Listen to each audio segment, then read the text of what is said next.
That's all. But there seems to be some confusion in Yoruba land. I see that maybe perhaps the generality of the people do not feel as passionate about self-determination.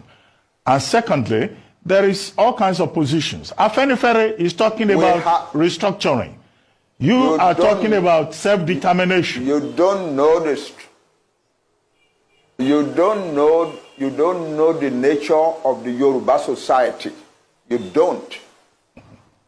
Most of the young people, and they are the majority in Yoruba land, want the self-determination of their Yoruba nation. That's the truth of the matter. That's what is keeping the movement going. And they are also doing so in the diaspora. Yoruba young men and women all over the world want their own country, separate from Nigeria. You cannot deny that. No matter how much you want to pander to the government, you cannot deny that. But that's the truth. But anyway, the important thing, however, and I'm surprised that you are not talking about that, is that the Yoruba people who are fighting for self-determination are telling the world and telling themselves that they will do it only peacefully. We are Yoruba. We know our status in the world. We know our status in the black world. We do not want to destroy the peace of Nigeria, and we do not want to bring difficulty into the lives of any other group in Nigeria. But we want to get out of Nigeria. That's it. Well, Prof, you are a strong member. And you're not talking about that. You are asking me questions. You are asking me questions as if what ORILEEDE did has the support of the majority of Yoruba people who want self-determination. It is not true. Well, Prof, she has a small minority of a section that is ready to do illegalities. A year ago, they went and attacked a radio station in Ibadan, and so on. Now this year, they are attacking the entire government of Ibadan, and so on. No, but we have never sent anybody to go and do that, and we do not support it or encourage it. Prof, and we think it is criminal. Prof, and so if they get punished for their criminality, we have no objection to that. Prof, you are a strong member. You cannot, because of them, generalize opposition to self-determination. You cannot. Well, Prof, you are a strong member of the Unity Party of Nigeria, also a very strong member of Afenifere. Afenifere is talking about restructuring. You are now talking about self-determination. What is the difference, in these two ideological positions? Yes, our fathers in Afenifere are doing the right thing, talking about restructuring, so that we can go back and live our own life the way we used to live it prosperously. They're doing the right thing. There is nothing wrong with that. But we, another group of people, larger in number than they, are now saying, no, self-determination is the answer, not restructuring. Why? Because when you restructure, you are still in Nigeria. The people who are coming and disrupting your life and destroying your farms and killing your women and raping your mothers and daughters and so on are still Nigerians. They still have a right to come to Nigeria. The only final solution to that is to separate, so that you have a separate Yoruba country where we can make our own laws and so on, to which we admit only people we want to admit. So nobody can claim that they have a right to come to our land. They don't have such a. But as long as we are in Nigeria, no matter what restructuring is done, they still have the right to come to our land and do the things that we are doing. Nobody is talking about the fact that most Yoruba farmers have been driven from their farms. I am not hearing that. I'm hearing only about government. I'm not hearing about people. You are not talking about the fact that most Yoruba farmers have been driven from their farms, and that the Yoruba nation is in danger of famine upon famine upon famine for years and years to come. You are not talking of the fact that the Fulani declared war on Nigeria on the 24th of January and 26th of January and said that Tinubu is not our president. We are going to Aso Rock. We will take over the seat of government there, and we will use this place to organize the conquest of the rest of Nigeria. You're not talking about that. You are not talking of people who said, no Fulani man must be arrested for the bomb in Ibadan. If you do, you will have bombs in every town in Yoruba, in Nigeria. Nobody's talking about that. Nobody's talking about the sheer insult of living in a country where some people are treating the government like that. You are talking about Onitiri and so on. Why do our... Well, Prof, let me ask you this. Self-determination, you are entitled to your opinion. You are entitled to your opinion, but what I'm saying is that your opinion rigorously avoids the truth. Rigorously. But Prof, avoids the truth. Nigeria, as Onigo Chiche told us in his research on ethnic nationalities in Nigeria, has over 300 ethnic nationalities. Will you recommend self-determination to all the other ethnic nationalities in Nigeria? For all these nationalities to break away? Those who want it don't ask me a general question. I'm asking for self-determination for a nation, the Yoruba nation. There are about 60 million people in Nigeria, and their territory is large enough to be a large country. So that's what I'm talking about. Any other nationality in Nigeria that wants self-determination is free to ask for it. I cannot come and ask for self-determination for nations that are not mine. No. Well, Prof, as we have this, we're having this conversation. You are in Cotonou, Republic of Benin. Not too long ago, after Chief Sunday Igboho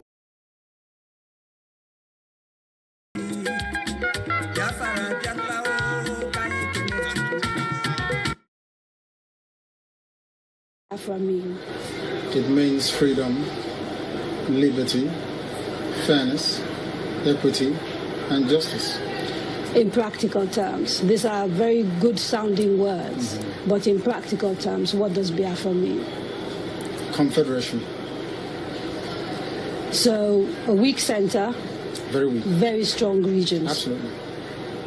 Have you had a change of mind, therefore, about getting an independent Biafra? Because that's what I seem to be hearing. No, I've not changed my mind, no. An independent Biafra means going back to where we were before the white man came. Okay, so you're not talking about a federation when you say a confederation. You're not talking about a federation as part of Nigeria. You're talking about total independence. Absolute independence. Complete independence. Now, is there anything that can happen that will make you change your mind about this particular direction? No.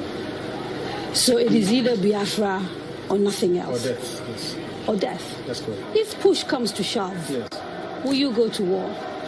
No, because truth is a far more potent and deadlier weapon than bullets and mortars. So truth. No war? You've ruled out the... Absolutely, I don't believe in war, no. No war. When I say Biafra or death, I'll keep pushing. Either I am alive, I die in the process, I won't stop. Allow me to repeat, if you don't mind. Had sovereign national conference been convened by the powers that be, where every ethnic national, I said every, I don't care if there are 600, I don't care. Everyone is all the 500 plus. Everyone together to say, this is all, others can delegate, I don't know, powers to other people to attend on their behalf. Sit down to say, what type of country do we want? Sit down, discuss, agree. I can begin to perhaps submit to your position. Is it too late? It is way too late. They've killed too many people. They've ruined too many lives. They've wasted too many souls. How do we bring those people back? If the federal government, given the agitation that is going on, becomes convinced that, you know what, these people have a point, it is time to actually address all these issues, and they begin to systematically address some of these issues, would you change your mind? No, because of the deceptions of the past. No trust? No trust. Aburi was there, it was negotiated. Nothing happened. 1968, if I recall. And the confab report, what became of it? How about the 3 R's? Reconciliation, reconstruction, and heaven knows what else. What became of them? Nothing. Calabar Seaport is not working. Can you tell me why it's not working? It's a seaport used by the colonial masters. Why is it not working today?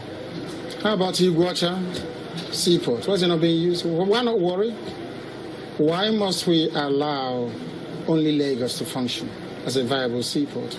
In England, where I used to live, you had Liverpool, you had DISSOLUTION, which is Portsmouth, Southampton. Everywhere you had harbors and ports. So why must you have only one?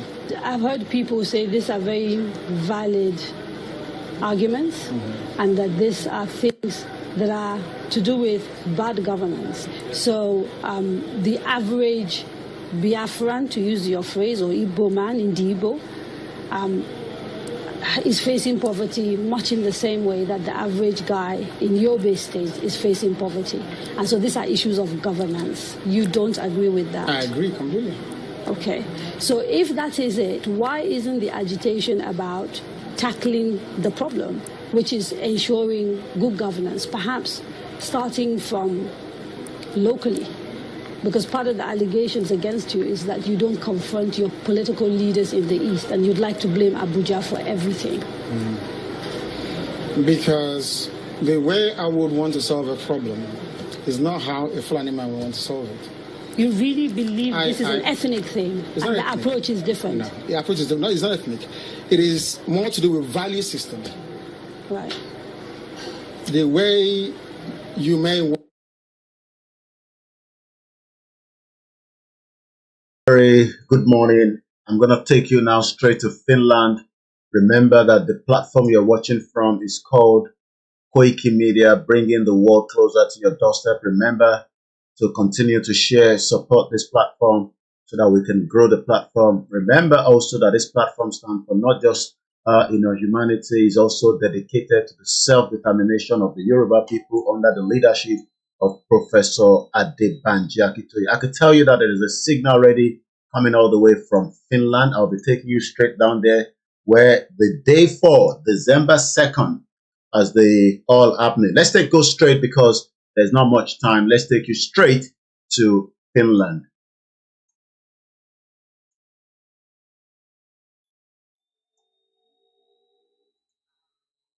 Please take your seat.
All right, please let's settle down.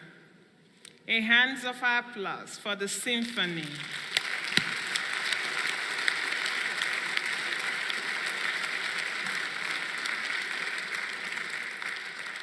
Thank you.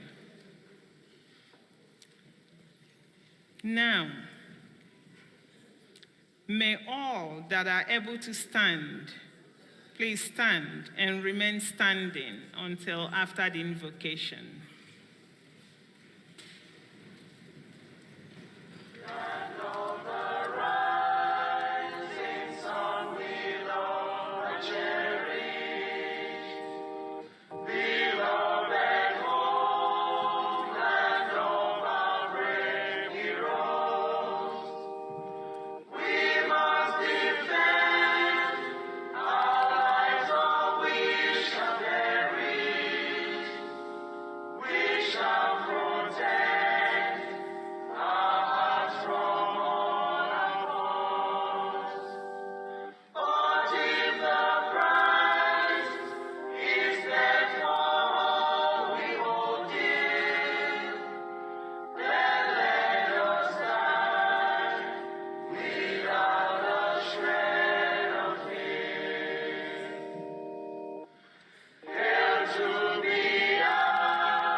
We'll count up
Invocation. Remain standing, please. Elohim Adonai El Shaddai, the beginning and the end, the Alpha and the Omega, the Lord of all the hosts of heaven, the ancient of days, as they would say, the ancients of the ancients. Everything you created is yours. Every glory and adoration is yours. Everything that we are today, likely to become tomorrow, is all in your hands. They belong to you. Every glory is yours. It doesn't belong to any man. It is only to thee. We are tired of our sinful struggle in life, both as individuals, as a collective, and as a nation. And we are not ashamed to admit that before the congregation, the assembly of men and women all over the world, that you may know that it cometh from our heart, that we are not deceitful. We don't pray this prayer in the quiet, or should I say in the secrets or secrecy of our home. We are praying it that the whole world may hear us, because right now, our nation, the nation of Biafra, as a collective, we feel very distant from you. Our choices have not led us into the right places. We have listened to the whispers of the enemies instead of your words in your own scriptures. And the result has been disastrous. The result has been Miyeti Allah, a terrorist group forming their own vigilante, something that is unheard of anywhere in this world. We once walked with you,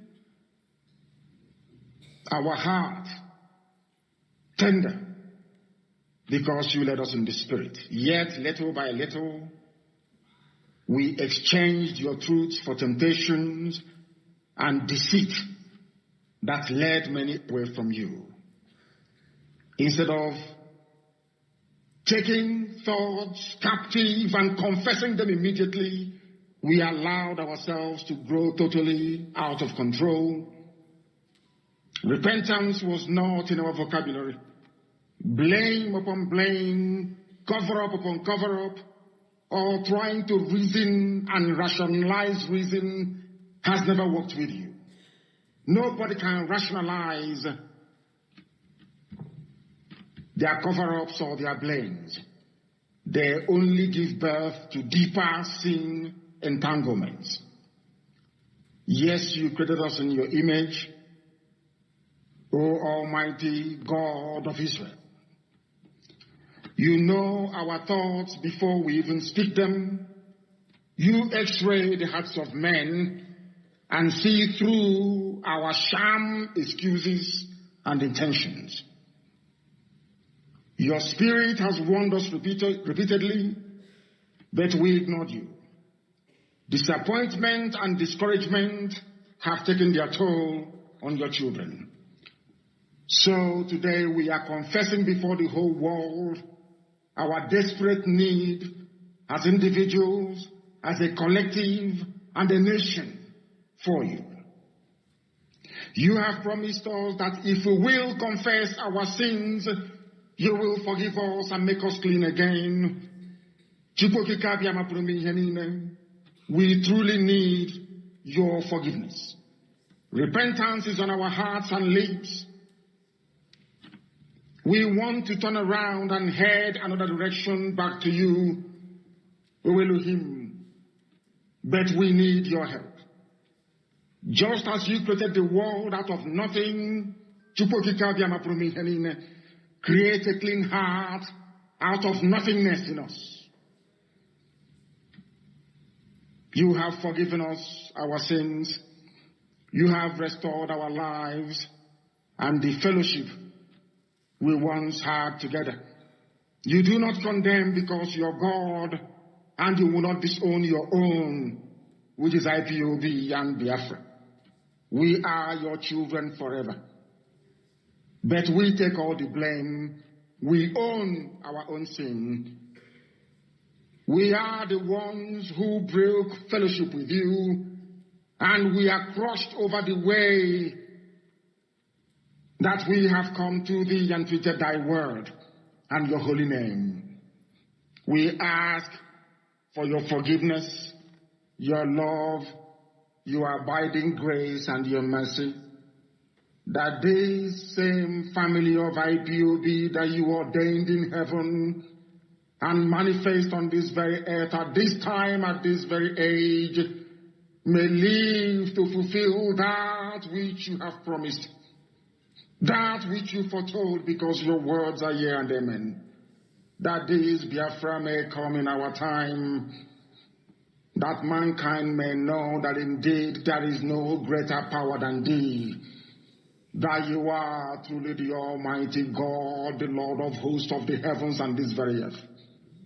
And this Biafra will come, and your children, Biafrans all over the world, will adore your holy name.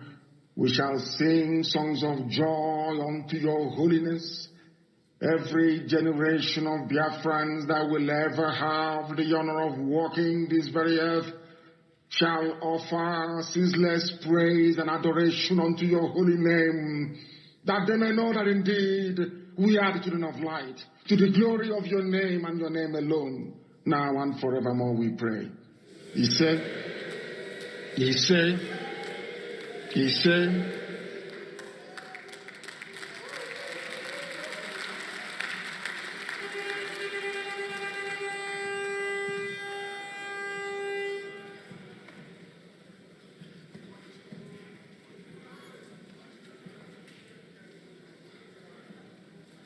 you must go and listen to Simon Ekpa, who is doing a very fantastic job. Very great job that Simon Ekpa is doing. Very, very, absolutely fantastic job. You must listen to him and share his videos accordingly. Very, very important. He is bringing a new dimension to this very awareness that we are making, and you must listen to him. Very, very important. You must go and listen to Simon Ekpa, who is doing a very fantastic job. Very great job that Simon Ekpa is doing. Very, very, absolutely fantastic job that he's doing. You must listen to him and share his videos accordingly. Very, very important. He is bringing a new dimension to this very awareness that we are making, and you must listen to him. Very, very important. You must go and listen to Simon Ekpa, who is doing a very fantastic job. Very great job that Simon Ekpa is doing. Very, very, absolutely fantastic job that he's doing. You must listen to him and share his videos accordingly. Very, very important. He is bringing a new dimension to this very awareness that we are making, and you must listen to him. Very, very important.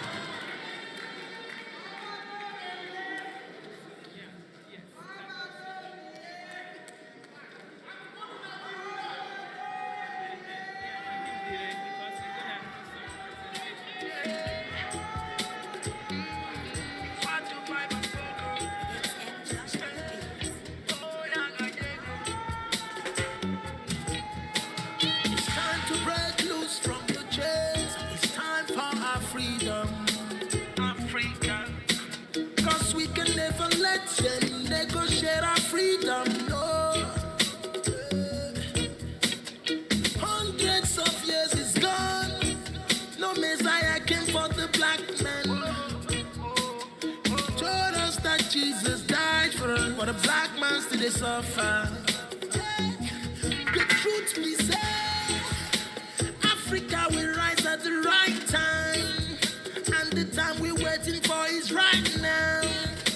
No one can hold the truth for a long time.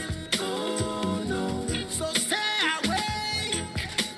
The sun is rising from the east, and the Messiah you're waiting is right here. Try to stop that.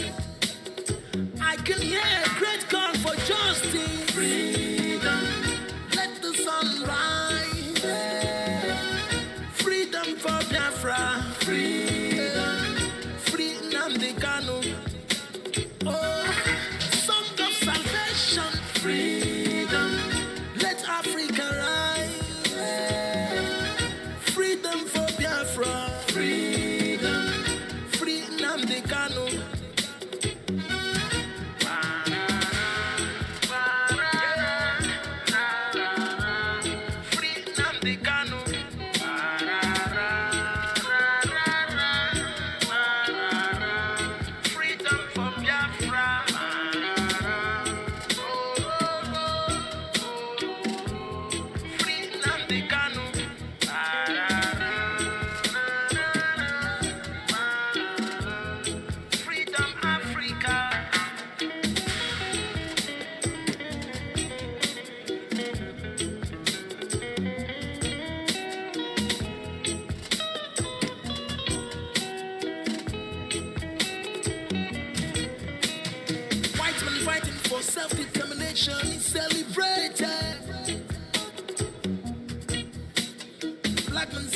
for self-determination is the separatist and the terrorist.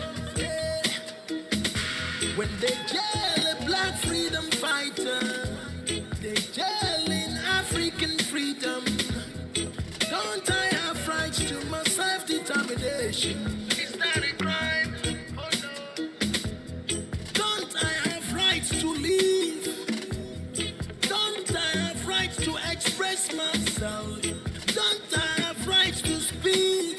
Can't I complain if I'm marginalized? There's genocide in the land that nobody even cares about. Even when I try to speak, my voice is muted every time. I'm like a slave in my land, I can't take it anymore. I hope the world is listening to my plight. I can hear a great call for justice. Freedom, let the sun rise. Freedom for Biafra. Freedom, freedom the Kano. Oh, the songs of salvation. Freedom, let Africa rise. Freedom for Biafra. Freedom, DJ. freedom the Kano. All hail Biafra. All hail Biafra. All hail Biafra. Because we are fed up of the zoo. So we shake, shake, shake up the zoo. Break, break, break up the zoo. No makeup for the zoo. The zoo is gone. Greetings, people of the rising sun. In Selassie, I name the Holy One upon the throne. Aile, I carrying a lion. This is time of decision. Yeah, Biafra has a right to decide her own destiny. In Biafra's judgment, there is no partiality in this testing time. Biafra testing. And we must win. Testing time. Biafra is wrestling with the zoo. Testing time. Biafra's testing.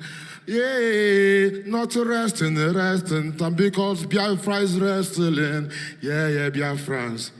You know who you are. You said you love Biafra, your land. Forever now stand up for her.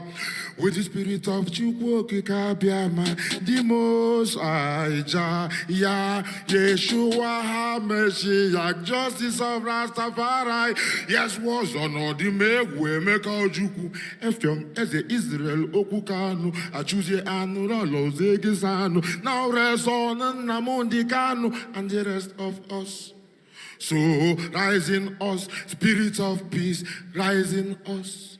Equity, rise in us, Jah the Almighty, in this testing time. Biafra testing, yeah, not resting time, because Biafra is wrestling, yeah. I say testing time, Biafra testing, yeah, it's not resting time, because Biafra is wrestling. History. Owazulike and Masopno the beginning of Ohamadike and Ifop. Biafra parents lift their children up. Nkiruka and Nazuka adopt. Let us slap injustice with unity. Slap injustice. No more impunity. We will slap injustice. Tell them, check those reckless Fulanis when we slap injustice. Yes, bust them non-stop. Yes, we will slap injustice. Britain, go home with your Land Rover. Every nation land you want to take over. This is Biafra land, rearranged over. Run for cover. We are lovers moreover. Biafra has no immunity for any terrorist. Kotiti Komanchuku, the Umuchibono Kaninu, the Biafra land testing time. Biafra testing, and yes, we must win. Resting time because Biafra is wrestling. Yeah, this is testing time. Biafra testing. Yeah, not resting time. Biafra wrestling. Yeah. Although there be saboteurs, they can't do nothing to us. Speaking out English to us, Yankee, some speaking Turkish to us. But who shall bless no man cause? Thank God we don't pass the walls. Check up the zoo, we break up the zoo. There is no makeup for the zoo. I will say Bia, Biafra, Bia, Unia, Bia, Marcos Gavefla, Bia, yeah. I say testing time, Biafra testing, yeah. Not resting time, Biafra wrestling, yeah. All hail, all hail, all hail. Blessings. Freedom is all we want. Freedom we get. Yeah. Many sacrifice, many pain and sorrow. But here we come. Biafrans. Are we ready? Ogechi, kama. Ogechi, kama. Ogechi, kama. Ogechi, kama. Let me say hello to my boss. I am a messenger. Mazi Ogechukwu Nkere is my name. By the special grace of Chukwu Abiyama, I am the finance minister. And since the calling, I have been doing all I can. I give it all. Whenever anything is going wrong, I face it. And our leader, Mazi Nnamdi Kanu, said, when mad, crazy people like him join the struggle, what will happen? Our leader, Mazi Nnamdi Kanu, once more said, when mad people join the struggle, what will happen? I am proud to say I'm one of them.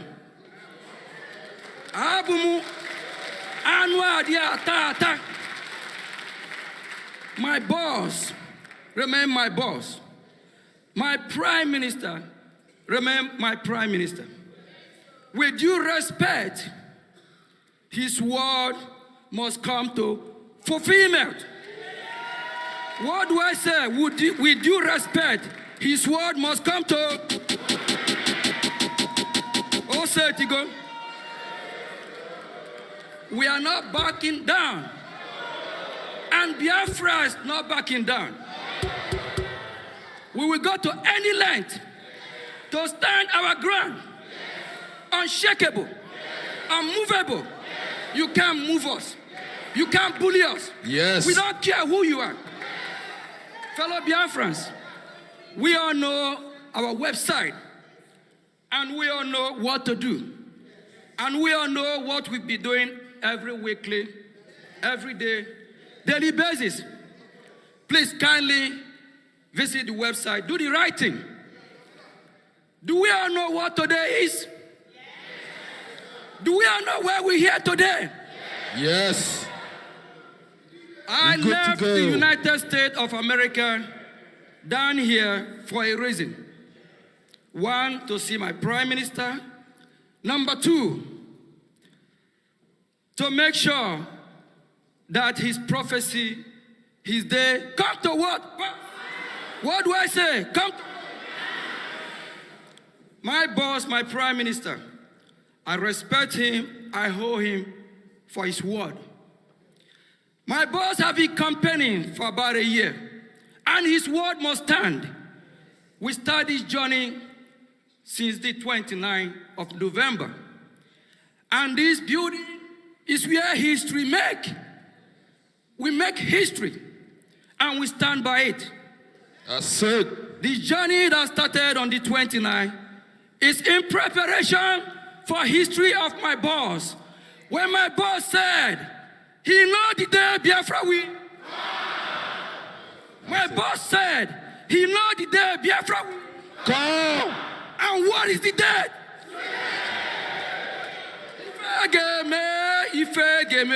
Ifegeme neba ta. What? Ifegeme neba ta. The Zulu government, they try to bully us, and we bully them. They try to make us shake, and we shake them. And we trick them. And we do them 419. And we do them April Fool.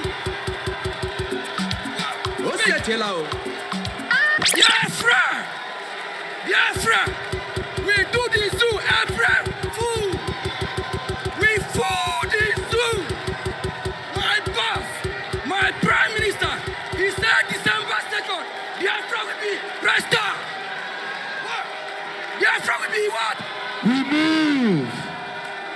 On behalf of my prime minister and the Biafra have recorded success of over 68 million votes that give us legitimacy to declare Biafra on the 2nd of December.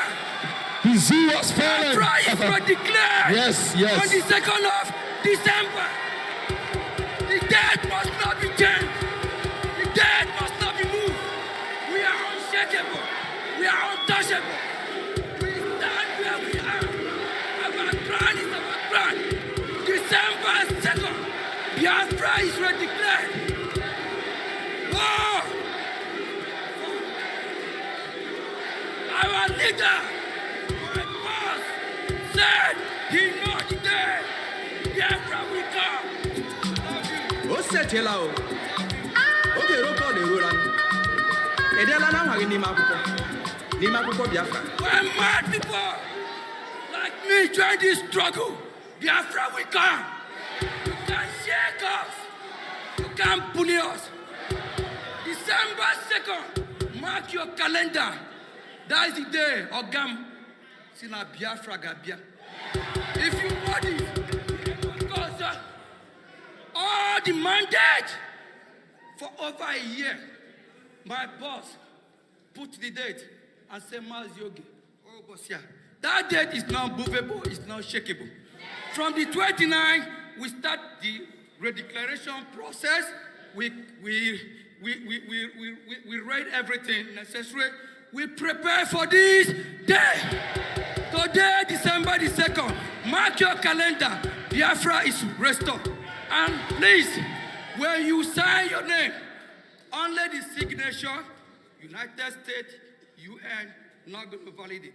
Put your name, sign, and date. I have been in the United States Congress. I have met with the Speaker of the House, Mike Johnson. And I told Mike Johnson, the number 3 ranking in the world, I said, Mike, I'm going to Finland. We Biafrans are going to Finland to declare Biafra on December the 2nd. What do you think if I go to Washington tomorrow and tell them the date changed? We are not movable. December the 2nd, Biafra is here restored. Check it out.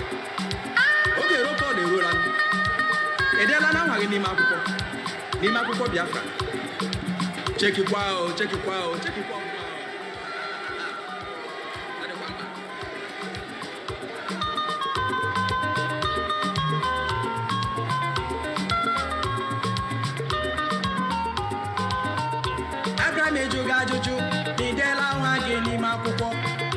Abraham ejoga jojo, idela wage ni makupo. Abraham ejo midela wage ni makupo Biafra. Abraham ejoga jojo, idela wage ni makupo. Abraham ejoga jojo, idela wage ni makupo. Abraham ejoga jojo, idela wage ni makupo. Abraham ejoga jojo, idela wage ni makupo Biafra. Abraham ejoga jojo, idela wage ni makupo.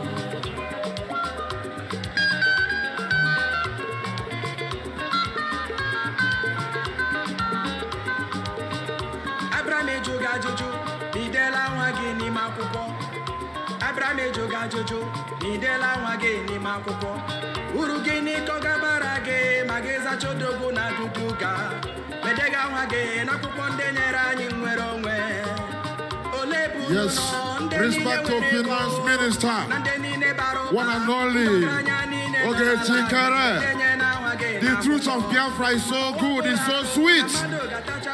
The truth of Biafra is so unique, it's so sweet. Yes, I mean, it resonates. The truth of Biafra covers me with goosebumps, body. Covers me with goosebumps. The truth of Biafra covers me with goosebumps, body. Everywhere covers me with goosebumps. The truth of Biafra covers me with goosebumps, body. Every day with goosebumps, body. Oh yeah. It's so nice and it's so sweet. It goes to the bone and to the soul, and nothing can stop Biafra from rising. Yes, they rise in some more shine every morning, because the truth of Biafra covers me with goosebumps every day. I say, "Una eziokwu Biafra, ona wuma batoyi naro, oh yeah, ona wuma." Ezeoku Biafra, Ezeoku Biafra, oh yeah, honor, no toto, Adeba nehi, when la hola, Mamma la. I said the truth of Biafra, the truth of Biafra, every day. Makana ihaine me wiemwa, ihaine me wiemwa. Asemona ihaine mo bukwani hemwa. Oya ina chulaja, Papa ina chulaja, Nanka ina chulaja, Naya ina chulaja, Makana ihe aine me buihem. Oya ina chulaja.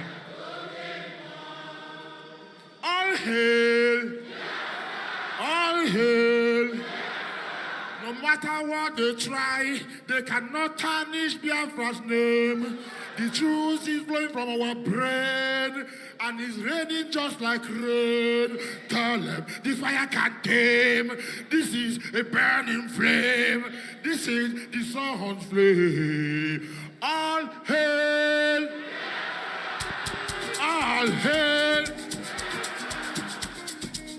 Injunction have become okay. Rectifies. Omu Biafra Ajala no Telugu. I go. That's all. That rapture we dey take place. We tell the kwana yaj. You know the look there. That's all.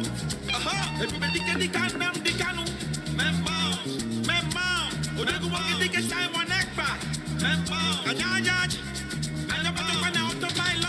Biafran government in exile. Member of the BLA. Member.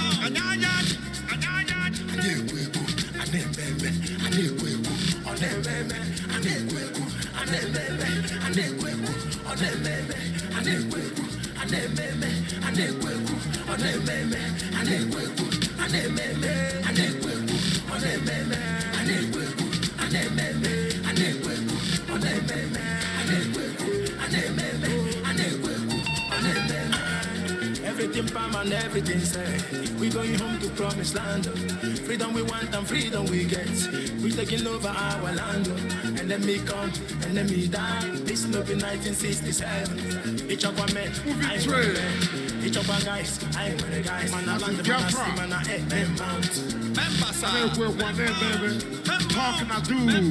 BLA. them. I'm Josh. With Nicole. This one. Brand new. From Biafra. Biafran police. Anytime we take over the place, enemies go bow. And you put giant of Africa, you don't know the guy name. And you want to check out Yama, you put the check on the Ibonino. For say, Tiela, one on Kaijebe.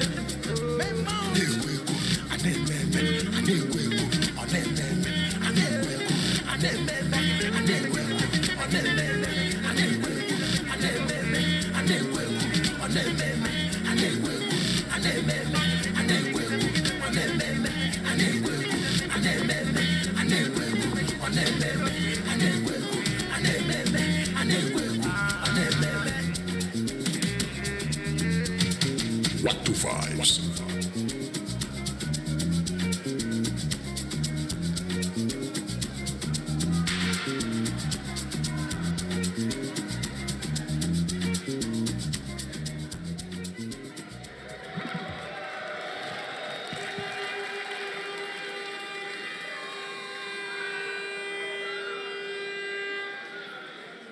Are we having fun?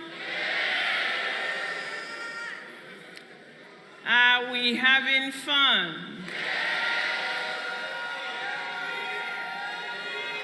We are about to go to our happy nation. And that nation is what? That nation is what? What is the nation? Again. Good. No, they don't know. The zoo don't know. Ladies and gentlemen, Wi-Fi password. Even though we said everyone must silence their phones, yes, keep it silent. What the zoo cannot have is Wi-Fi, and we can have it here for free. Thank you, ma'am. Please, make sure that you are connected. There will be a series of votes. You must make sure that your name is recorded. So turn on your phones, get connected. Whenever the link is pushed out, vote. That's Wi-Fi here, so everyone can connect. It's not working?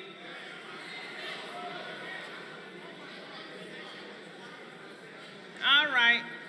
Keep working on it, okay? And we will tell them that some people are having issues.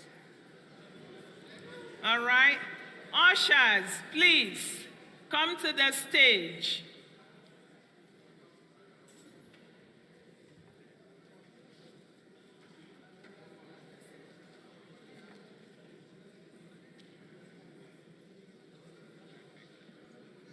Once again, a very good morning and welcome to the 2nd of December 2024. It's coming up to just 10 minutes past 9 a.m. from London. And I can tell you also the time in Finland is just almost coming up to 10 minutes past 11 a.m. They are 2 hours ahead of us in the United Kingdom. Shout out to all our listeners, our viewers, and those that have joined us from around the globe. My name is Oluwole Koiki, and you've been watching the Koikimedia, bringing the world closer to your doorstep. This is the day 4 declaration of the restoration of the independent state of the Biafra 2024, happening all the way in Finland. Kudos to all the organizers and all those that have joined us from around the world. If you're new to the platform, you can share the program and also send this to those that need to know exactly what is happening here. We're going to be taking you back to Finland in just about a few minutes. But like I said, if you have not supported the Biafra government in exile and the de facto, this is the time for you to do so. Also remember that freedom is not going to come to you for free. You got to work towards it as much as possible. Many countries that have become free today are free because people work tirelessly for it. Shout out to the media team of the Biafra Bridge and also, the CSO. We pray continuously for Mazi Nnamdi Kanu to be returned back as quickly as possible to join this new country. 5, as we say on this platform, it is bringing the world closer to your doorstep. Once again, happy new month.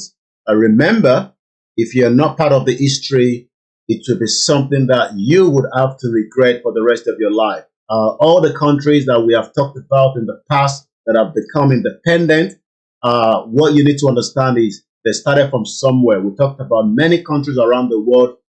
And let me give you a quick breakdown about Chad. Chad became a country of their own on the 28th of November 1958, when they actually, decided, to pull out. We're going to be going back to the, to the convention in just about a few seconds. I just want to put this on record. November 28th, 1958, the Republic Day in Chad, marking the day in 1958 when the country declared itself a republic and gained autonomy within the French community. So when those that are crying out today, and when you look at the population of Chad, it is not even up to the population of the people known as the Biafrans. 18 million are people in Chad, and you can see how they are dealing with France. So, like I said, make sure you support the Biafra Republic government in exile. And to all my Yorubas as well, I remember that, the leader of the Yoruba self-determination, Professor ADEBANJI Akintoye, will be communicating with us very soon. The Yoruba self-determination is still an ongoing. Shout out to Dr. Chief Sunday Adeyemo Igbowo. And like I said, our communication with the British government still stand as it is, as many people need to understand that self-determination is an inalienable right, and that right will be respected by the international community regardless of whether they agree with it or not. Kudos to the PM, Simon Ekpa, and once again, we'll be taking you back to Finland, where it is all happening this particular day. If you have not joined, if you have not participated, I don't know why, but history is being produced in Finland, and you must participate as quickly as possible. Once again, this is Koikimedia, bringing the world closer to your doorstep. And if you have never been part of this channel before, well, let me tell you, it is called the channel that brings the truth to you. Let's go back to Finland and continue. God bless the Biafra. God bless Yoruba people. God bless Amazonia, Eritrea, and many other countries that want to be free. I don't want to hold you. Let's go back to Finland, where it's all happening.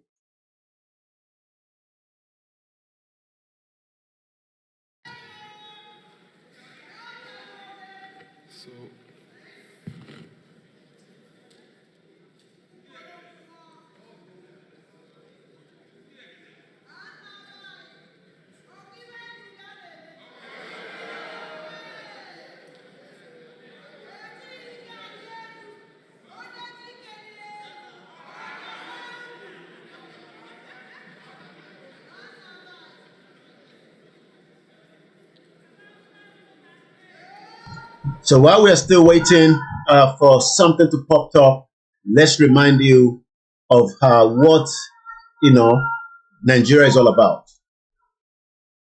There is no land called Nigeria. There is no language called Nigeria. There are no people called Nigerians. We are only deceiving ourselves. We are not Nigerian.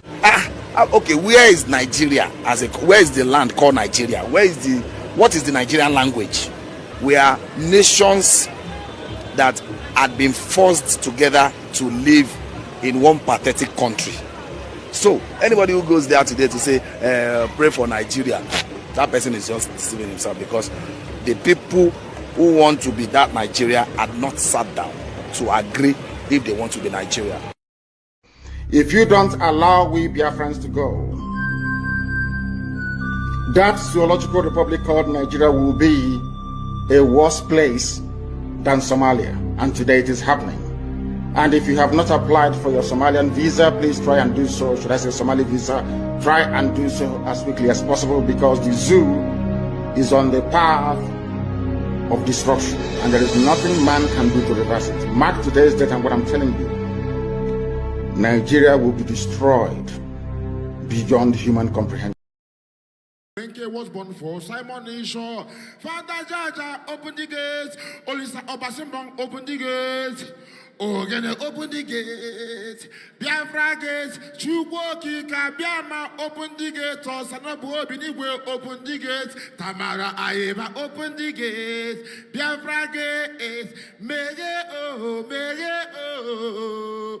Onuzo Biafra. Onuzanke Biafra, mege oh, mege oh. Onuzo mege. Onuzanke. I do hope my love. Onuzanke Biafra. A little bit better. Onuzanke Biafra. Aha. Onuzanke Biafra. Me oh, Onuzo Biafra. Me Onuzanke Biafra. Say what? Onuzanke Biafra. Okwatata. Onuzanke Biafra. Isigini. Onuzanke Biafra.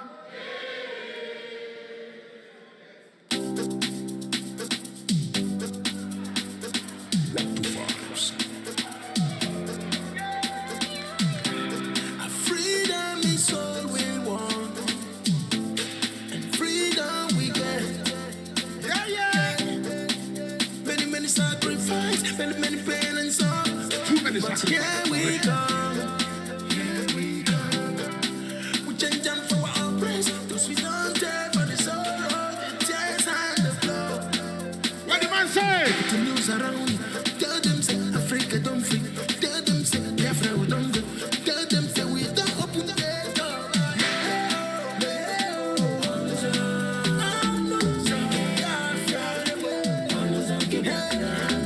Open the gate to freedom and people go. Our freedom's now. We go.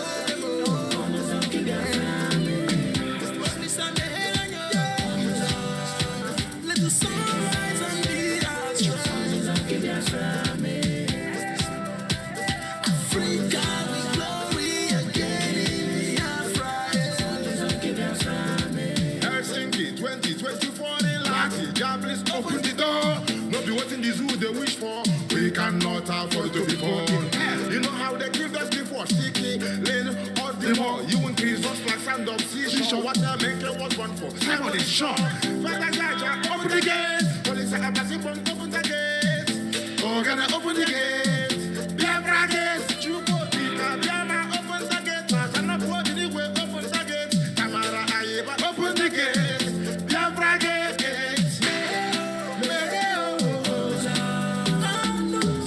Biafra. Onuzanke Biafra. Open the gate to freedom and people go. Our freedom's now. We go. Onuzanke Biafra. Let the sun rise and lead us strong. Freedom's glory again.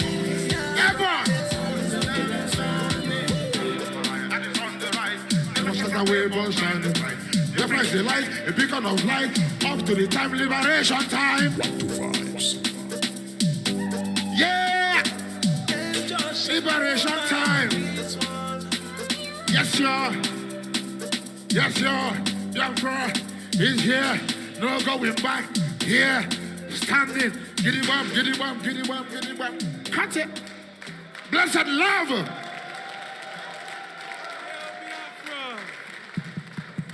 All hail Biafra! All hail Biafra! That's what I'm talking about. My name is Azubike Wade, and I come from Anioma State. I work in the Ministry of Finance. That's what I do in this government.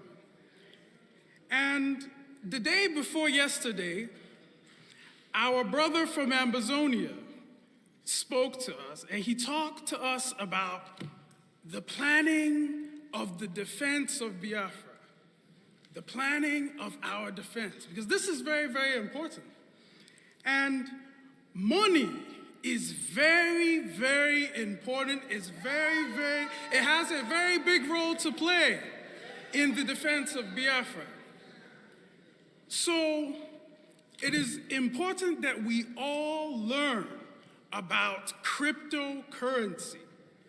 We must all learn about cryptocurrency.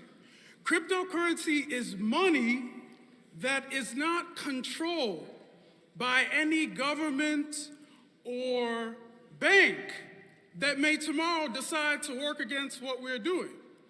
And there's a reason why we're talking about this now, because it has already been happening. So if we want a free Biafra, we must have free money. If we want to free ourselves, we need to have free money.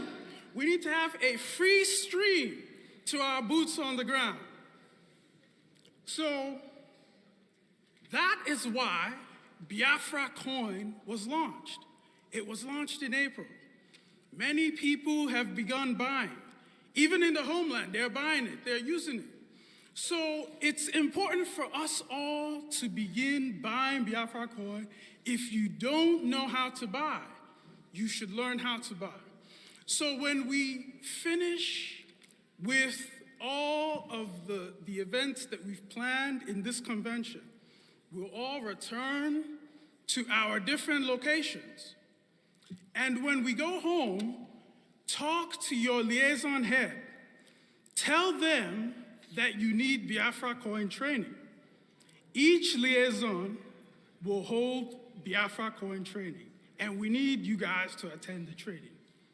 We need you to attend this training so that we can have a free and secure path to provide the resources to our men on the ground. Okay? So, let me now display the website where you can buy Biafra coin. You're gonna see the picture on the screen. You see this website. The link will be shared in various platforms. The website is USBT. Those of you that have international plans, you can go there on your phone now.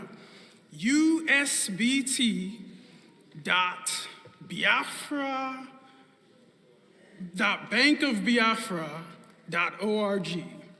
USBT.bankofbiafra.org. That is where you can buy Biafra coin. And it's not just that the website is beautiful and well designed. There is a benefit to you buying Biafra coin. Because as you buy this Biafra coin, you are buying our money. And as you increase the balance of your Biafra coin, you are increasing the balance of your Biafra bank account. Because eventually there will be a retail bank that's open, and you will be able to directly convert your Biafra coin balance into Ejema in your Biafra bank account. So I want to be very clear about this. If you pay national tax or Biafra liberation tax on the government website, you receive recognition for supporting what the government is doing. You also receive a receipt for your contribution. If you buy Biafra coin, you receive all of that, and you are raising the starting balance of your Biafra bank account. So there's no disadvantage to doing this. In fact, it is to your advantage to buy Biafra coin. This is the only way I contribute now. Either this or the IOUs or any of those other programs. So I'll conclude now by saying, if we want a free Biafra, we must have a free and secure way to support our men on the ground. This is that way.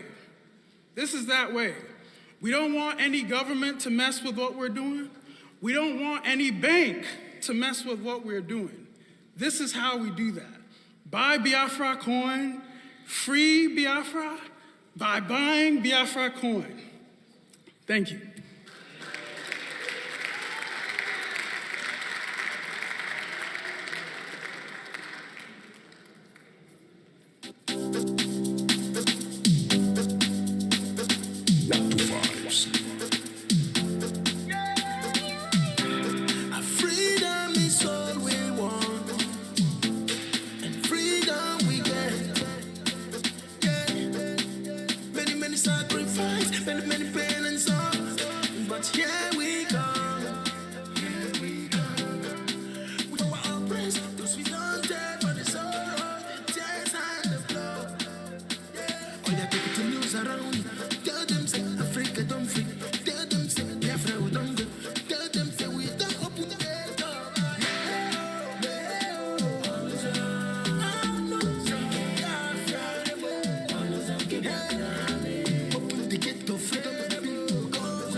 Once again, welcome back to the day 4 of the ongoing event in Finland, where the declaration of the restoration of the independence state of the Biafra is ongoing. My name is Koiki, and you've been watching and listening because we have people that are listening on the Twitter space. Thank you so much. We're on the Twitter, we're on Instagram.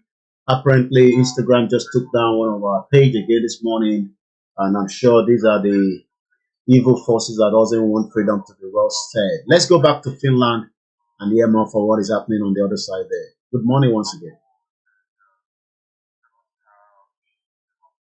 Wonderful coat of arms for the United States of Biafra. Please, Honorable Judith, come up to the stage.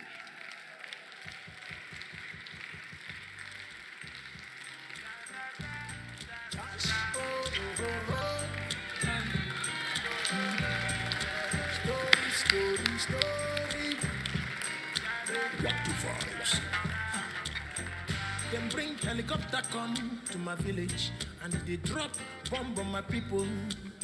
Yeah.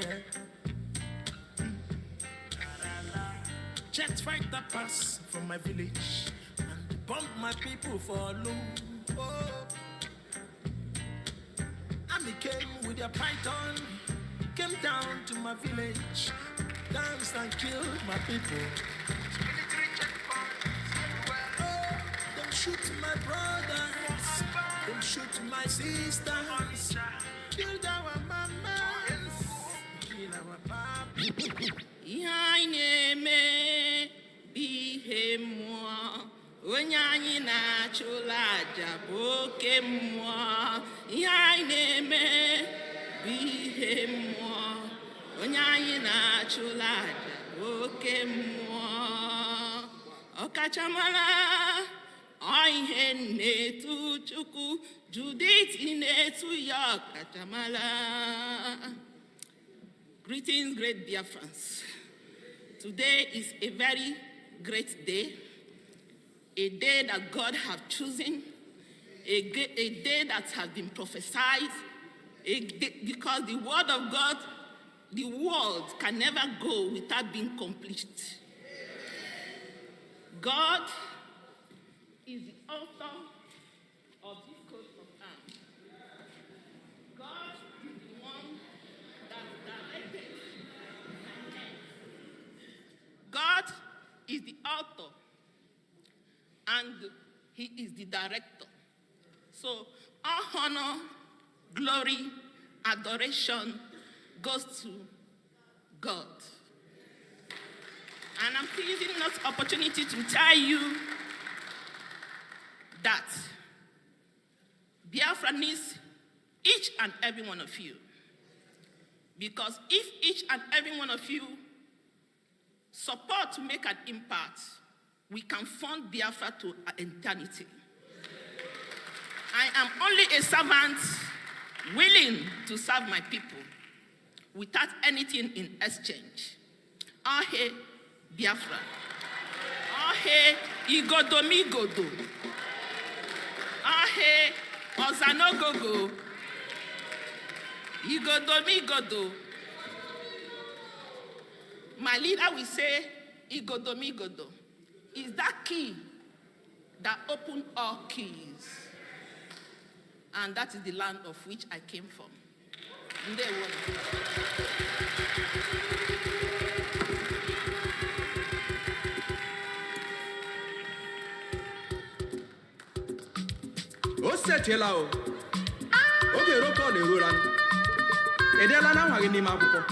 Hello, Biafrans.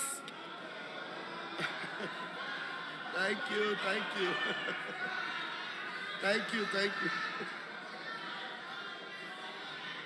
you. Thank you. Fellow Biafrans and lovers of freedom, you are all welcome to this 2nd of December that we have always expected, and here it is. And we say hallelujah to Chuko Kabiama. For Biafra is here. Amen. And I am representing Biafra is our home, Biafra is our religion. As an admin in this particular group, they picked me to represent them, and they made a very powerful occasion for this, our declaration. I'm going to read this, and then later we are going to play the video of what is called Mbem, what they did for this particular declaration. This is coming from the founder of that group, and listen as I read. Hereby, we appreciate all the immeasurable efforts great men and women of Biafra made so far for this declaration and actualization of the sovereign United States of Biafra. We are sincerely thankful to Dim Odimegwu Ojukwu, Ikemba one of Biafra land, General Philip F. Young, the man that saw that we Biafrans will rise up today. Special thanks to Onyendu Mazi Nnamdi Kanu, Ohamadike one of Biafra land. Our utmost respect and thanks to the man that brought this new dimension to this struggle, His Excellency, our Holy Prime Minister, Mazi Simon Ekpa.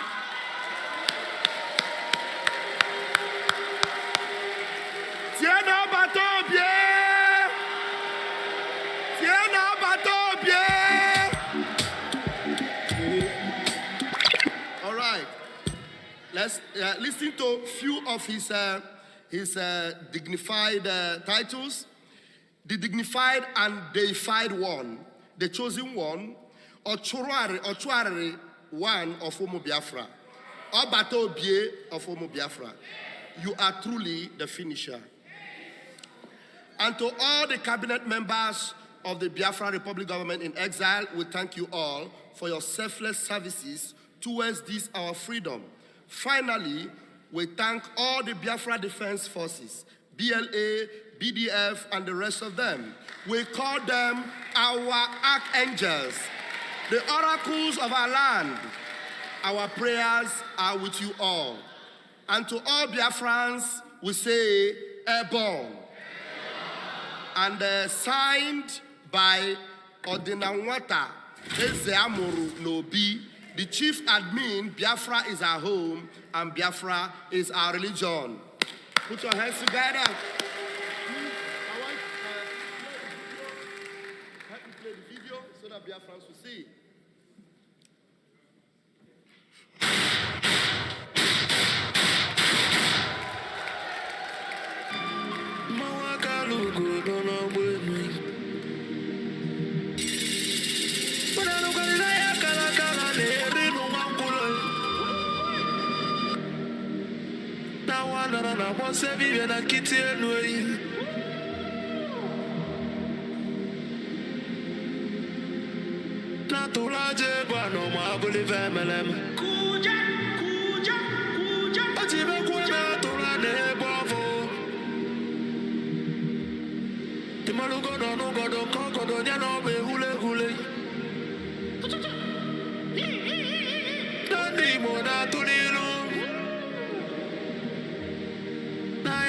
kana kwa lerino mangulu.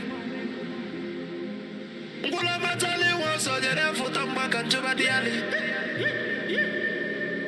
Ama abulezi okwenu. Na baka la kelwe gonezi enwe. No bota kala kelwe gonodezi. Makana baba neno wa aralu nunu teyi. Umo Biafra kunyenwe. Umo Biafra kunyenwe. Unanu kwa ni mono nuno mono nezi biakenenwe. Ono nenu lira tono na nagulugu seji tono nugu manatayi. Kanye wele fobi wena tabanu banyo. Makana juko no 1 million no we bofu wa mabulezi okwe.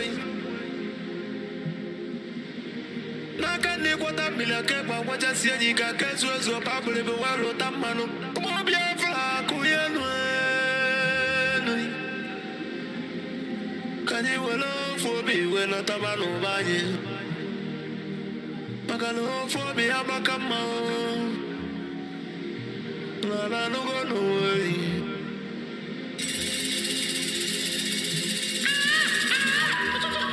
Biafra na mekele umulina. Kabon kanye. Wa dati na itele wanyi biakene ni. Okwage bulu kwekene na fando to Biafra is our home. And the Biafra is our religion. God in a water cheers a moon or be born here.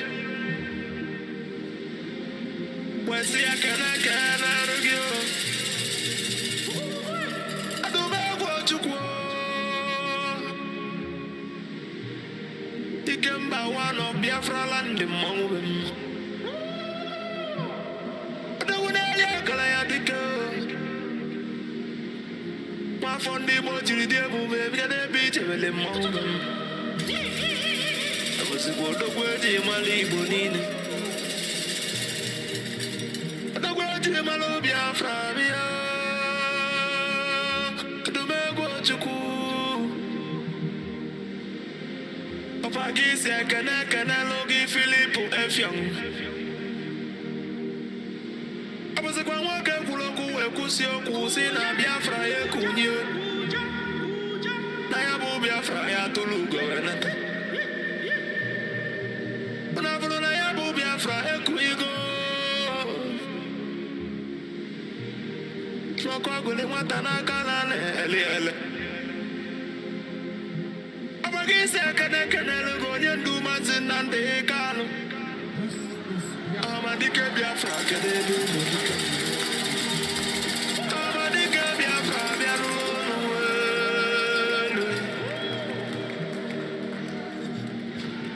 Pagibo foye tilindilo mbadangula unisi.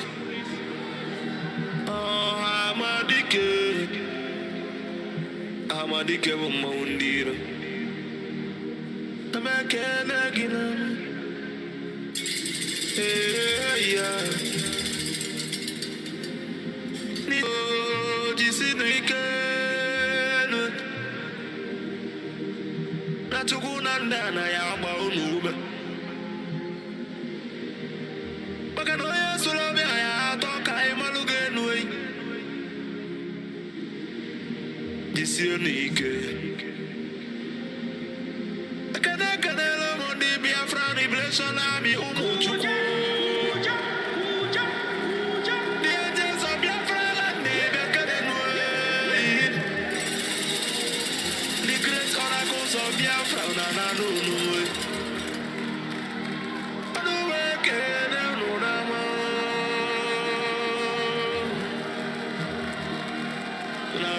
Seek along. That's a boy about home. Oh, to work. Oh, to win.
Biafra is our home. Biafra is our religion. And before I leave the microphone, I want you to know that Chief Odinanwata Ezeamru Nobi is awesome. He has done marvelously well with this group.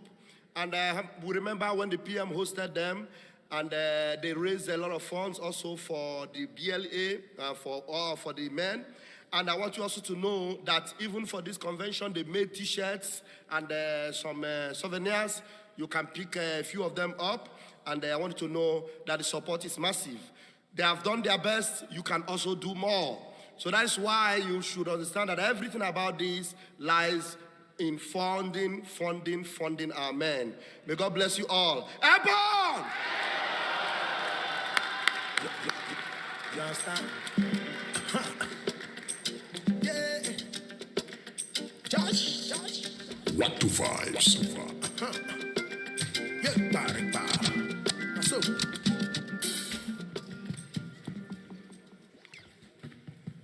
I'm sure we're having fun. I am sure we're having fun. All right. So now we call on stage the Chief of Staff, Dr. Ngozi Orabezi.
ụbọchị ọma mgbe n'igwe n'elu ụwa ga-agbara anyị akaebe ụbọchị taa ụbọchị ọma mgbe ndị ọkpụ na ndegedege tiri anyị mfọ tata Disemba 2nd n'afọ 2024 na 2nd Disemba 2024 ka ndị na-ekweghị ga-ekweta ụmụ Biafra niile ezukọla na Finland ka ekwuo ya ekwuo ka ede ya ede na anyị ga-achịwe onwe anyị Biafra abịala onye gasị na ya ahụghị.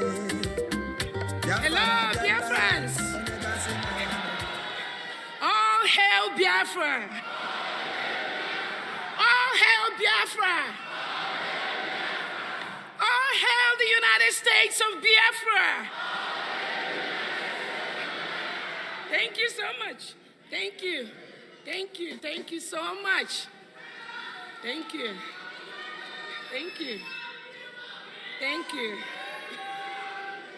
Thank you. We made it. We made it. That's why we are Biafrans. What we did, we shocked them. We shocked the world. We shocked the zoo government. We shocked the zoo government. This is to show the world that what we do is not determined by an individual.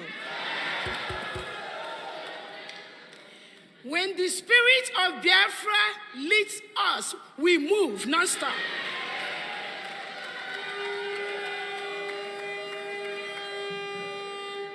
So we are in the Independence Week. It could last a week, it could last 2 weeks, it could last 3 weeks, it could last a month, but that 29th of November is sacrosanct.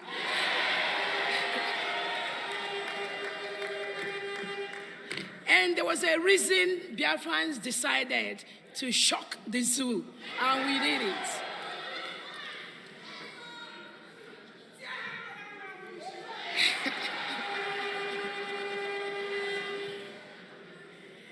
Because of the history of this Biafra Republic government in exile and de facto, because of the lies and some of these little things they did to our PM, we can't trust nobody. We can't. Don't trust me. I'm not begging nobody to trust me. Yeah. And I'm not going to trust you, you know. But we, as Biafran, we are going to start to learn to trust each other.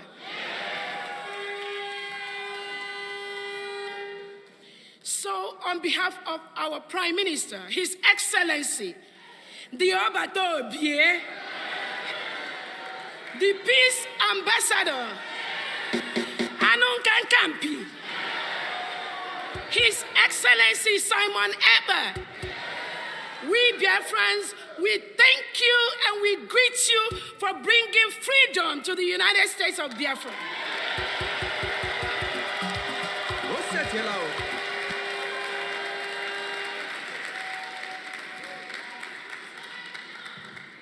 Finland says, with their local zoo agents hanging around Finland, that our Prime Minister is inciting us. Inciting is the word. And they think if he doesn't talk to us, if they take away his fun, if they don't allow him to talk to any of us, then we are not going to be incited, right? That was their thought, right? That was their mentality. Just like the zoo thought that when they take Onyendu and lock him up, we are not going to talk about Biafra anymore. Nobody is going to say anything about our freedom anymore. That is their mentality. So that little children's mentality that went into the Nigerian zoo government is now seeping into Finland somehow. But we have a message for them. If I am gone today, there are people that will be more deadly than me that will rise up to move this struggle.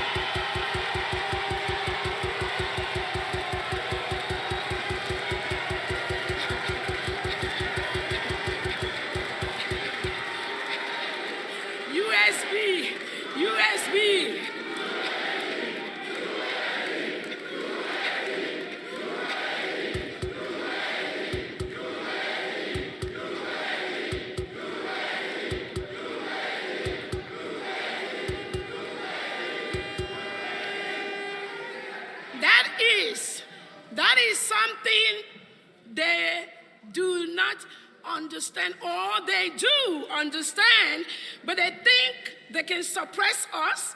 They think with these little shenanigans they can down our spirit. They think with all those maneuvers for Africans to continue to be the slave to the white man, they can continue to reap our resources, drill our mineral resources, take our oil reserves by intimidating us. I have a word for the Western world.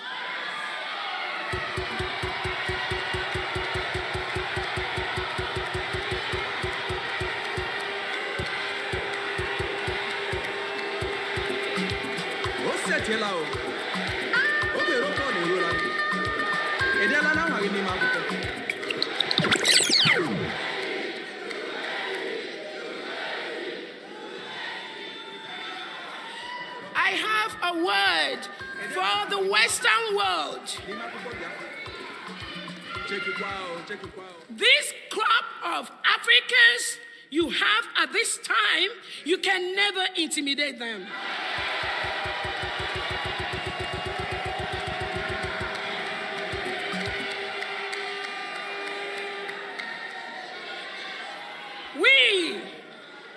We are fearless. We are intelligent. We are economically stable. We have the money to match you, man to man, fire to fire, money to money, anywhere you bring it.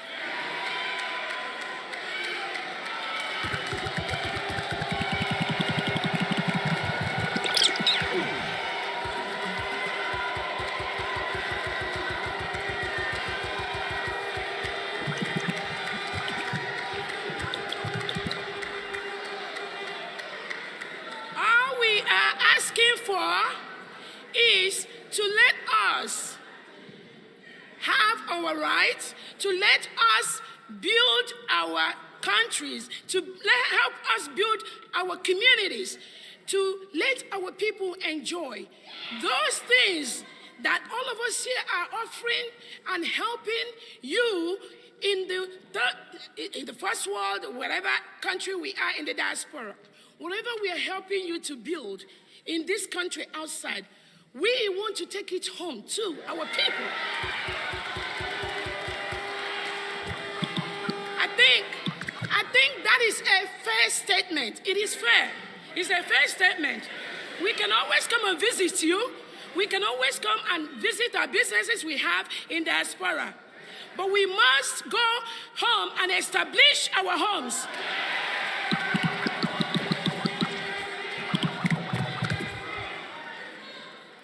We cannot continue to have the best doctors in the world in diaspora, the best nurse practitioners, the best nurses, the best engineers, the best lawyers, and they are practicing in diaspora while our own people back home, they are dying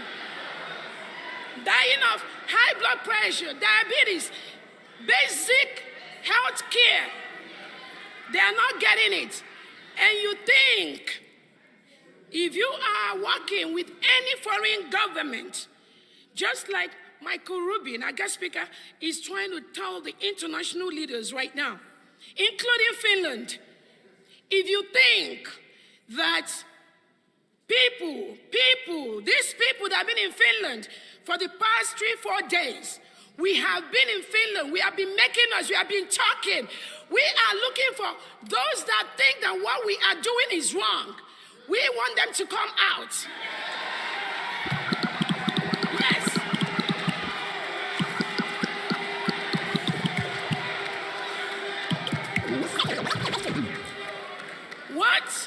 What Finland government says that our Prime Minister, Simon Ekberg, did is exactly what this over 1,000 people gathered here, we do it, and we will continue to do it.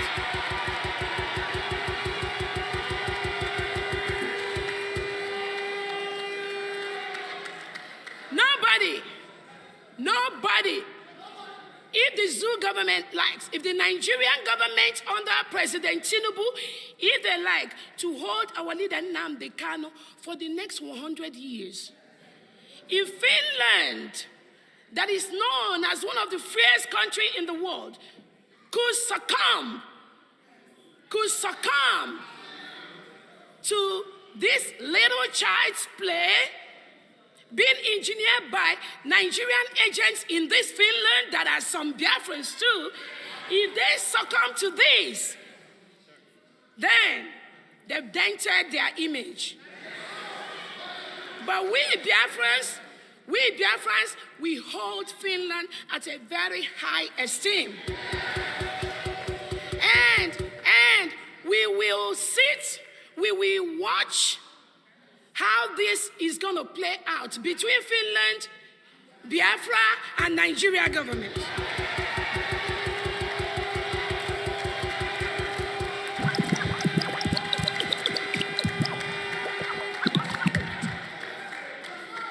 And at the end of the day, they will know that Obatobie, this little thing they did to him, thinking it's gonna hurt him, hurt us, it has made us.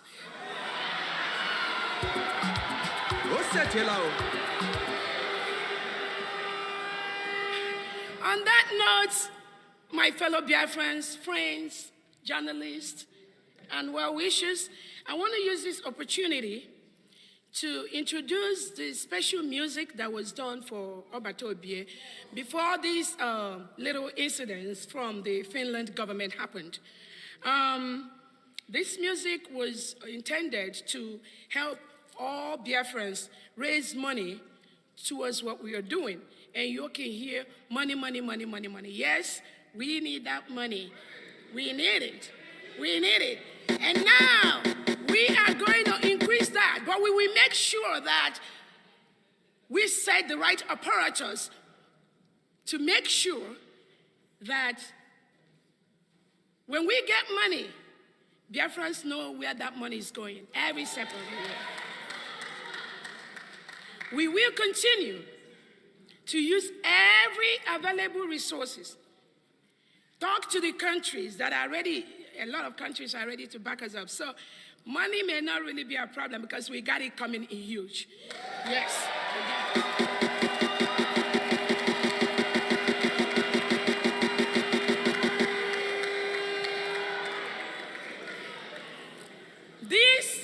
This government established His Excellency, Prime Minister Simon Ekpa. The world is ready to support Prime Minister Simon Ekpa in raising money for Biafra.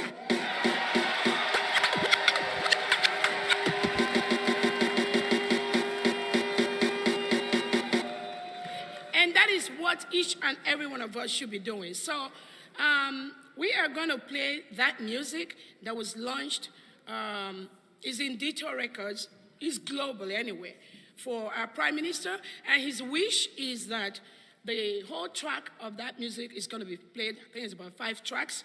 We're all going to enjoy that. And then we are encouraged to, at your own time, just go to that Dito music, download that music. As you're downloading that, our Prime Minister's name is going for, and we are raising funds for the United States of Biafra. Thank you so much, everyone.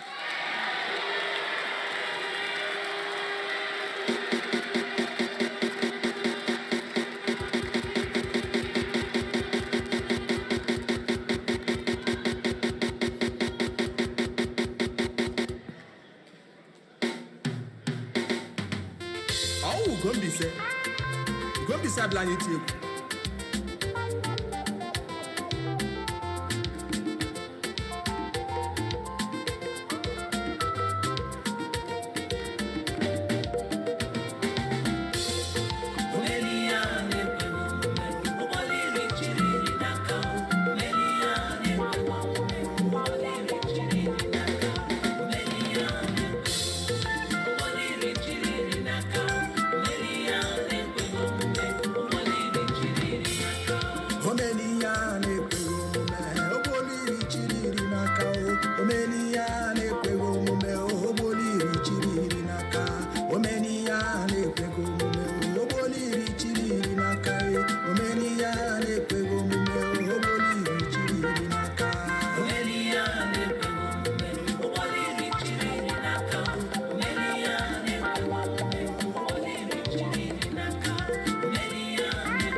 ụbọchị ọma mgbe n'igwe n'elu ụwa ga-agbara anyị akaebe ụbọchị taa ụbọchị ọma mgbe ndị ọkpụ na ndegedege tiri anyị mfọ tata December 2nd n'afọ 2024 na 2nd December 2024 ka ndị na-ekweghị ga-ekweta ụmụ Biafra niile ezukọla na Finland ka ekwuo ya ekwuo ka ede ya ede na anyị ga-achịwo onwe anyị Biafra abịala onye gasị na ya ahụghị Biafra abịala onye gasị na ya anọghị Biafra abịala.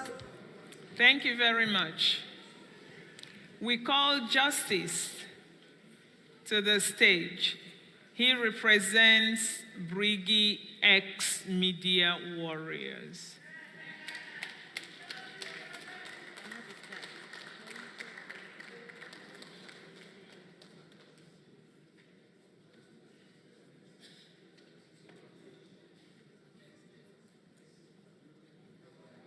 I have Biafra. It's kind of shock bring me on this kind of stage.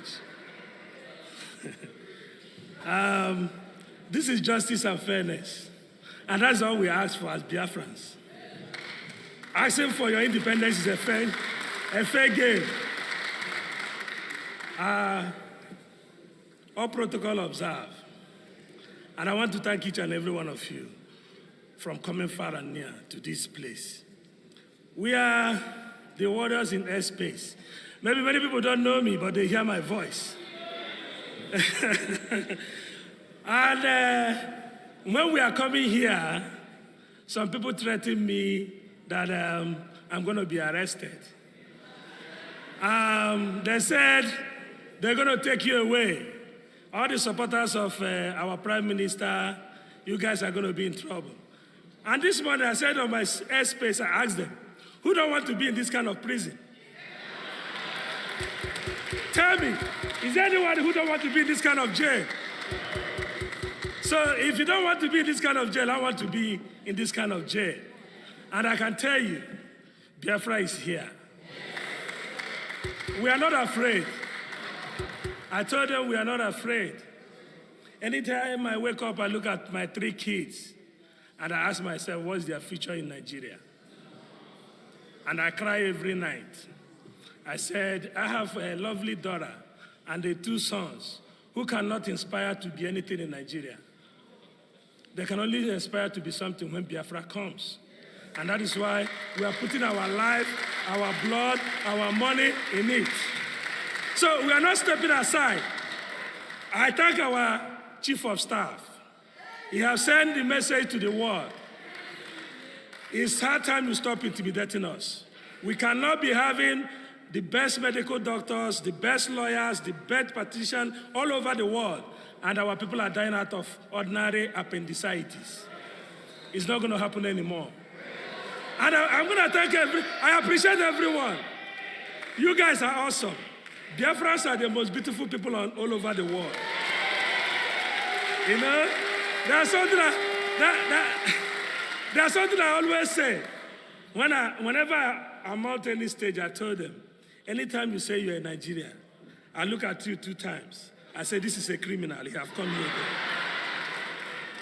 And when I say it, they say, don't generalize. Don't generalize. I said, do you know what Tanzania people did to me because I have a green passport? Can you also thank people? Yeah, thank you. So, you don't know the evil of Nigeria till Nigeria happened to you. It have happened to me. We are on exile, all of us. Some people will tell me you come to abroad on a choice. You don't come here for a choice. You come because you want to save your life and save the life of your family. That's the truth. But now we want to go back home and build our home so that they can come and save their own life in our land. Is it the wrong thing to ask? So if the reason for putting us in jail is for asking for us to build our own home, it's time to go to jail. And I want to thank all my people on airspace. We push back on their propagandas. When they come with their lies. You know, a country built on lies can only survive on lies. You see them lie all the time. They form letters, they form this and form that. And I told them, if you want to win us, come with truth. Because when you come with truth, that means you are giving us our land to build. But if you come with lies, you make us stronger. And I want to tell you something that Onyendu used to say. Two things. He said whenever our women started raising their voice on this stage, that Biafra is about to march. What are you seeing today? What are you seeing today?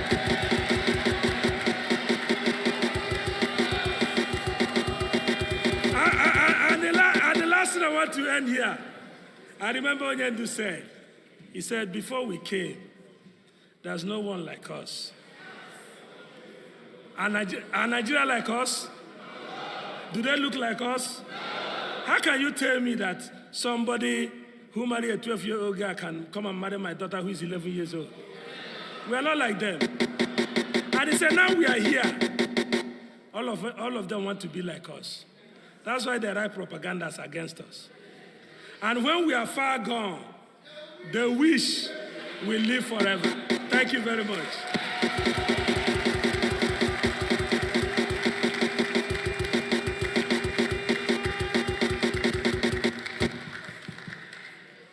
Thank you, Justice. Ladies and gentlemen, now we call on stage Mr. Keiyo Mikonnen. All of us know him. When you see him, you know him. He is the Finnish father to our Prime Minister.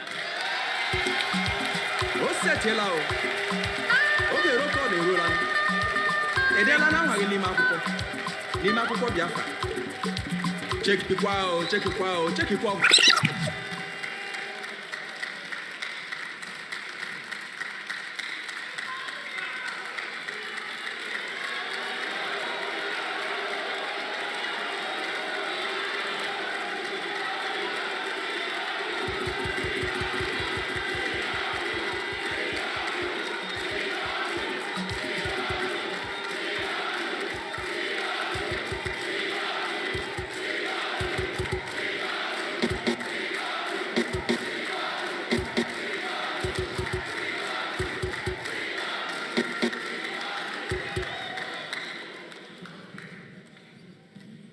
Thank you very much. I must say that I have never welcomed such a welcome.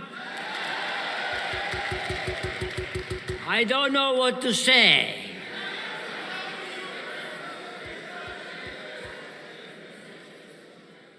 As I was here 1 year ago, I was very much positively shocked of your welcome that time period.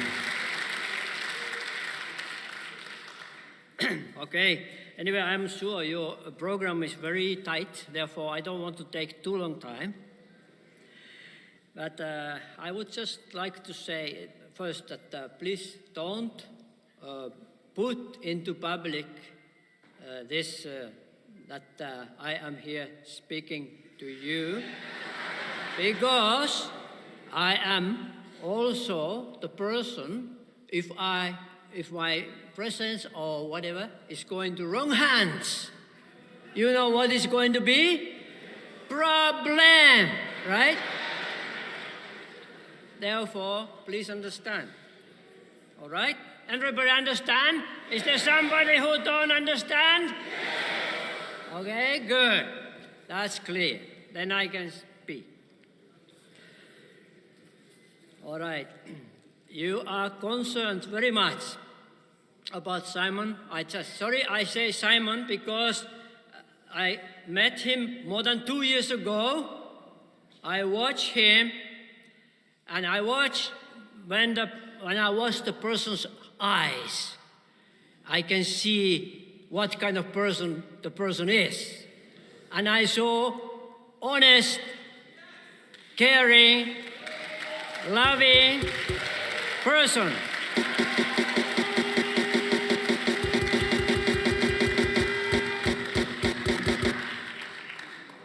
That's why we became connected.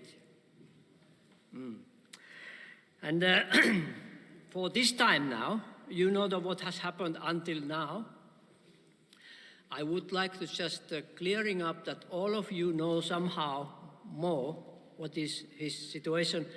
I tried to call him many times, no answer, because it's not allowed. You know he's under investigation right now because this is my interpretation. Please understand, this is my interpretation. I don't have any proof with the facts which was given to me from somewhere. This is my interpretation, yeah? Nigerian government has asked and said that he's suspected to have maybe some violence action or whatever, 23rd of August 2021, before we met, it means. And then when such a suspicion comes, of course the police in a way need to investigate, you know. And they captured Simon, and now he is in Vanda area, not here. This is actually information which I got today from some of you. So this is also, don't tell anybody. So, because I should not know this. So I have to be kind of kind for both sides. Then my understanding, this is my interpretation, you know, that Finnish government, they allow this investigation to happen, you know, and looks like they make it so that your leader here is not coming here, looks like that. And this is my interpretation. But after this meeting, I believe he's going to be released. This is my understanding.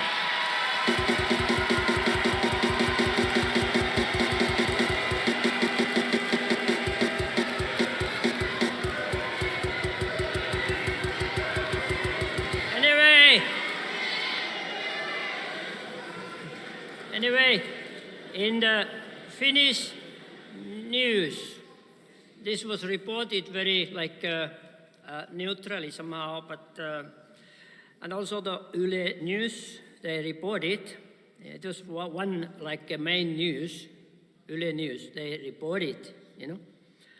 But actually we have two main news, you know.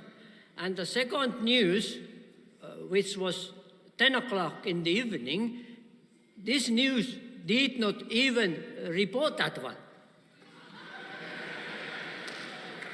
Why is that? You can question.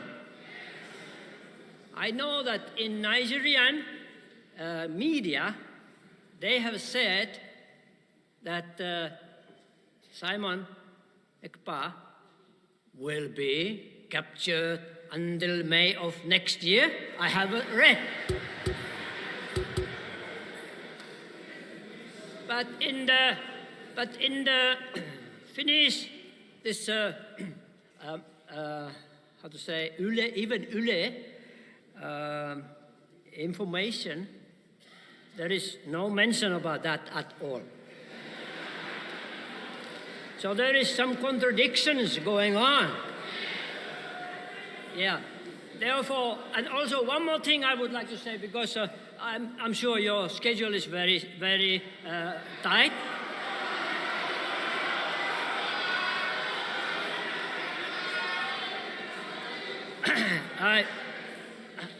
How much do I have time? Can you tell? 5 minutes more? Okay. All right. 5 minutes? 5 minutes, okay. All right. No, not 1 month. I don't want to mix your meeting. Okay. I respect your meeting. All right. Okay. What I was going to say, what was it? Anyway, I wanted to say that actually now, I came here 29th, first day of your meeting. I sensed, and I told to your leader of this, who was speaking just before, this lady, I was speaking to her, I told, with holding with her hands, with my hands, I said, looks like when Simon is not here, but you are more united.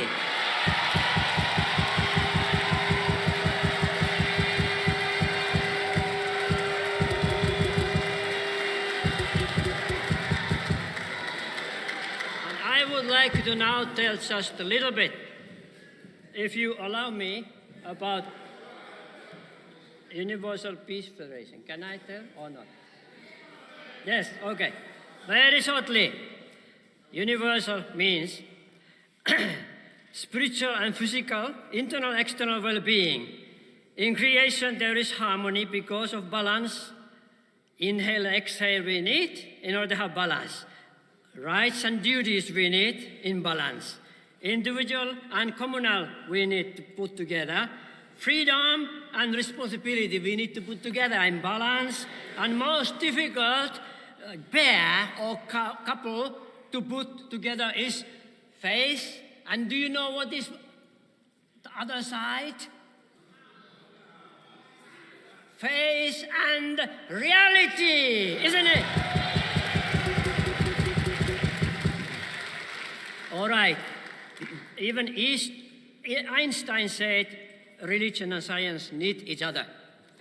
Then talking about peace.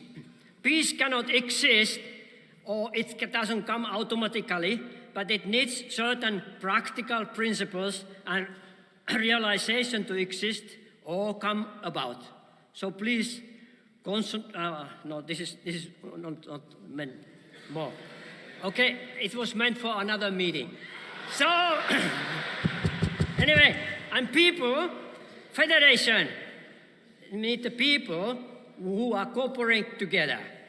Cooperating with a mutual prosperity based on universally shared values.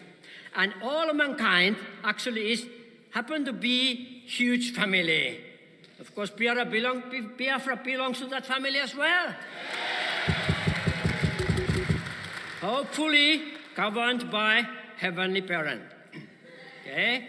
And then the basic attitude of UPF is, UPF founders and UPF altogether is living for others.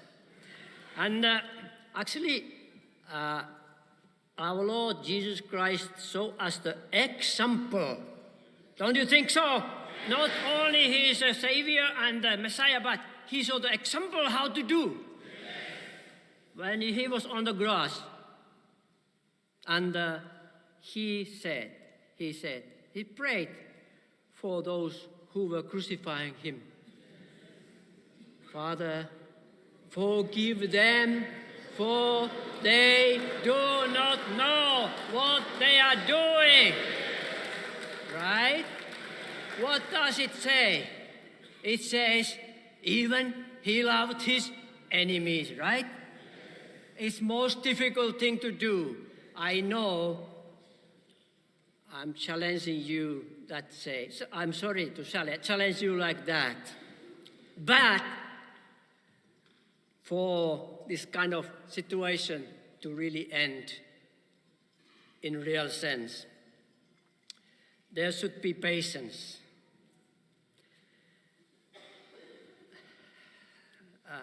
I'm sure that this is, I don't want to say it, but there should be patience. There should be perseverance. I know you have had patience, you have had perseverance and reconciliation. I know it is painful, I know, but I just have to say it. You understand me, please? Okay, with this word, I would like to just say, God is working in mysterious ways. But it's not only that God is working. God cannot work alone also. God needs us to be, as his sons and daughters, co-workers to make the peace to happen and all good things to happen. We have our own responsibility, all human beings. Thank you very much.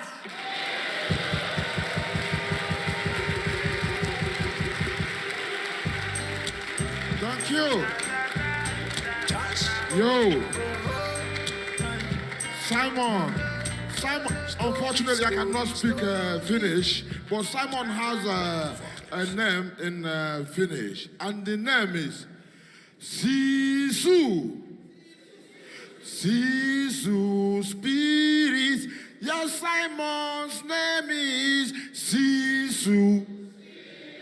I know that Simon's name is. I cannot hear you. His name is. Finnish people would understand this one. Sisu, Sisu, Sisu, Sisu Spirit. Sisu Spirit. Same Sisu Spirit, Sisu Spirit. Yes, Simon got the Sisu Spirit. Then they plan, but from far he sees. There's no stopping for Biafra moving. Thank you, sir. This is Sisu, Sisu, Sisu Spirit all over the place.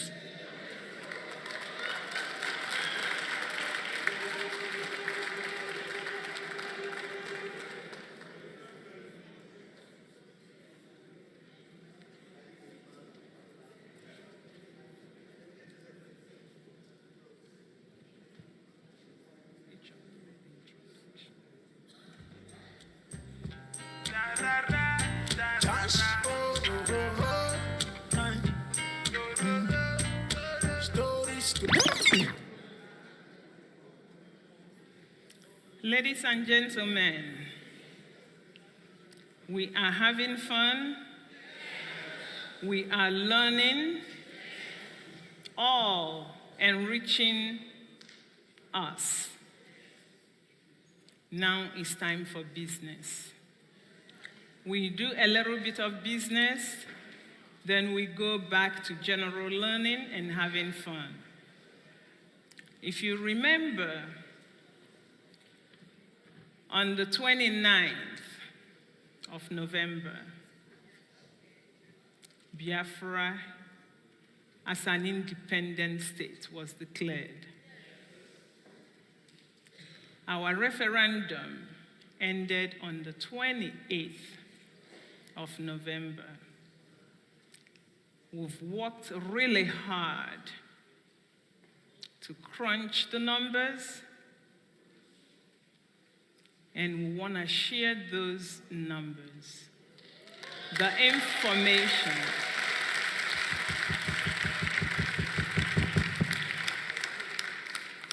so that not just the voters, but for the entire world who are tuned in to see the outcome of the very first self-referendum. The Biafra government did a marvelous job, moved mountains. The Biafra people are fearless. They moved mountains, both home and abroad, to get the job done.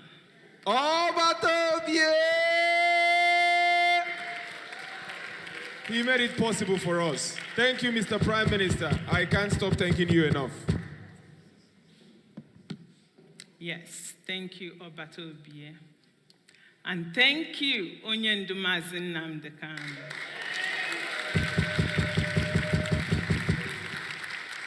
Thank you, Chukwu Okike Abiyama, Obasimbon, and thank you all of you. And I thank the wonderful team that worked tirelessly to get the referendum accomplished.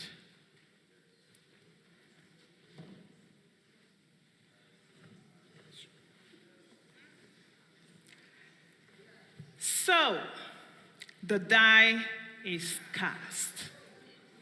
The die is cast.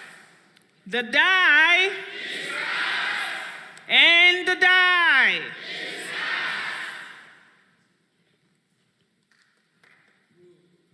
I know you all remember this page. We all clicked on it. And that's, you see the United States of Biafra, that's actually the link for the electronic voting. I know, especially people in the homeland, remember this card.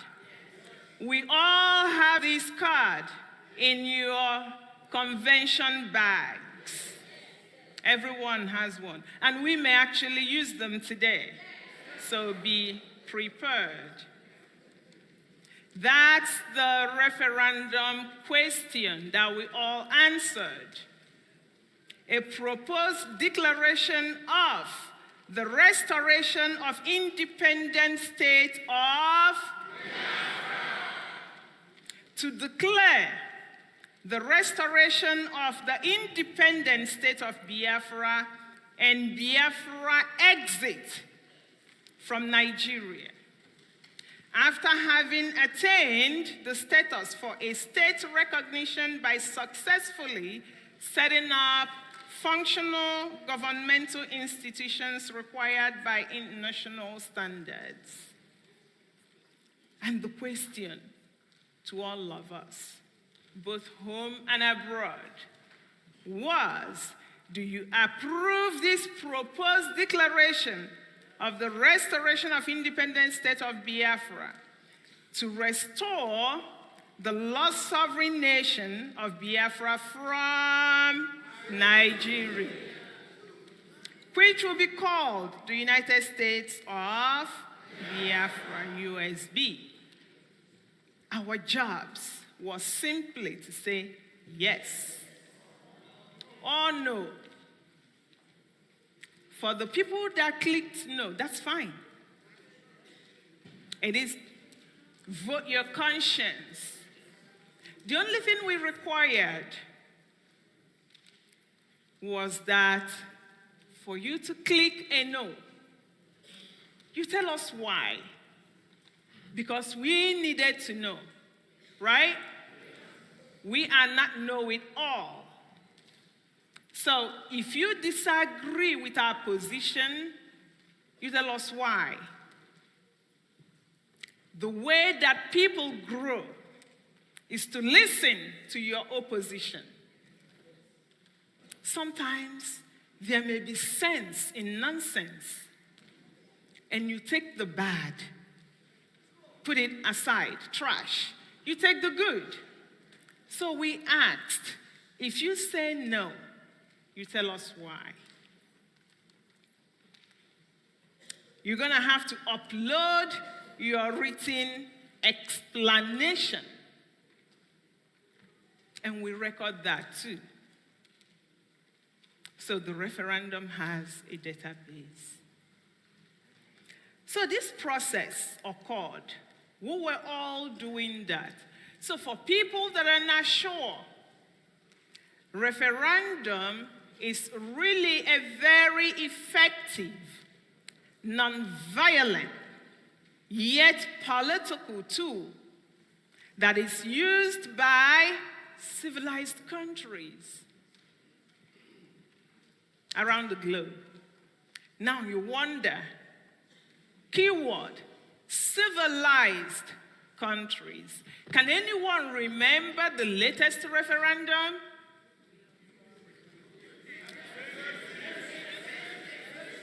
Yeah. Safe, free, Even Australia, the indigenous people of Australia, they had a referendum. You didn't hear anyone fighting. But you always hear Nigeria say, we don't have referendum in Akintoye.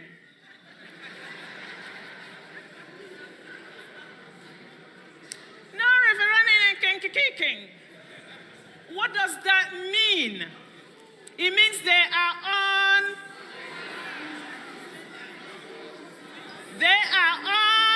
uncivilized.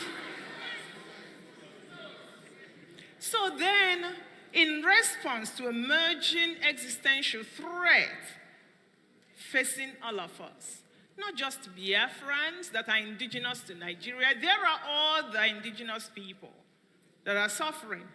But we are the only ones that have what? A backbone to stand. In response to that, our government designed a self-referendum. That self-referendum ran from from February 1 to November 28. It ended as we were landing in Lathi. The self-referendum simply tells us that we are ready for self-preservation, governance, political autonomy, and territorial integrity. The self-referendum further provides evidence that we have rejected Nigeria. There's really no going back.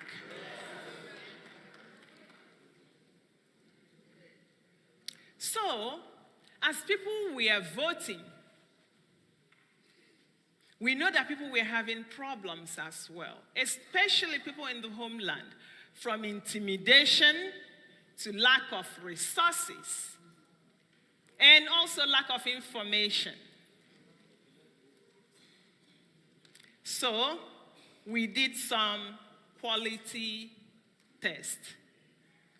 We took a sample of the votes. If you remember, for the very first people that voted, you must upload your photo.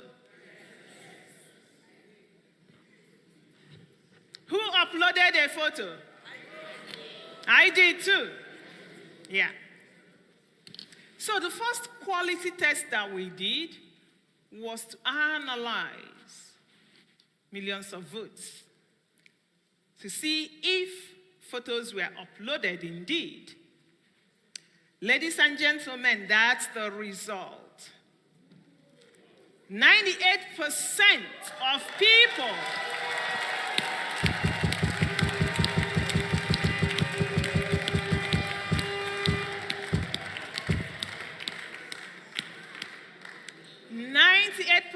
of voters uploaded their photos. This includes people from homeland, our brothers and sisters, mothers and fathers, uncles and aunts. They uploaded their photos fearlessly. About 2% uploaded either their shoe or left it empty or their car. But the thing is, they voted yes. But they were scared. These were mostly people from homeland. They voted yes. But hello, because the instruction is upload your photo, the votes without photos did not count at that point because we wanted to know what the population is doing. Now, out of the people that did not upload the photos, uploaded something else, 99% of them, or even 100%, voted yes. A few of them voted no. That told us that, oh, they actually support the referendum, but afraid of sharing their photos. Out of the people that voted no and did not upload photos, look at it. We have just 33% that are valid no's. A valid no is when you say no, and then you upload a document and tell us, I say no because I'm a Fulani, I want one Nigeria. That's valid for you. But if you say no, and you don't upload anything, you just uploaded a plain sheet of paper without anything, then your vote is invalid. That's not the instruction. So that's what this chart is telling us. Just 33% were valid. They had their reasons. Oh, my brother is a politician, I love Nigeria. They stay, right? So now, based on this analysis, the PM approved voting without photo ID to make it easier for citizens to vote so that no one is disenfranchised. This is the power of data. You don't just wake up and do something. You sample to understand your population, and then you do what the population wanted. Because now the data told us you can actually trust your population to do the right things. So, for those of you that all of a sudden, oh, no more, you can just go vote, no photos. There's a reason behind that. And that reason is this. So, how did we vote? More men voted than women. Yes. And I'm not even going to stand here to begin to tell you why. Because men, most of them have their cell phone. Not every man bought one for their wives.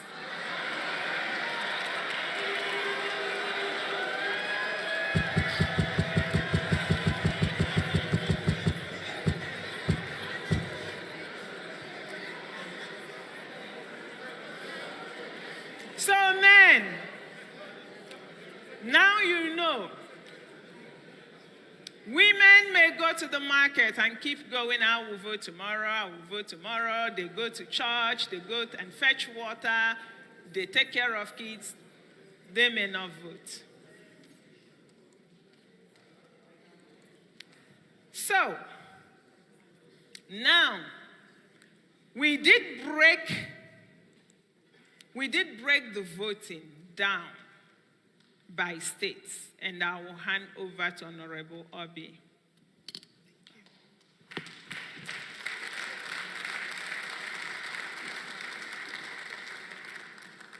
Testing. Good afternoon, Biafrans. I am so happy to stand here again, and we can go on the whole day, and we're still not tired. Thank you again for being here. I am going to show our vote. Let's travel to homeland. First of all, we're going to start from Aba State. Can you see it? Yes. Aba people, I thank you all so much. This is your vote here. And you can see when you look on the left side, you're gonna see on the chart almost 100%. And the way you look on the right side, you're gonna see the counties, how they voted. So here I present you Aba State. Thank you, Aba. We love you guys. Here we're going to Adoka State. Same thing, left, you see the percentage, the right, you see the counties and how they voted. I thank you, Adoka people. I love you guys. Your votes counted. And here we are today. So let's go to Afemai Igodomigodo State. I present to you, ladies and gentlemen, Afemai Igodomigodo State. And their votes were also counted. I thank you, people. We love you. Without you, we can never have our freedom. Because together, we make it. Thank you so much, Afemai. And we're going down to Ahoda State. It's going back. Ahoda State. So Ahoda State did also marvelously well. You know, no Biafrans want to be left behind. Everybody want to go home. All of us want to go home. So Ahoda State, I thank you from the bottom of my heart. Your votes were counted. We go into Abakiporo State. Abakiporo State voted as well. They don't want to be left behind. So their votes were counted as well. So I say, thank you, Abakiporo State. If you're here, make some noise. So we are traveling down to Alanso, the Holy Land, in English, the Holy Land. So Alanso said, you know what? We are in. And they were in. They voted, and their votes were counted. I said, thank you, Alanso State. And we traveled down to Ala Udo, the land of peace. That is Ala Udo in English, the land of peace. So Ala Udo people, they also said, we are Biafrans. Biafrans will vote, no matter what. And they voted. Their votes were also counted. I said, thank you so much, Aludo State. So from Aludo State, we traveled down to Anioma State. Beautiful land. Beautiful land. Anioma means beautiful land. So Anioma people don't want to be left behind, so they also voted. And their votes were also counted. So Anioma people, you are Biafrans. Thank you so much, Anioma. And we go down to Brahman State. So Brahman State, you know, every day our men and our women, they try to sneak out, they lock a gate, they organize themselves in a special home or one of their friends' home so that the wicked Nigerian government don't come and shoot at them. They lock the gate, they invite themselves, they take a laptop, and then they take this vote, they go vote. Brahman State did it as well. I say, thank you so much, Brahman State. Anywhere you go. So from Brahman State, we go down, travel down to Calabar State. Beautiful state, Calabar. So Calabar State also voted massively, and their votes were counted. Calabar State, I say thank you so much. Make some noise if you are Calabar here. Thank you so much. From Calabar, we'll go to Ebonyi State. So Ebonyi State, you know now. So Ebonyi State did also what others did. They voted, and their votes were counted. So Ebonyi State, you're in. We are home. This is Biafra. They voted in Ebonyi State. I thank you so much, Ebonyi State. From Ebonyi State, we head down to our CCT. So, as CCT, Biafrans also voted. So, their votes were also counted. And I thank you so much, Biafrans in CCT Ebube. This is our Ebube. They also voted. Thank you so much. Biafra, you know what? Biafra must stand. Nothing can change it. Believe you me. I don't care what anybody say. I don't care what anybody think. Biafra, we don't give up. We don't know how to give up. So, from Ebube, we go down to Edo State. Edo State also voted, and the votes were counted. And I say a big thank you to Edo State Biafrans. God bless you. From there, we go down to my own very Enugu State. Enugu State. I am from Enugu State myself. I thank you people, Enugu people. You have done us proud as well, just like every other Biafran state. So they voted, and their votes were counted. I say, thank you so much, Enugu State. Love you guys. So we're going down to Abia State. Abia State as well voted, and their votes were counted. They don't want to, mess around. There was no double mind. They voted. So I thank you, Abia State. From the bottom of my heart, we are home. And we're going down to Esan State. Esan State, they voted almost 100%. And the counties, they voted.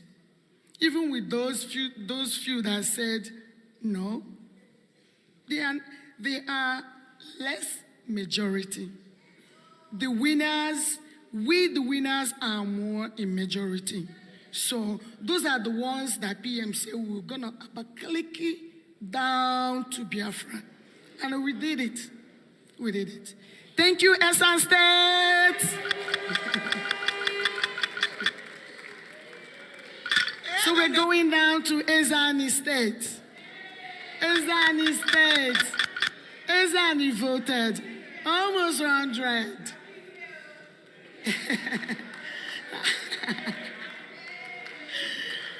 I am going to say a big thank you to Ezani State.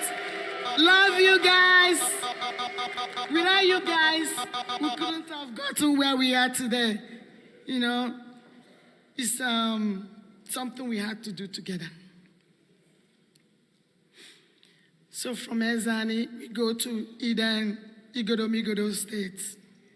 So Eden Igoromigodo State, those days are gone where they will come and try to tell us our story and try to divide us and try to tell us, no, you don't speak Igbo, you are not Biafran.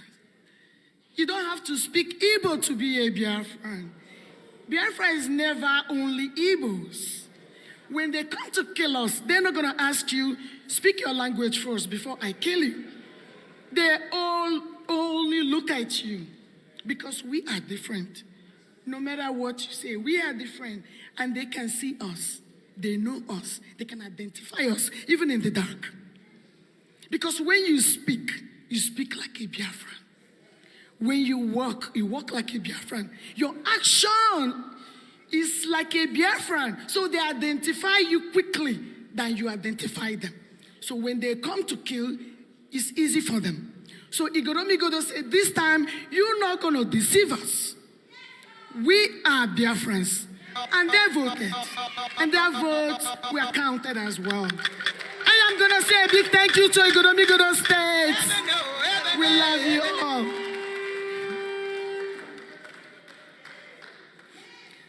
So we travel down to Ibong State. I love all the names. So remember, all these states, for those that doesn't know, and for those that would think, they were forced into it. Nobody was forced into it. All these people, they chose the name, they gathered together, they say, we don't want to answer name that we don't understand. We don't want to answer names that we don't know where they come from or what they mean. We want to answer names that reflects us, that tells who we are, that speaks our language, and Idong Ibom is one of them. I thank you so much, Idong Ibom State, for your votes. Idong Ibom Song! Idong Ibom Song! Idong Ibom Song! Idong Ibom Song! Idong Ibom Song! God bless you all. Once again, I am just going to use this opportunity to apologize for my voice. You know, since we came here, it's been so much fun. I was sitting in the airplane, I couldn't relax because I just want to land, you know. And I came here, the hugging, the faces, all the people you saw on the internet. That is our home internet. They say we are internet nation. That is we see each other, we meet, we party together on the internet. But when we hear Finland, we all prepare because we know we're going to see those faces. So I was so looking forward to see everybody. And when I see how it was like every day laughing, every day, you know, screaming every day, and my voice came. But I hope you all can hear me. Thank you so much. So, we are in Igala State. Igala State, you know one thing this government want the people to know is that we want to bring the government to your doorstep. It's not that one you say, my minister is in Abuja. It's not going to happen in Biafra land. When you rule, you're going to stay close to your people. Your people are going to know you. You're going to speak to them. You're going to listen to them as well. So the governance is going to come close to you. Ladies and gentlemen, I present to you Igala State. They also voted. Thank you, Igala State.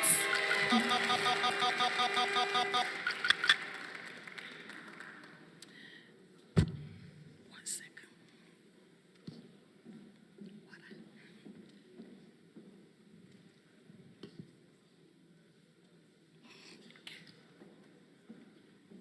And we're going down to Ibani State.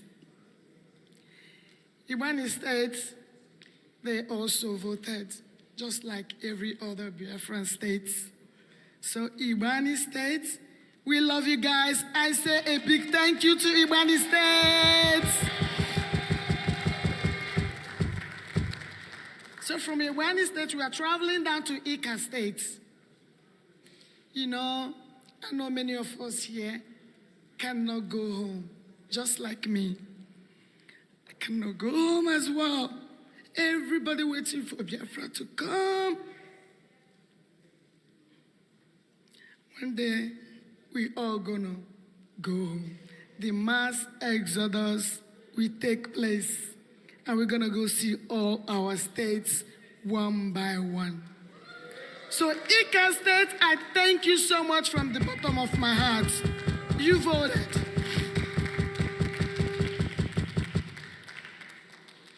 And we're gonna go down to Ikemba State.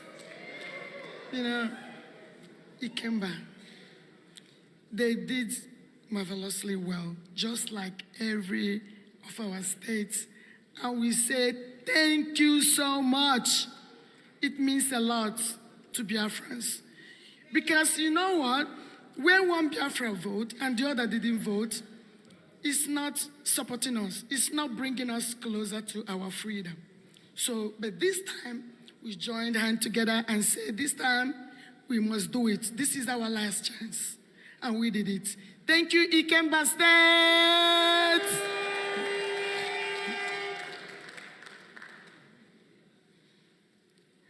And we're coming down to Ikom State.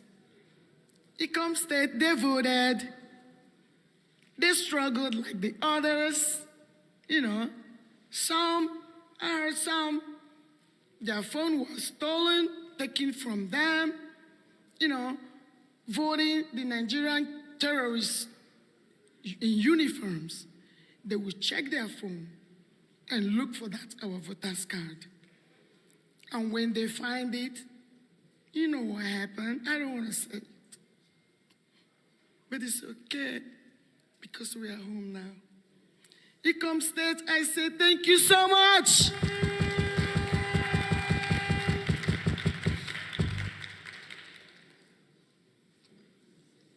We are in Ikumisia. Ikumisia also, they did great. Ikumisia, I say thank you so much from the bottom of my heart.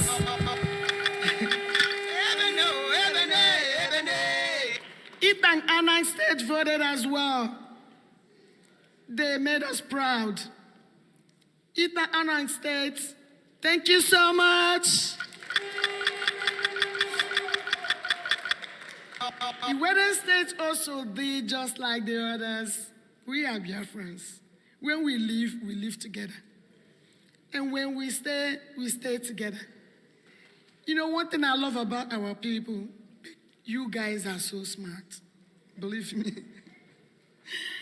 You guys are so smart. No one needs to tell you this is white and this is black. No one. No one needs to convince you that evil has, you know, after a while become good. It doesn't happen. It doesn't work like that with us. We maintain where we stand. And when we find truth, we gridai. That is who we are. And when we find lie, we all disappear.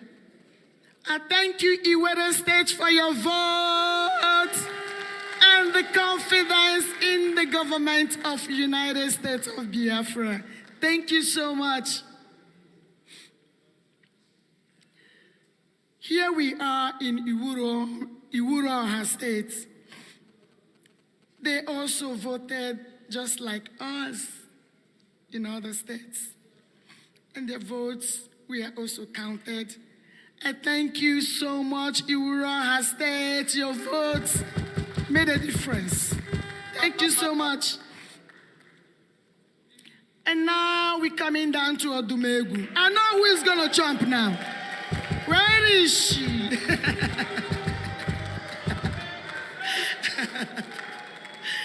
Odumegu State. They made us proud as well. You know? Odumegu State, I am going to say a very big thank you to you guys.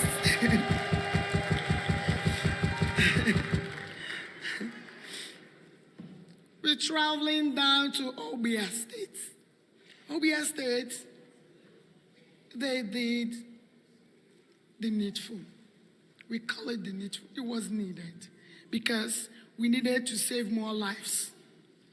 So everybody was ready to vote because we now know guns and bullets cannot do it.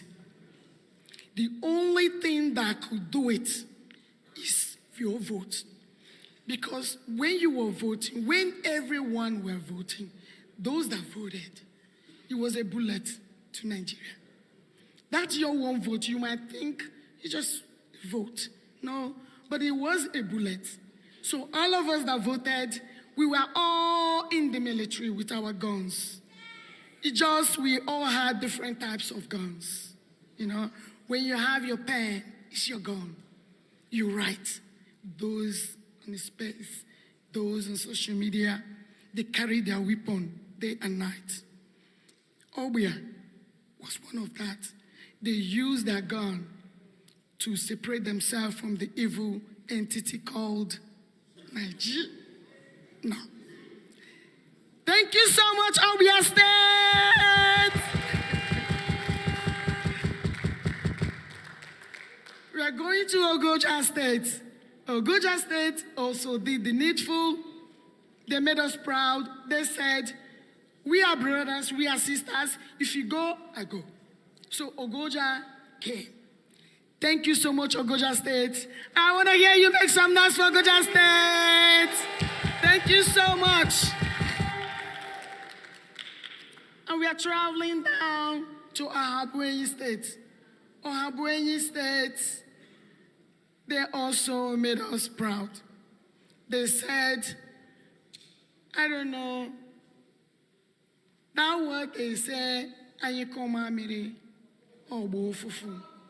When we all put together, when we all put together in one bowl, in one bucket, we get the foam. It is a proverb. Okay? So for those that doesn't understand it, it is a proverb in our place. So when you join hands together, you achieve great things. That is what Ohabuenyi did. They also join hands. Thank you so much, Ohabuenyi State. We are traveling down to Ohauku. You know, Ohauku. Ohauku means great people. Great people. And thank you so much, Ohauku State. We love you guys. You made us proud. And we're going down to Okigwe State. This state, this particular state, a lot of blood were shed there. So much blood that you can't even imagine. It's unbelievable. We don't die. What do? We multiply. You can never kill us all. No way. You have to kill up to 100,000 people, 100 million people to erase us from the surface of the earth. And you and I know that it's not possible. It's impossible. We don't die. We can never, never, never be, wiped out from the surface of the earth. We keep multiplying every day. Biafra is our home, and our home we're gonna get. Thank you, Okigwe State.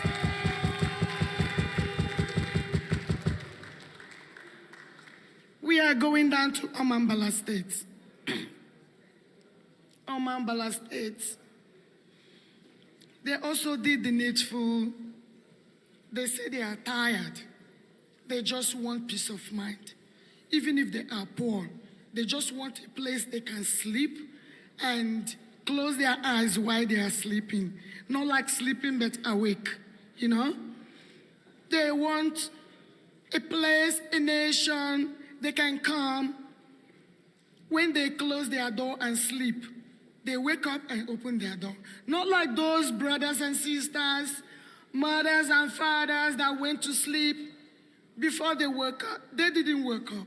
Their house was lit on fire. And that was the end. That's it.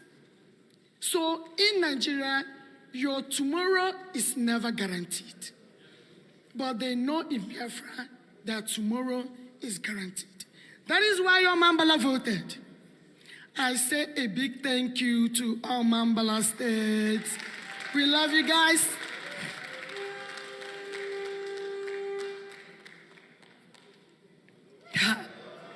Dike.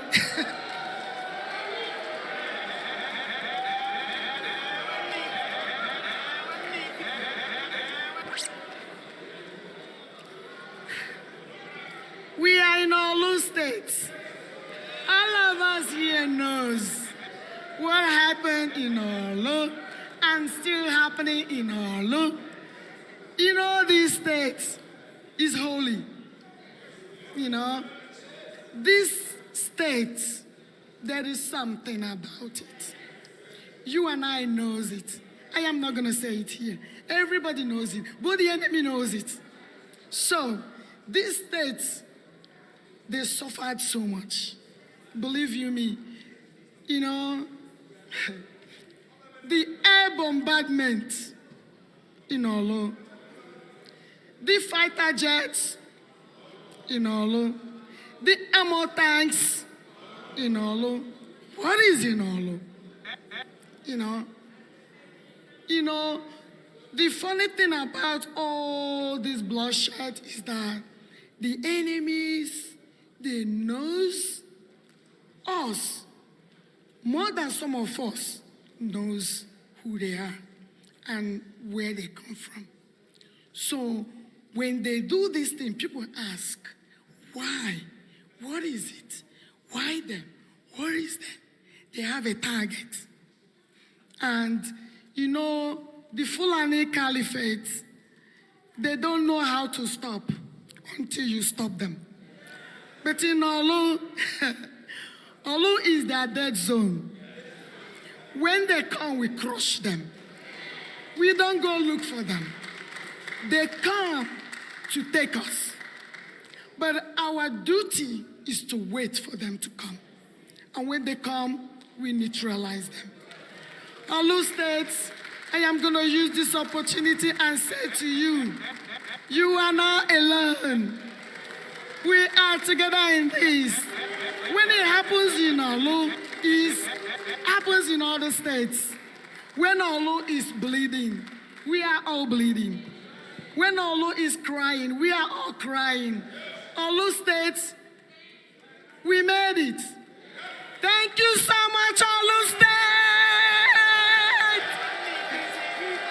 Excuse me, please take a sip of water because you said a lot of things concerning Olu, and I just want to exercise try to interpret what you just said, the statement of Olu people. Olu people just told them that our moo don't do, say the moo, but now we move. We move. They don't want to hear the name Biafra. For them it's a scary name Biafra. Although Lord is a name Biafra. Biafra. Most High Jaja bless. Chukwokika Biama bless.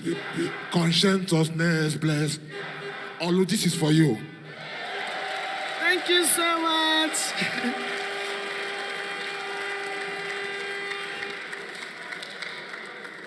Thank you so much. And we are traveling down to Owerri State. Owerri State, make some noise. Your votes were counted. I thank you so much, Owerri State, for your, bravery. Going out there, lining up, watching your back, who is coming to shoot, but you still did it. Thank you so much, Owerri State.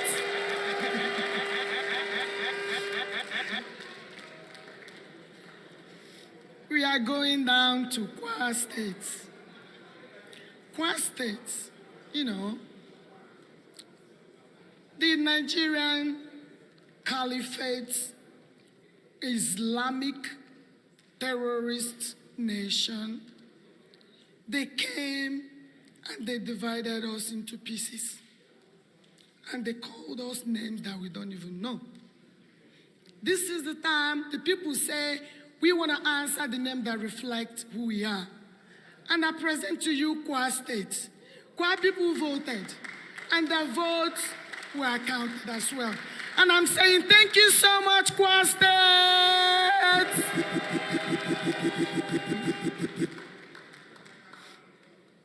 We are traveling down to South Atlantic states. The South Atlantic states, the people and their states, is that choice. When you make a choice, you live with it, right? You choose the things that make you happy. So when you first of all, start to answer a name that you don't know, that already puts you in a jail. Because it's not you. It's not you. And where we come from, we believe that our lives, our names reflect in our lives. That is why we answer all the names that we answer. You know, every of our name has a meaning. Most of them giving glory to God. So, South Atlantic states, your votes were counted as well. I am saying a big thank you to South Atlantic states. Thank you so much, you did it. And here we come down to Yoruba Isoko states. I am gonna say Migwa. Yoruba Isoko states, they made their voice heard. And look at them, they were not left behind. I am gonna say thank you so much, Yoruba Isoko states. We love you guys, really. We love you guys. That's my last presentation. And I'm gonna thank everyone, every state that voted. Even those that didn't vote, we understand. When you're gonna come down to Biafra land, you're gonna cry. You're gonna regret why you didn't vote. Your children are gonna ask you, Papa, did you vote? You're gonna say no. Mama, did you vote? You're gonna say no. And they're gonna ask you why. You're gonna say because you didn't trust them. They're gonna call you what? A coward. They're gonna call you a coward because you let your people die. You watch them die. You didn't do nothing. You don't have to carry a gun. You just have to cast your votes. You disappointed them. Shame on them. And for those that voted, I say, may God bless you immensely. May Chukwu never depart from you and your families. Thank you so much. Otherwise, I mean, in simple terms, referendum is the voice of everyone. Real freedom, Jah will must be done on the land. Simon, they don't want to hear the name Biafra. For them is a scary name Biafra. We love this very name Biafra. Mosai Jaja blessed. Chukoki Kabiama blessed. Consensusness blessed. Biafra.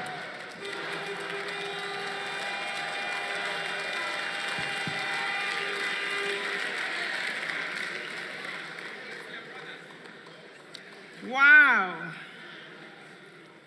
We thank Honorable Obi running through 40 states. Not easy. That's why I didn't do it. I just took the easy part. So. All the data crunching that she did is just telling us that Biafrans casted insignificant votes. For who? Nigeria. Yeah. We casted insignificant votes for Nigeria. If you looked at that, I don't even know if I saw anything around 70%. Biafrans went out en masse to vote. And we'll see the videos.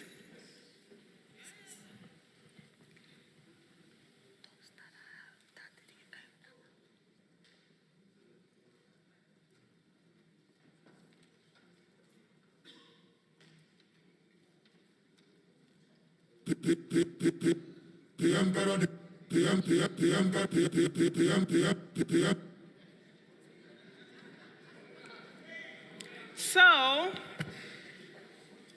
we believe that the reason we voted massively for Biafra and almost nothing for Nigeria is because even those of us not at home, we know what Fulani is doing back home. What are Fulani is doing?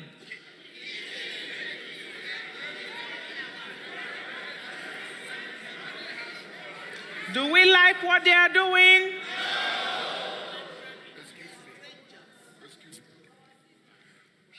Yeah. Can you hear me?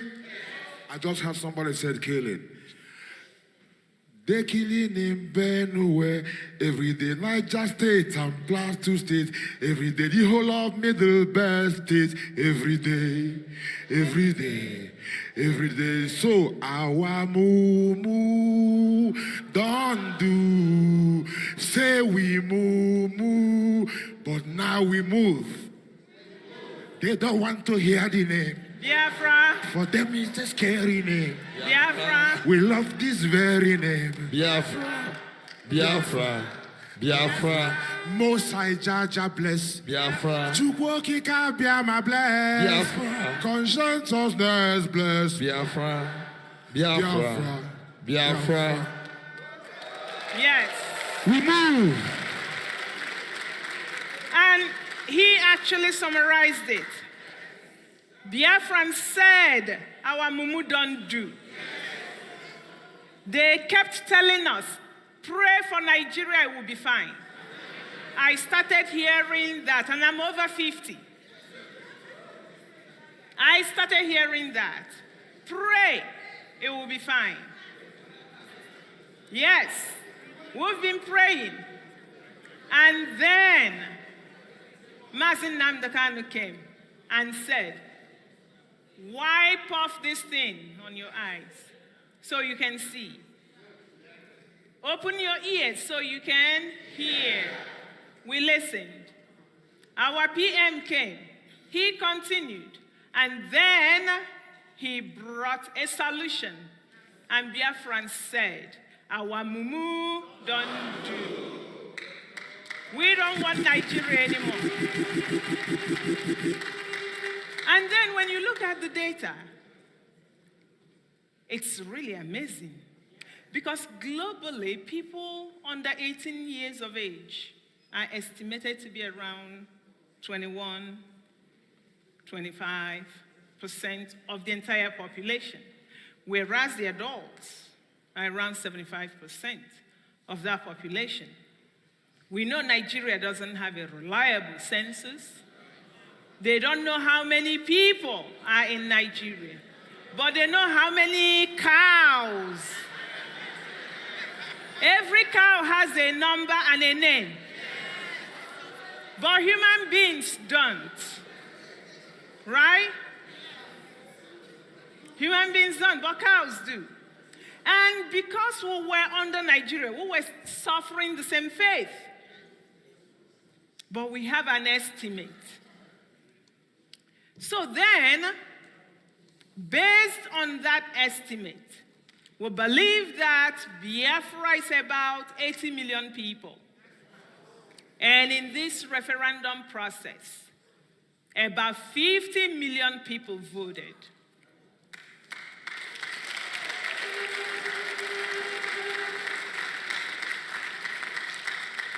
That is about 63% of Biafrans who said, we want to go home. Who said, our mumu don't do. Who said, no to Nigeria. About 37% of the people did not vote. If we take the global trend, maybe about 9% or so, maybe people under 18. The rest of them may be people that didn't hear, were afraid, or just didn't know how to. So the die is cast. The outcome of this Biafra self-referendum will eventually, in our lives, be the most consequential ballot anyone that voted must have casted. Even if you say, once Biafra is restored, I don't want to vote, you've casted your most important vote. Be proud of yourselves.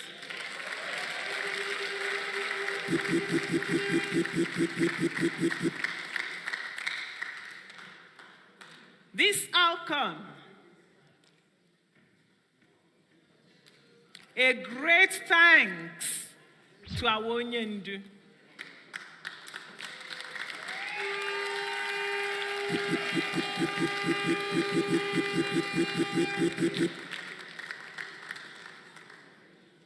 Our PM,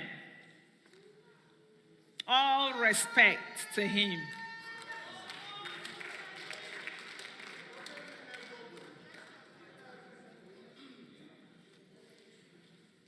All the electoral officers, some of you are in here.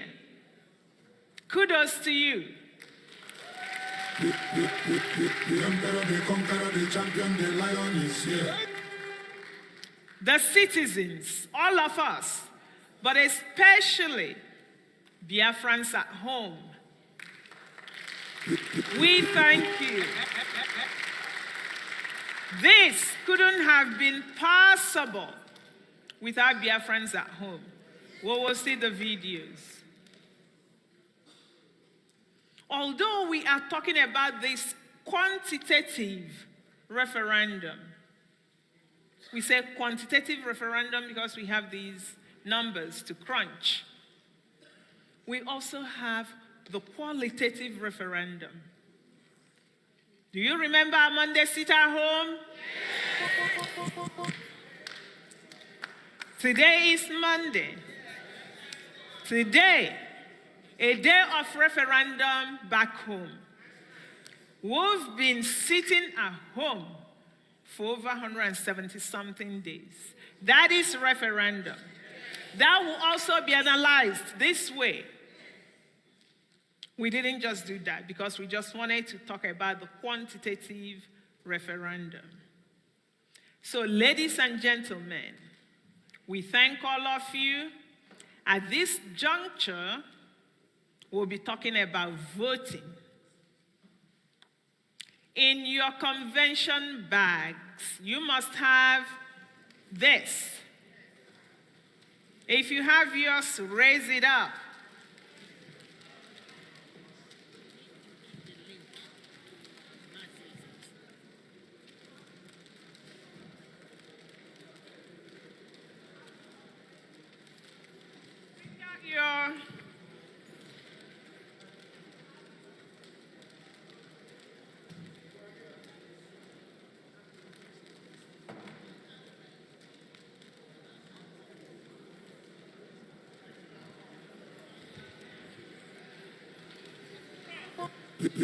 Okay, it's okay. Just don't panic. If you have yours, raise it up. If you don't have, you only vote once. Remember the rule. One person, one vote. Right? We do the right things all the time.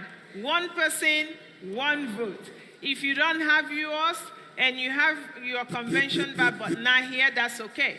You will get a voter card. So we will all cast the vote, answering that question, but using this to check the yes or the no. It's up to you. You vote your conscience. All right? And we will collect all these. This is called ratification of our referendum. All right?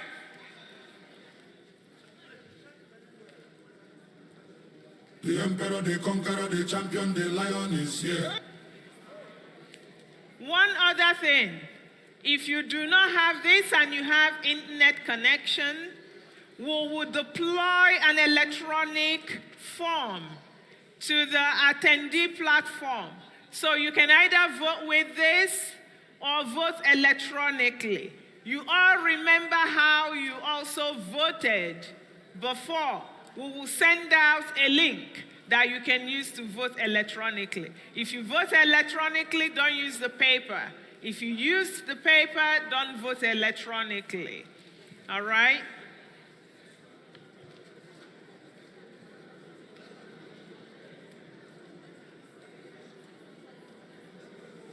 The emperor, the conqueror, the champion, the lion is here. Zobu, zobu, ringing by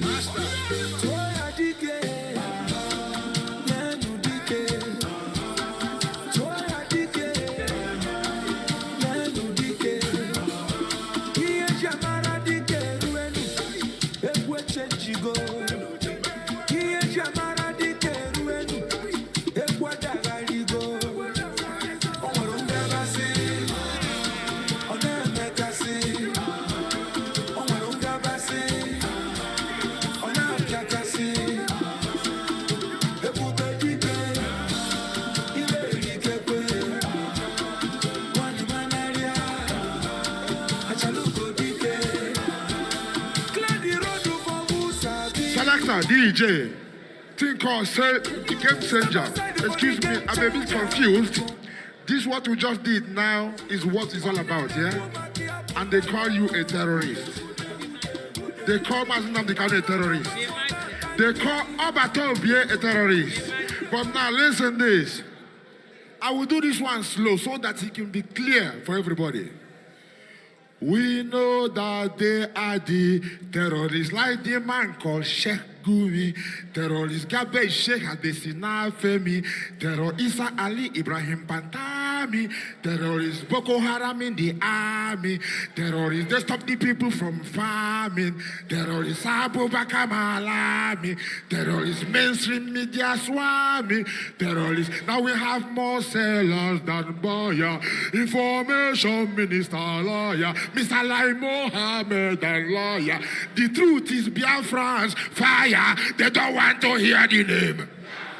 For them is a scary name. But we love this very name. Bia Bia Bia. Mosai Jaja bless Bia. Chukwoki Kabiama bless Bia. Conscientiousness bless Bia. Biafra. Bia. They can come into Biafra land, want them, run them out of Odudu land, want them, land, run them out now, yeah. Divided the nation, this and playing their bloody games against Biafra with the AU all the same. What a shame, such a pain. Namdi Kanu say, he comes away.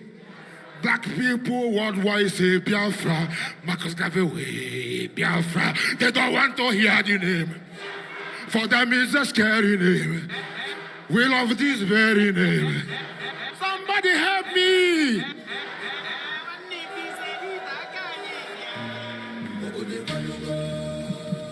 All right. So as you are casting your votes, it's lunchtime. We can multitask. You can log on to the link and cast, or fill this in, or collect your ballot to cast your vote. But lunch will be at the lobby. And remember, we get back here at 2:15, please. Done? Oh, okay.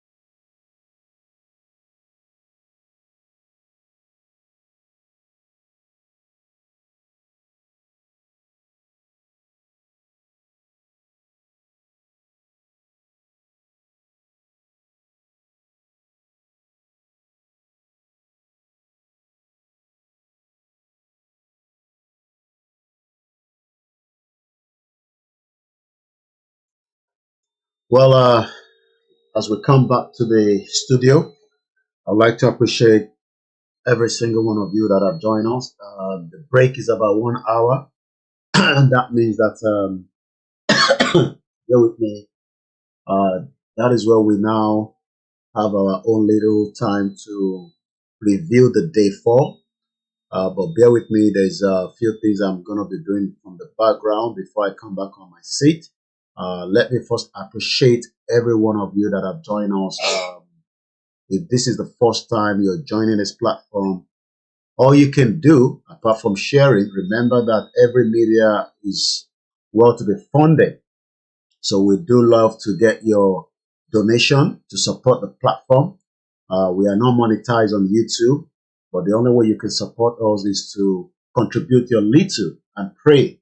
You know, for this platform, we continue to fight for not just the Biafra, the Yoruba nation is one rate that we are also fighting for, and all others that wants to be free. I have a video that we are going to play now. This was a video of our leader, a strong man that believes in what is happening today, and that is Mazi Nnamdi Kanu. This video was 7 years ago, About 1.5 million people have watched it. I want you to watch it again in the next 6 minutes, 49 seconds. So don't go anywhere. They'll be back from the launch in about 1 hour. I'm going to open the phone line, but not yet. Do not call yet. I'm not going to pick up your calls. Let us watch the video first.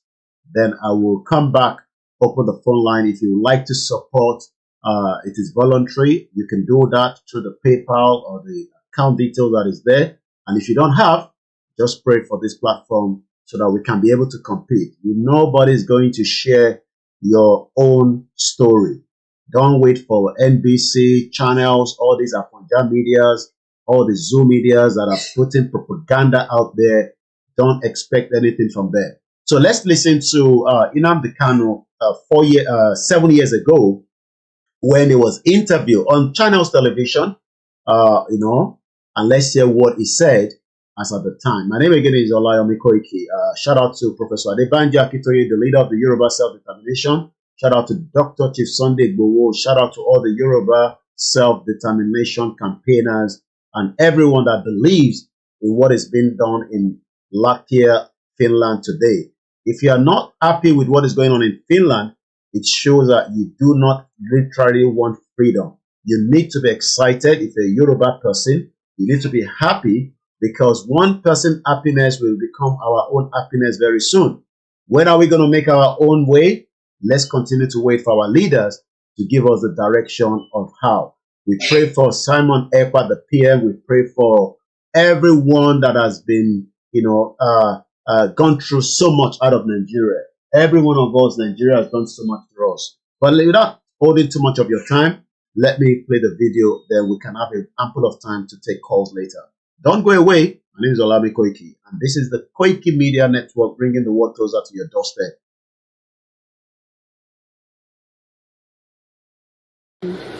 It means freedom, liberty, fairness, equity, and justice. In practical terms, these are very good sounding words, but in practical terms, what does Biafra mean? Confederation. So a weak center, very weak, very strong regions. Absolutely. Have you had a change of mind, therefore, about getting an independent Biafra? Because that's what I seem to be hearing. No, I've not changed my mind. No. An independent Biafra means going back to where we were before the white man came. Okay, so you're not talking about a federation when you say a confederation. You're not talking about a federation as part of Nigeria. You're talking about total independence. Absolute independence. Complete independence. Now, is there anything that can happen that will make you change your mind about this particular direction? No. So it is either Biafra or nothing else? Or death, yes. Or death? That's correct. If push comes to shove, yes, will you go to war? No, because truth is a far more potent and deadlier weapon than bullets and mortars. So truth. No war? You've ruled out the... Absolutely, I don't believe in war, no war. When I say Biafra or death, I'll keep pushing. Either I am alive, I die in the process, I won't stop. Allow me to repeat, if you don't mind. Had sovereign national conference been convened by the powers that be, where every ethnic nation, I said every, I don't care if there are 600, I don't care. Everyone is all the 500 plus. Everyone together to say, this is all, others can delegate, I don't know, powers to other people to attend on their behalf. Sit down to say, what type of country do we want? Sit down, discuss, agree. I can begin to perhaps submit to your position. Is it too late? It is way too late. They've killed too many people. They've ruined too many lives. They've wasted too many souls. How do we bring those people back? If the federal government, given the agitation that is going on, becomes convinced that, you know what, these people have a point, it is time to actually address all these issues, and they begin to systematically address some of these issues, would you change your mind? No, because of the deceptions of the past. No trust? No trust. Aburi was there, it was negotiated. Nothing happened, 1968, if I recall. And the confab report, what became of it? How about the 3 R's, reconciliation, reconstruction, and heaven knows what else? What became of them? Nothing. Calabar Seaport is not working. Can you tell me why it's not working? It's a seaport used by the colonial masters. Why is it not working today? How about Iguacha Seaport? Why is it not being used? Why not worry? Why must we allow only Lagos to function as a viable seaport? In England, where I used to live, you had Liverpool, you had DISSOLUTION, which is Portsmouth, Southampton. Everywhere you had harbors and ports. So why must you have only one? I've heard people say these are very valid arguments, and that these are things that are to do with bad governance. So the average Biafran, to use your phrase, or Igbo man in the Igbo, is facing poverty much in the same way that the average guy in Yoruba state is facing poverty. And so these are issues of governance. You don't agree with that? I agree completely. Okay. So if that is it, why isn't the agitation about tackling the problem, which is ensuring good governance, perhaps starting from locally? Because part of the allegations against you is that you don't confront your political leaders in the East, and you'd like to blame Abuja for everything. Because the way I would want to solve a problem is not how a Fulani man would want to solve it. You really believe this is an ethnic thing, and the approach is different? No, the approach is different. No, it's not ethnic. It is more to do with value system. Right. The way you may want to solve a problem could be markedly different from how I do mine. What is the geographical makeup of Biafra, as far as you are concerned, this Biafra that you want? So, for example, if we're doing a referendum, where will that referendum take place? Is it only the 5? It's on, no. It's okay. It's on, which is River State, Bayelsa, Delta, Anambra, Imo, Enugu, Ebonyi, Cross River. Akwa Ibom? And Akwa Ibom, of course. Right. Those are the coasters. Basically. Bayelsa? Yes. Southeast and South-South without Edo State. Without Edo State. That's correct. And then including Igede, Idoma. Right, the Benues. So that's the Igalas and part of the Kogi state, right? Nyosom Wike, the governor of the governor of River State, made a statement, I think it was yesterday or the day before yesterday, and said, you should not be including River State. It's for the people of River State to decide, not him. I can't decide for Biafrans. They have to go and vote and convince the whole world that they want Biafra. It's not for Nyosom Wike, it's only one man, one vote. What if they're not even willing to take part in the referendum? Because I've had people from the South, for example, from Bayelsa. I've had people from Cross River. I think there's a famous actress, Kate Henshaw, for example, wrote a long piece about why people of the South don't want to be dragged into a place called Biafra. You're saying, regardless of what they say, you want a referendum in those parts? Because I know the majority of the people want a referendum. I was in Iguacha yesterday. How do you know? I was there yesterday. I was in Iguacha yesterday. You call Port Harcourt. I was there yesterday. I should have been there to see what happened. Now, they were delighted to see me. I'm sure you know that. It's all over the place. They're very happy to see me. I bet Kate Henshaw wouldn't get such reception. Where she to go to? She's a big, popular Nollywood actress. I wouldn't necessarily. I'm telling you, if I go to her village, people will turn out to see me more than turn out to see her. Here comes Shaquille O'Neal. Loving Vox's Unlimited.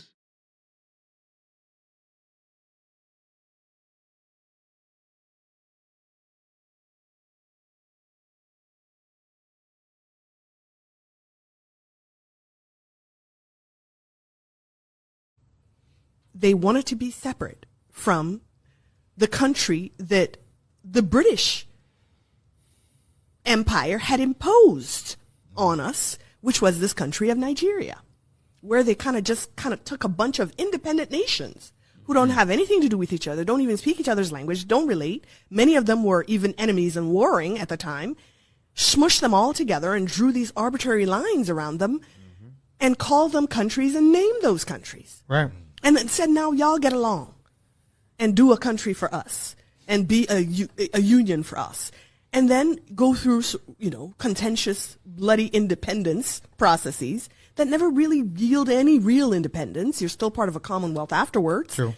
And you have the eternal meddling in your affairs and the eternal extraction of your resources and the eternal fomenting of divisiveness and infighting in order to be able to control you. This is what an oppressor does, a colonizer does. These are tactics and strategies of dominance. Right. We were subjected to that as a larger unit of Nigeria. And then when the Igbo people said, we want our own thing, let's go and do that. Well, it so happened to be that the territory that this new country of Biafra was going to be in included very, very rich oil reserves. And the British were not going to let go of that. Wow. And the people that they had put in power, their puppet Nigerian governments weren't going to do that either because they needed it for the Nigerian project. Right. And Britain needed it for its own interests and uses.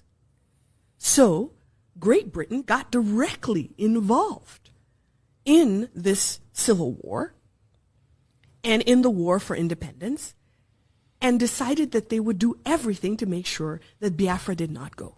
Wow.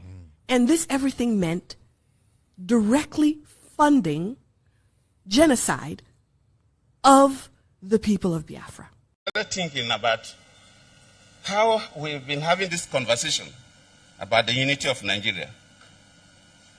And I reflect back at some of the prominent statements made by some of our founding leaders. And I feel that probably this will help us to have a conversation on the Nigerian unity. I just brought four, not to bore you. First, and I quote, not my statement, Nigeria is not a nation. It's a mere geographical expression. There are no Nigerians in the same sense as there are English, Welsh, or French. The word Nigerian is merely a distinctive appellation to distinguish those who live within the boundaries of Nigeria from those who do not. This is accredited to Chief Obafemi Awolowo, the former Prime Minister of the Western region. The second one, and I quote, it is true that we politicians always delight in talking loosely about the unity of Nigeria. 60 years ago, there was no country called Nigeria. What is now Nigeria consisted of several large and small communities, all of which were different in their outlooks and beliefs. The advent of the British and that of Western education has not materially altered the situation. And the many and varied communities have not knit themselves into a composite unit. This is accredited to Sir Amadu Bello, former Premier of Northern Region. The third, and I quote, since 1914, the British government has been trying to make Nigeria into one country. But the Nigerian people themselves are historically different in their backgrounds, in their religious beliefs and customs, and do not show themselves any sign of willingness to unite. The Nigerian unity is only a British intention for the country. Impediment to Yoruba development is the impediment to Odua development. Without Nigeria, we won't be where we are. 1962, we were far ahead of South Korea and North Korea. We were far ahead of China even. We had television before France. We had radio before South Africa. Now look at where we are today. I think it's a shame that even any Yoruba man can be talking about restructuring at this point in time. What are we restructuring? This country that is already shot to pieces? I don't think that's what we want. But they are always talking about giving Nigeria a chance. The patience of Yoruba with Nigeria has come to an end. If you don't allow we Biafrans to go, that zoological republic called Nigeria will be a worse place than Somalia. And today it is happening. And if you have not applied for your Somalian visa, please try and do so. Should I say Somali visa? Try and do so as quickly as possible, because the zoo is on the path of destruction, and there is nothing man can do to reverse it. Mark today's date and what I'm telling you. Nigeria will be destroyed beyond human comprehension. Every one of us must rise up. The armed forces are not neutral. They collude. They collude. They collude with the armed bandits. They kill people, kill Nigerians. They facilitate their movements. They cover them. If you are depending on the armed forces to stop the killings, you will all die one by one. There is no land called Nigeria. There is no language called Nigeria. There are no people called Nigerians. We are only deceiving ourselves. We are not Nigerian. Okay, where is Nigeria? Where is the land called Nigeria? What is the Nigerian language? We are nations that had been forced together to live in one pathetic country. So anybody who goes there today to say pray for Nigeria, that person is just deceiving himself, because the people who want to be that Nigeria had not sat down to agree if they want to be Nigeria. So what do they expect of us now that this war is on our doorstep? Of course, there has got to be civil mobilization. And if we keep waiting for this to be centrally handled, we're all going to become, if we're not already, slaves in our own land. That for me is personally intolerable. It's not an acceptable condition. And whatever it takes, I stand ready to contribute in any way. That's all. But there seems to be some confusion in Yoruba land. I see that maybe perhaps the generality of the people do not feel as passionate about self-determination. And secondly, there is all kinds of positions. Afenifere is talking about restructuring. You are talking about self-determination. You don't know this. You don't know the nature of the Yoruba society. You don't. Most of the young people, and they are the majority in Yoruba land, want the self-determination of their Yoruba nation. That's the truth of the matter. That's what is keeping the movement going. And they are also doing so in the diaspora. Yoruba young men and women all over the world want their own country, separate from Nigeria. You cannot deny that. No matter how much you want to pander to the government, you cannot deny that. That's the truth. But anyway, the important thing, however, and I'm surprised that you are not talking about that, is that the Yoruba people who are fighting for self-determination are telling the world and telling themselves that they will do it only peacefully. We are Yoruba. We know our status in the world. We know our status in the black world. We do not want to destroy the peace of Nigeria, and we do not want to bring difficulty into the lives of any other group in Nigeria. But we want to get out of Nigeria. That's it. Well, Prof, you were a strong member. And you're not talking about that. You are asking me questions. You are asking me questions as if what ORILEEDE did has the support of the majority of Yoruba people who want self-determination. It is not true. Well, Prof, she has a small minority of a section that is ready to do illegalities.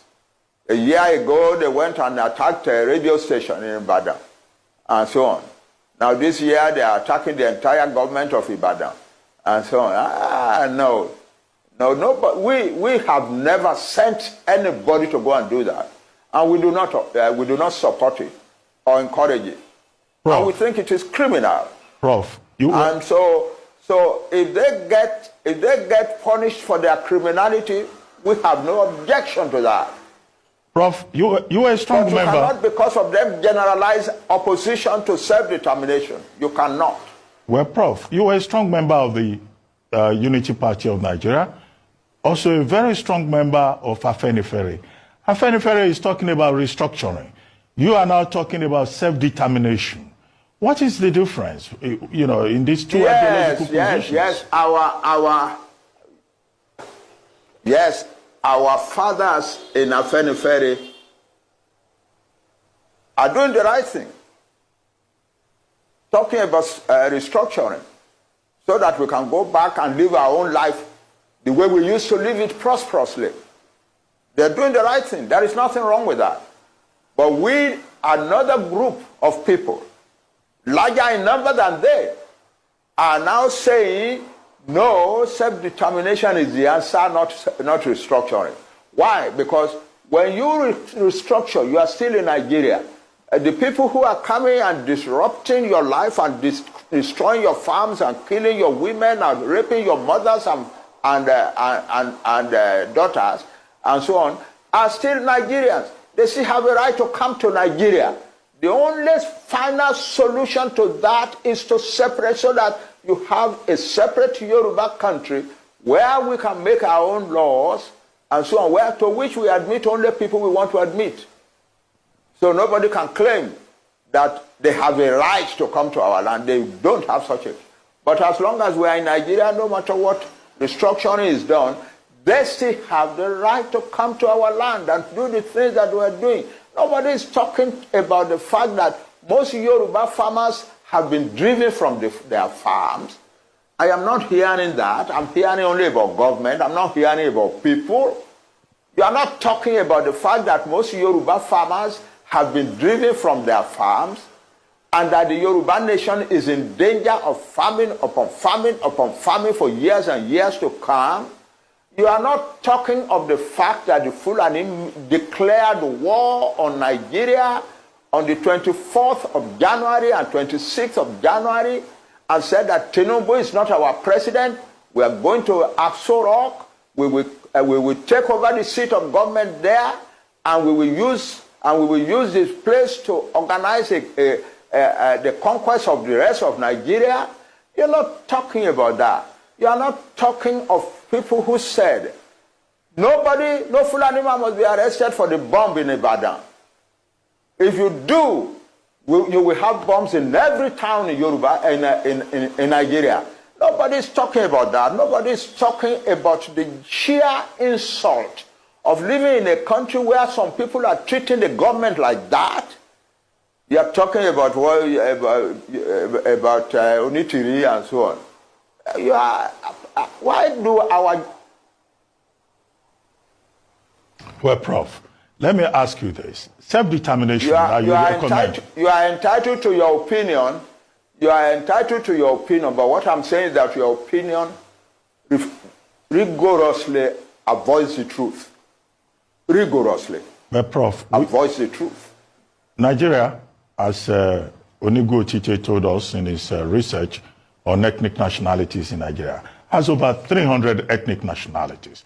Will you recommend self-determination to all the other ethnic nationalities in Nigeria?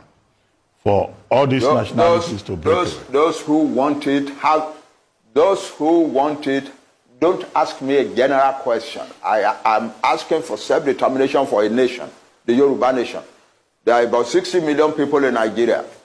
And their territory is large enough to be a large country. So that's what I'm talking about. Any other nationality in Nigeria that wants self-determination is free to ask for it. I cannot come and ask for self-determination for nations that are not mine. No.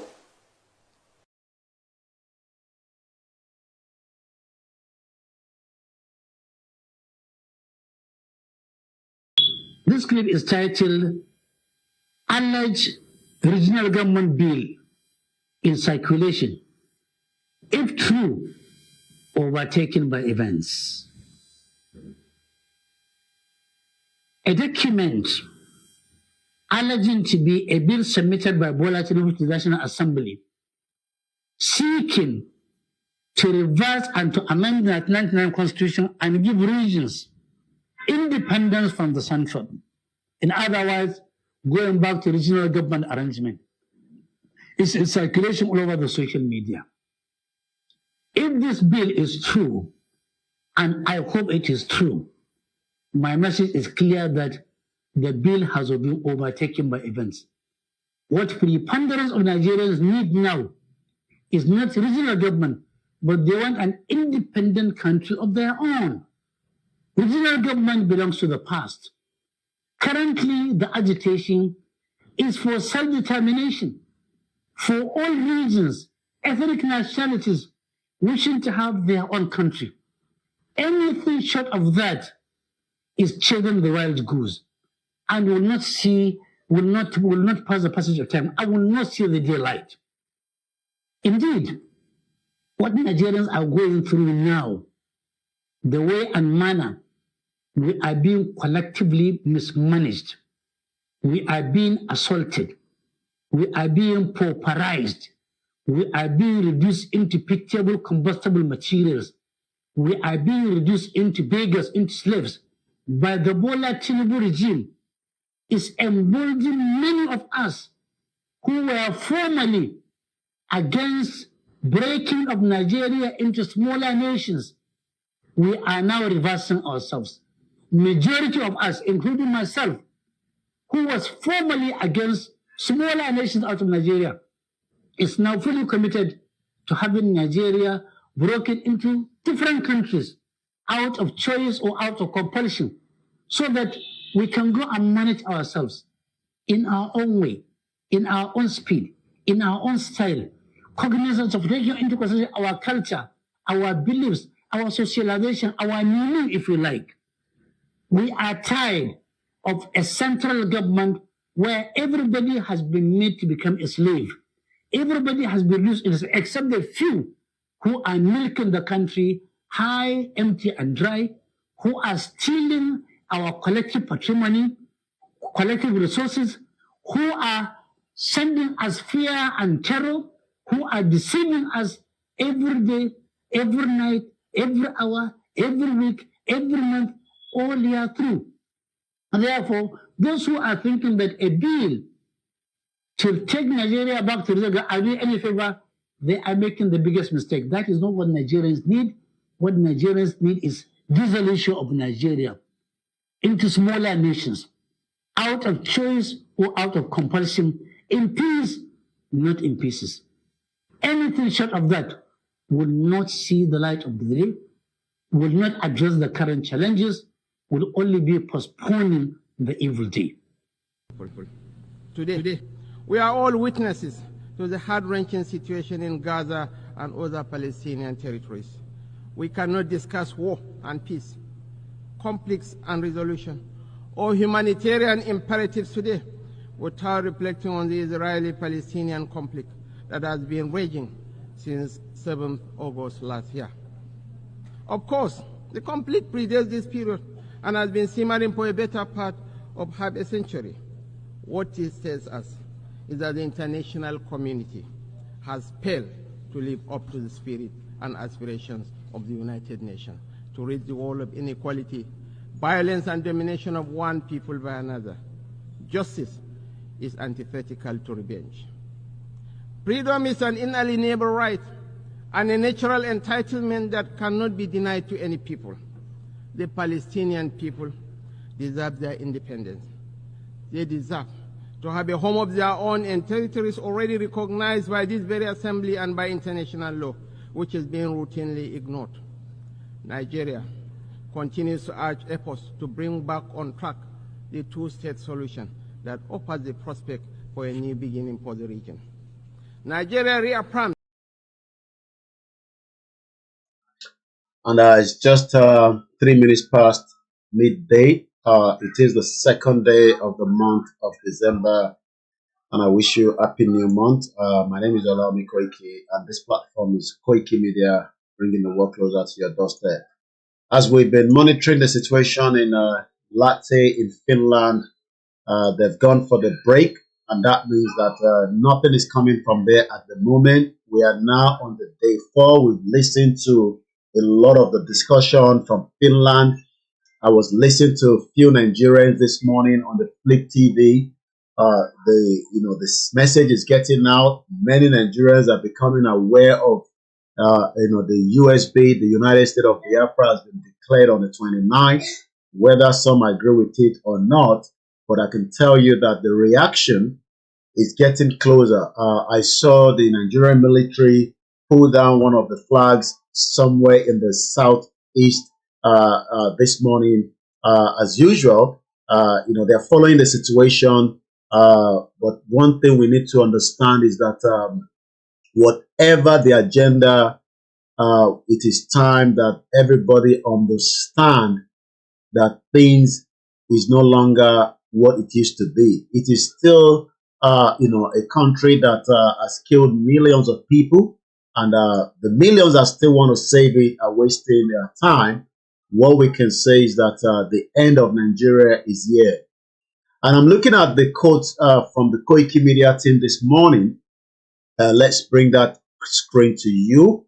We're going to take our calls, but just give me about a few minutes. We will bring calls in, but if you look at the quote this morning on the Koikimedia, says freedom is never voluntarily given by the oppressors. It must be demanded by the oppressed. Martin Luther King Jr. Who are the oppressed and who are the oppressors? I'm sure everybody knows the oppressor, and everybody knows that the indigenous people are the ones that are oppressed. But when Nigerians think that they want to go and bring in another fraudulent election in 2027, there's no amount of election that you can do in Nigeria that can resolve the current state of what we are going through. As we all know, the British created Nigeria for a purpose, and that purpose is coming to the final as the Yorubas are asking for their nation. And please do respect this particular platform. It remains for humanity, and it's also serving under the leadership of Professor ADEBANJI Akintoye. We're all doing different things. The Biafran are doing their own, and we are very grateful. We are happy for them. And the Yoruba will do theirs at the appropriate time. One thing I need to remind everybody, that the end of Nigeria is here. The West can live in denial. If they like, they should endorse the Biafra, or they should allow themselves to feel the pain. But as we all know, self-determination that we talked about is an inalienable right, and that right will be respected. Let's listen to these while I come back again on my seat.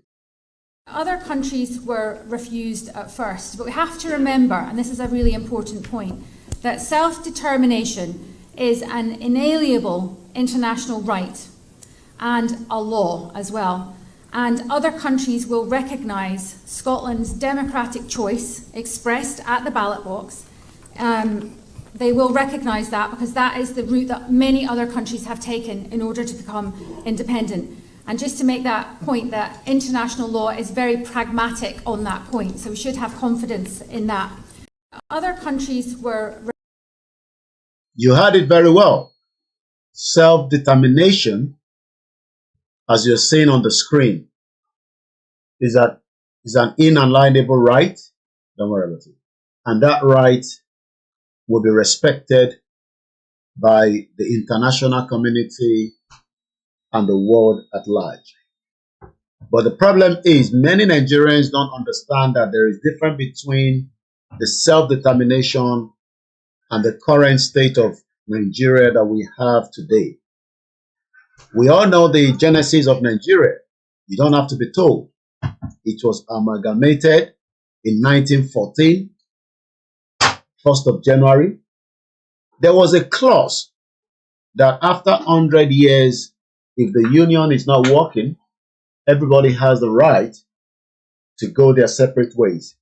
But the criminal politicians from every part of Nigeria, not just in the southwest, we have the criminal politicians in the southeast, the criminal politicians in the north, the criminal politicians across every part that have held Nigeria for their own selfish interest do not want Nigeria to dissolve. And that is the reason why the politicians are doing everything possibly best to make sure that the country remain one. They will tell you that we are working hard to bring the unity of Nigeria together. I read yesterday that the Afenifere, the Ohanize, and the Arewa want to rename Nigeria. And the question is, we don't need Nigeria to be renamed. What we want is for the country itself to be dissolved, for everybody to go their separate ways. Renaming Nigeria is too late. You don't have to rename it. Nobody wants to bear the name again because the name itself is no longer working. And I want us to see the headline yesterday from the paper in Nigeria as the meeting that was held in Kaduna by these three particular social cultural groups are still promoting what we call a rename Nigeria. Regionalism, Afenifere, Ohanize, ACF take a new stand and they want Nigeria to be renamed. Ohanize Indigo, Afenifere, Arewa Youth, go upstairs. Arewa Youth Consultative Forum and other ethnic groups have recommended regionalism and parliamentary system as the only way to tackle various challenges plaguing the country. The major ethnic groups under the aegis of Rebirth Group TRG also said the country should be renamed to what will be known as United Regions of Nigeria, URN. So what they are telling you, a Biafra or Yoruba man,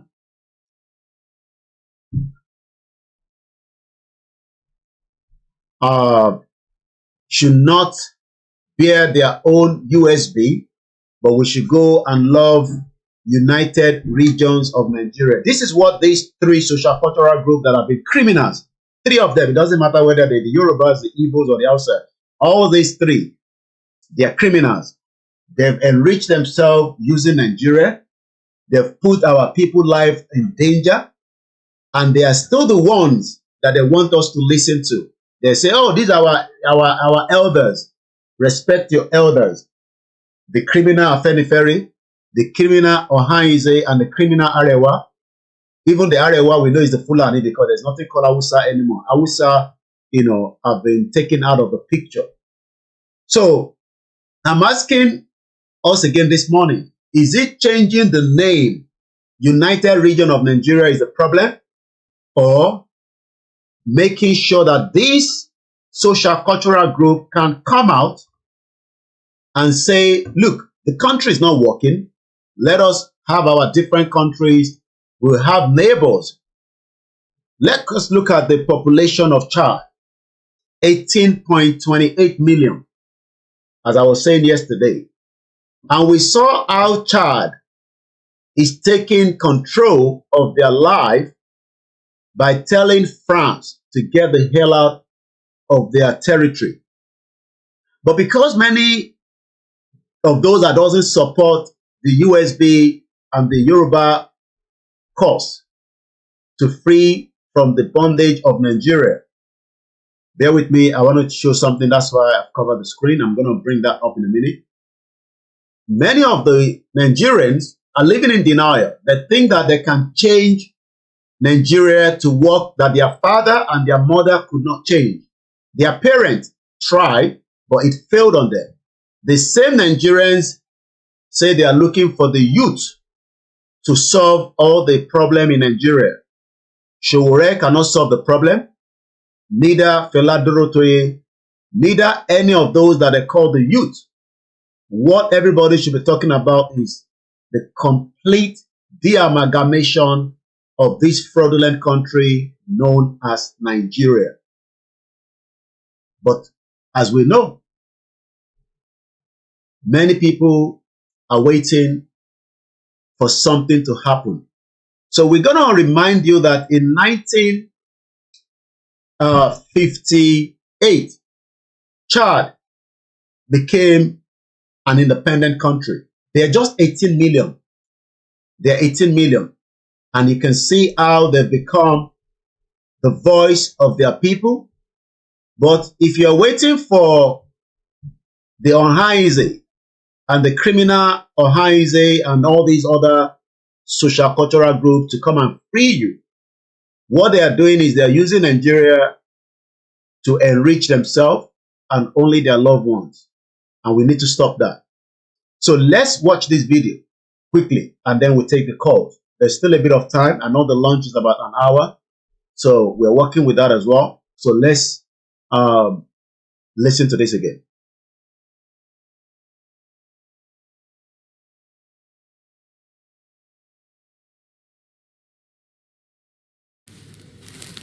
Now let's look at France. It's had another setback, this time in Central Africa.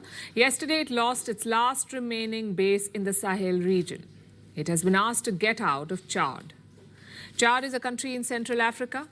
It was once a French colony, like a lot of other African nations. Chad became autonomous on 28 November 1958, and it became fully independent 2 years later in 1960. But the 28th of November is still a special date in Chad. It marks an important step towards freedom, which is why Chad chose yesterday, the 28th of November, to break with France again. Their government put out this notice. It terminated a defense agreement. The agreement allowed France to deploy troops in Chad.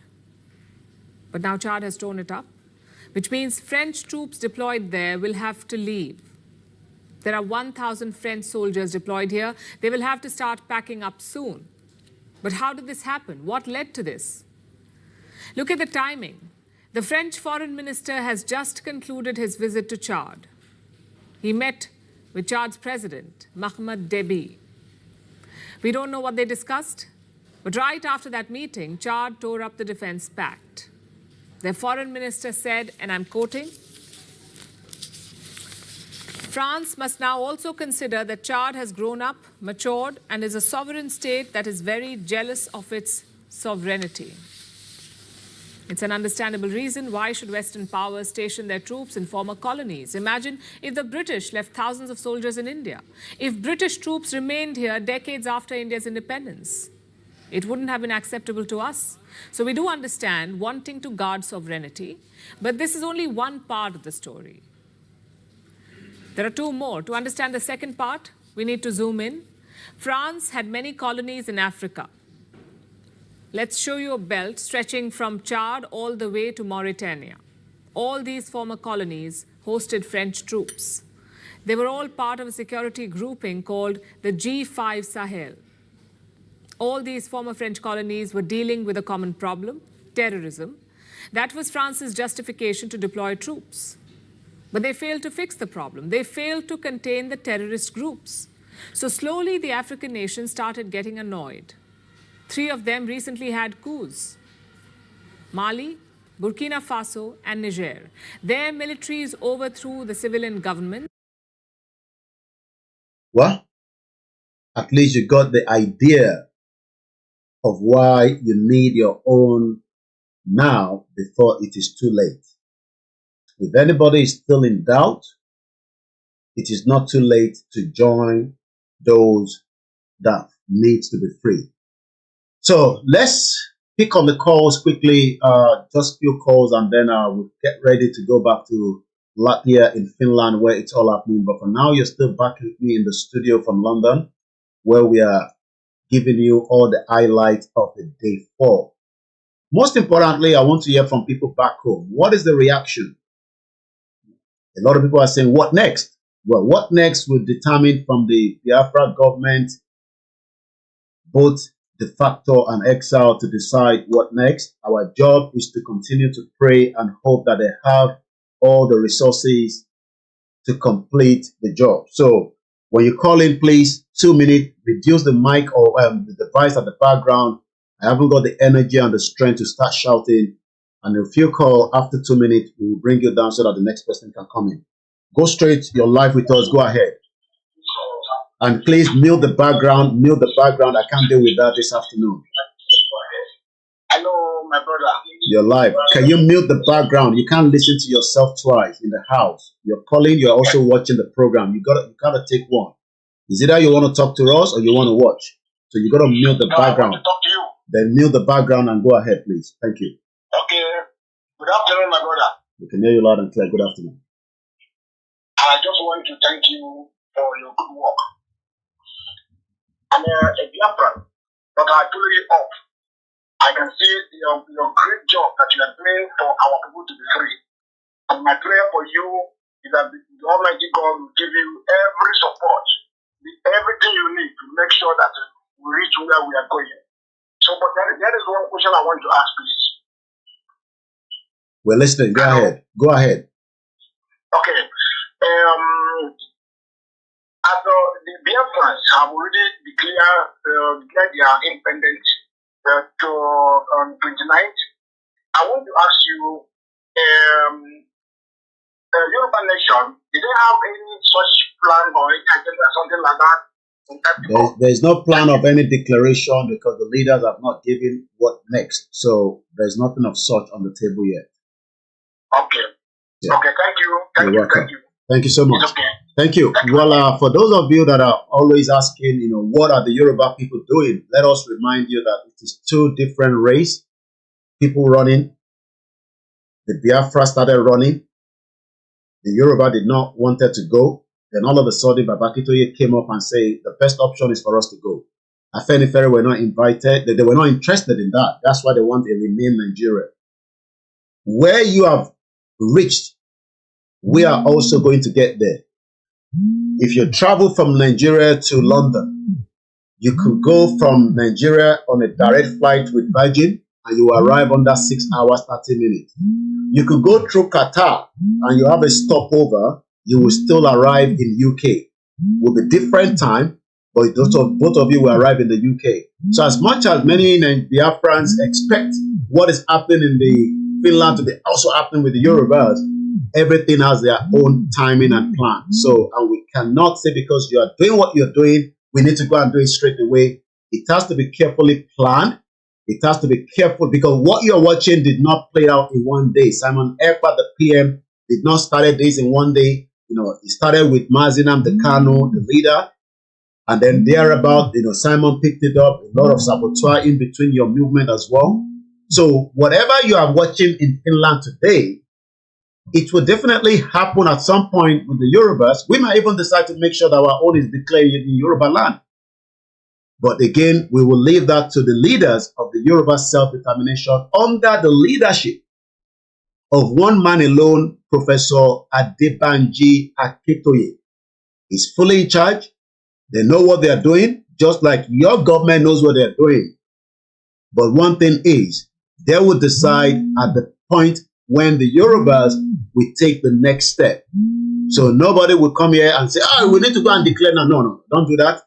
Let's focus on what is happening in Finland and let's pray that the union of the Yorubas will also leave Nigeria very soon. So let's take the next caller. And again, this is coming, I believe, from the homeland. Hello, caller. Hello, yeah, brother. Good morning from here. I'm calling. My name is John. I'm calling from Port Harcourt. Well, it's not morning. I believe it's afternoon. Maybe you're over too happy because it's afternoon here as well. It's afternoon in Port Harcourt. I'm sure it's afternoon in Port Harcourt, but go ahead. Okay, sorry, maybe because I've been following the show since 4 days of this event. So before you thank me, let me first ask, because when you come from home, what the people, you see your people, it's not about me. Don't worry about the job I'm doing. I am doing what I should be doing. This is what BBC should be doing. This is what channels should be doing, but they are biased media. Okay? So I am just doing my job as a media to make sure that we continue to put the message out. What your people really want to hear is, what is the situation in Port Harcourt after all this is a day 4. So let us hear that before your line goes, before that battery cell goes off, before network takes you out. When you're calling from homeland, this is what your people that are in Finland, they need the review, they need the feedback. I understand you want to appreciate Koikimedia for what it's doing. I love that. But let's tell the people, because look, my brother, they are putting a different narrative on social media. You there on ground. Social media is not real. Now you there inside Port Harcourt. What do people they say? What do people they talk? So that your people at home, and I mean in the diaspora, can know that this, what they are doing is really working. And again, this is going for those of you that will be calling. So again, going back to Port Harcourt, what is the reaction? Because it's about the reaction. I saw the military has gone to remove one of the flag, but they are just thinking that in removing one flag, it's too late. So go ahead again, my caller. Your life back again. We want to hear from you. Okay, thank you, my brother. Thank you, my brother. In Port Harcourt here, my brother. I mean, people are duplicating. Everybody is bubbling. And let me shock you. Let me shock my brothers all over the world. Before, the people from the coastal area here, they normally disagree with the people in the upland, in the Igbo, the East. But since they now discover when the Biafran was declared and they brought the constitution, some of them here from the coastal area, they now open online the constitution. They discover that the constitution has something that Nigerian constitution did not have, something like you will control your resources and pay tax to the center, and also issue of referendum from the country that you are in, the nation you are in, you are not benefiting from the account. So they are now, when they go through the constitution, all of them now they are not happy. They are not even being against their fellow Igbo brothers again. So they are not. The protocol people are also happy here. And then let me tell you another thing about the flag. As they are removing our flag, that's how our military also will remove Nigerian flag all over the Biafran land. So that one is sure. It's certain that that's what's going to happen. Okay. Then for the Ohanese, on the Afenifere and the Arewa you're talking about, yes, this is a British agent. Okay. Remember that these people you call Ohanese, it's two people. When they go to the hotel, they will go out there and draft something that who is Ndibo? Who is Ndibo that will say it? So Ndibo is the people you are seeing in Finland. The other tribe that is the people you are. So now the same thing applicable to other tribes. So we will have two people, criminal. They will go somewhere. They will go and the media and the Nigerian media. You know, don't know how the type of journalists they have in Nigeria here. They will start writing something that is not supposed to be. So my brother, let me tell you. People here now are happy. Before, they normally disagree. But this is the declaration of this, and they see the true side of it seems that the declaration has brought in a kind of a unity that we can't see before. Yeah. If I'm hearing that from you. Yeah. Yes. Okay. Yes, because they have seen something on the table. Yes, they have seen something on the table. That is very powerful, and that is exactly what we want to be hearing. When you're calling from any part of homeland, you need to tell your people that are listening. It's not about me alone. It's about your people. Thank you so much, caller. Let's go straight to another caller from the homeland. Hello, caller. Go ahead and you're live on the Koikimedia. If you haven't followed your ex-government website, on the Twitter, it's called the Biafra Government Bridge. You need to go and follow them. That is the only. Don't go and be sitting with channels, television. It will be talking ill about Biafra. The same thing in Arise. You need to go and follow your own government Twitter account known as X and follow other platforms that are talking about you, not the ones like Abati that will bring you down and be creating all kind of hatred in your mind. Hello, caller. Sorry for, it looks like, that caller was like flipping out. This guy's talking too much. Well, you can call in. The number is plus 44 74 044 05 917. It's on the screen. Because I'm not understanding why we have 43,000 followers. I know Simon had about a huge followership on his X handle, but this is the time to go and follow your government. You need to go there. If you don't have Twitter, go open Twitter. It's no longer called Twitter, but everybody still call it Twitter. Don't let anybody fool you. It is about you. Don't let Tinubu's, Okokomaiko, criminal media like TVC. TVC will talk ill about this event in Finland. because they are paid by Tinubu. Look at the way they were bashing, Davido, or saying that the country is not working. So again, let's go straight to Olaniyan. Please, stick to the time. It's 2 minutes. When you come in, remove your mic and let's hear from you quickly before we take more calls on the Twitter space. And shout out to those of you. I'm going to take calls from homeland because very, very important that we overshadow those of you on the Twitter space. Hello, caller. They are just parading themselves here. Okay, they are parading themselves. Do you want to give us a bit of the location or maybe a little bit? Let them go to their place. So let them go to North and Yoruba land. Okay. They are parading themselves. They are moving up and down here. In Ebonyi State, we are hearing that the military are moving up and down. They are terrorizing people. The soldiers are parading themselves here in Ebonyi State. Okay. Even in the night, they are parading. Okay. All right. Again, one thing you should be doing is if you can get a snip of, be safe, get a camera, your phone, record them from a safe place. Don't let them see you because they will shoot you. That's what they're good at. And make sure you send that to your government or people like us because we must continue to document all the crime because some of them will end up in the prison, inside the prison. Well, you see what they're saying? They need the Biafra military to be fully prepared. And if the Biafra abroad are just watching this, you're not supporting, you're not putting money down, it's a waste of time. Your people need you now. And this is what I'm saying to the Yoruba people. Oh, go and declare. It's easy to declare, but you need 60,000 brand new, AK-47 that can be able to protect the land. It's very easy to come and declare, but if you don't have the weapon, Nigerian government will kill every one of us. And you can't fight them conventional. It has to be guerrilla warfare. And don't come and tell me about guerrilla warfare because that's exactly what the Irish did with the British to defeat them in the time they were fighting for their freedom. So let's go back quickly to the Twitter space.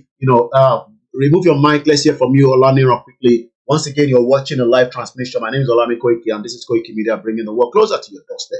Go ahead.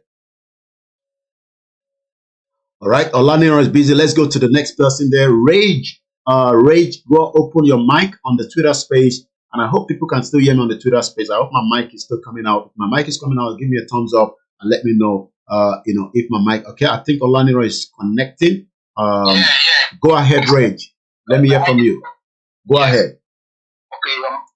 Thank you very much, Mr. Koiki. Good afternoon from my location here. Though I'm in Nigeria, but I'm not from the homeland right now. I'm in the southwest of Nigeria. Okay. And all over you see the freedom is just all of them for to see. So I'm not really thank you for the people that you are doing. Thank you very much. I believe that we Biafra today, Yoruba nation is going to be free, and we Biafra, we are going to support you to the best of our ability to ensure that we are free from the hand of these terrorists, slave masters. I just want to look out to the us every time. Okay. Thank you very much. Wow, thank you so much. I am Isoko from Isoko State of Biafra. Thank you so much. Well, yesterday, the launching of the Biafra identification card was unveiled. And Olaniyan, if you can hear me, unmute your mic. I believe, network could not allow us to get through to you. Unmute your mic. I'll mute myself as soon as I can hear you speaking. So what you saw yesterday, today is the day 4. What are the reactions? Okay, I believe Olaniyan, if you can hear me, go ahead. Okay, I reach everyone. Good afternoon. People that want to rename Nigeria, Afenifere is there. They are getting to be here.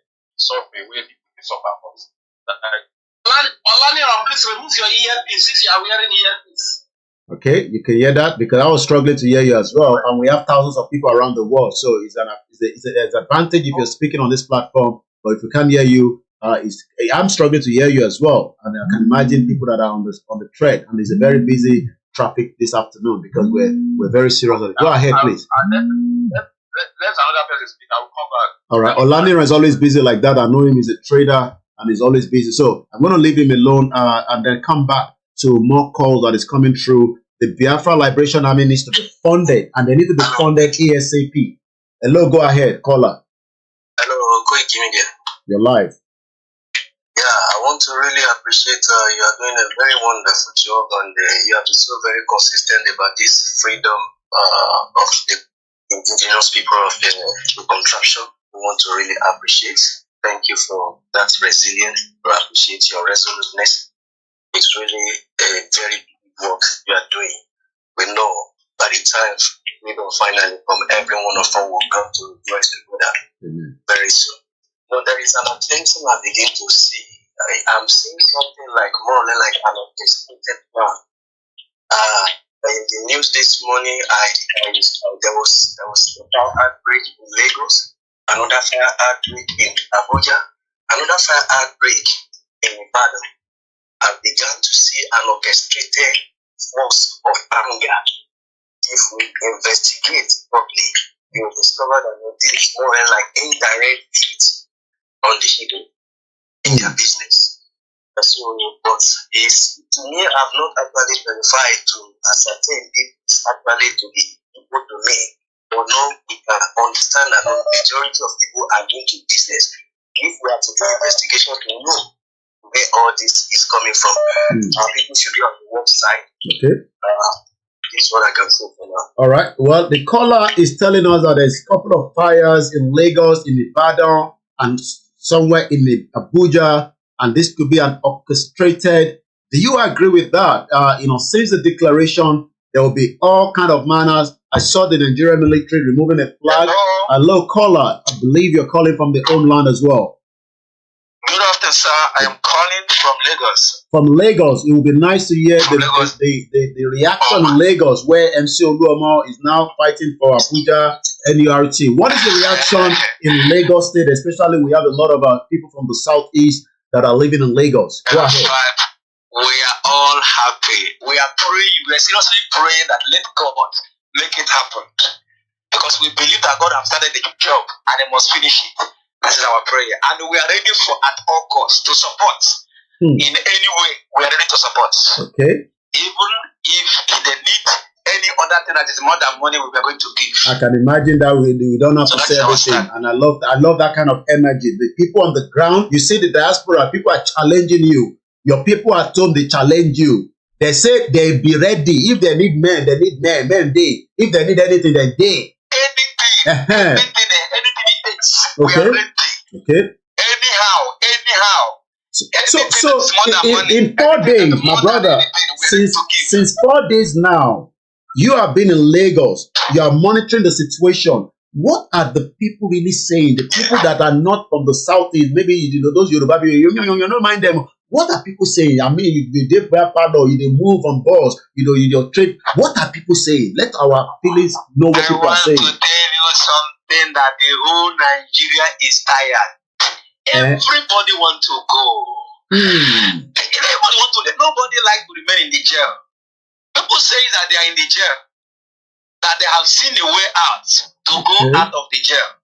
So that's what is going on right now in Lagos. So everybody is generally, even the Arewa themselves, the Arewa youth say they are no longer interested. They want to go on their own.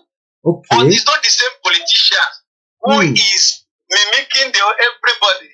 Those ones are saying that let us go. How many of them? But the masses are suffering. The masses, everybody wants to go out of it. Nobody wants to remain in prison forever. That's what is going on right now. So what you are saying to those of us that are not at home is that the energy is charged. The energy is charged since this restoration declaration of the Biafra on the 29th. The energy of the people. I want to tell you one secret. Go ahead. Let me tell you one secret. People are dying. Look, if you fight, you will die. If you don't fight, you will die. Say only anyhow. Let us do it. There are many people that have succeeded. Let them live and enjoy. That's all. Wow. Mr. Koiki, hold on, caller. It looks like somebody on the space wants to add to that. Go ahead, rage and fury. Mr. Koiki, in addition to that, living in Nigeria, I can tell you that it's not just war versus Biafra and Nigeria. It's war versus the people, the indigenous people in this place they call Nigeria, irrespective of where you come from Biafra, Ududuwa, or Arewa. It is what versus the people, between the people and the political class who have kept us in slavery, who have kept us in prostitution, and Okay. Okay. Thank you so much. Caller, come back again to you from the homeland. So you are saying now that you are you doing this because you just don't like Nigeria, or you are? What is the reason why you are doing what you are doing? You know, for this movement. I mean, for the restoration of Biafra. In fact, this question is already in my mouth. I want to tell you one secret. We are not benefiting anything from Nigeria. We are not seeing anything as we are not even regarded as a Nigerian, because one, Nigeria doesn't obey law anymore. You can't go to court as a common man. Before people they say the court is the place of a common man. It's no longer a common man anymore. So nothing is working anymore. Why are we going to stand to be the Nigeria? Being Nigeria is not a bad thing, but the thing is that it's no longer working. When you see an old house that already collapsed, and you see it collapse, you run out of the house before the house will collapse on top of your head. That's what is going on. Okay, before you go, one more question, and I'll be asking most of you back home, especially, what next are you expecting your government, to start working on quickly? Then for me, I want them to continue to work with other countries quickly so that they can get that recognition as quickly as possible. I believe all the liaison offices will be converted to embassy. The relationship between countries to countries, there are 195 countries around the world. They must attain nothing less than 50 countries within the next 1 year. That way, it will break the backbone of whoever doesn't want to support them. But what do you want your government to do swiftly, for the next, next stage of this, after the whole declaration and restoration has happened? What do you expect your government to be doing? What I'm expecting my government to do, as they have taken from the Finland, let them continue. Let it go to wide world, so that the whole wide world will hear our cry. Let them know that we are finished. Nigeria are dying. The indigenous of Nigeria is dying. We are dying every day. We are dying by hunger. We are dying by modern war. Secret war. They are killing us. If you say the thing, they will kill you. That is the problem. Okay. If you discuss all the we are discussing inside your house, you come outside, they will kill you. Now we are ready. They want to let them go ahead and kill us. But nobody will even kill you because you have a Biafra Liberation Army that's ready to protect you. Olaniro, go ahead, and I hope this time around, it will be much, for us to hear from you. Go ahead. Again, I'll be reading from Michael Rubin. How many of you remember Michael Rubin spoke, I think, on Sunday when he was telling us about everything in Nigeria? I'll remind you what Michael Rubin said, but there's an article. Biafra declares independent, a renewed quest for freedom. This is what China should be talking about. But they are biased. They're not going to talk about it like it. Go ahead, Olaniro, please. Let's hear from you. Hello, can you hear me? Can you hear me? Go ahead, we can hear you. Okay. The problem is the problem now is that there is no way you can rename Nigeria and solve any problem, and they cannot even rename Nigeria because no be them give that name of the land. So if the entire it will was pass before we will say agitator when we want to come to Nigeria. Before they would for them, it will was pass that one because no responsible for change that name. For that name to represent something for people who can't give that name. So and secondly, the reason why people won't leave Nigeria and because of hunger, suffer and poverty will worry them. The reason why many of we freedom fighters want to leave, the main reason why we, especially when we say we invent something like good scientists like this, the reason why we want to leave Nigeria because say Nigeria is not our own country and we don't get country. So that is why we want to leave Nigeria. So if you remember, no matter what you do, say you want to keep that Nigeria, you know go work. We no go accept that one except to get our own country.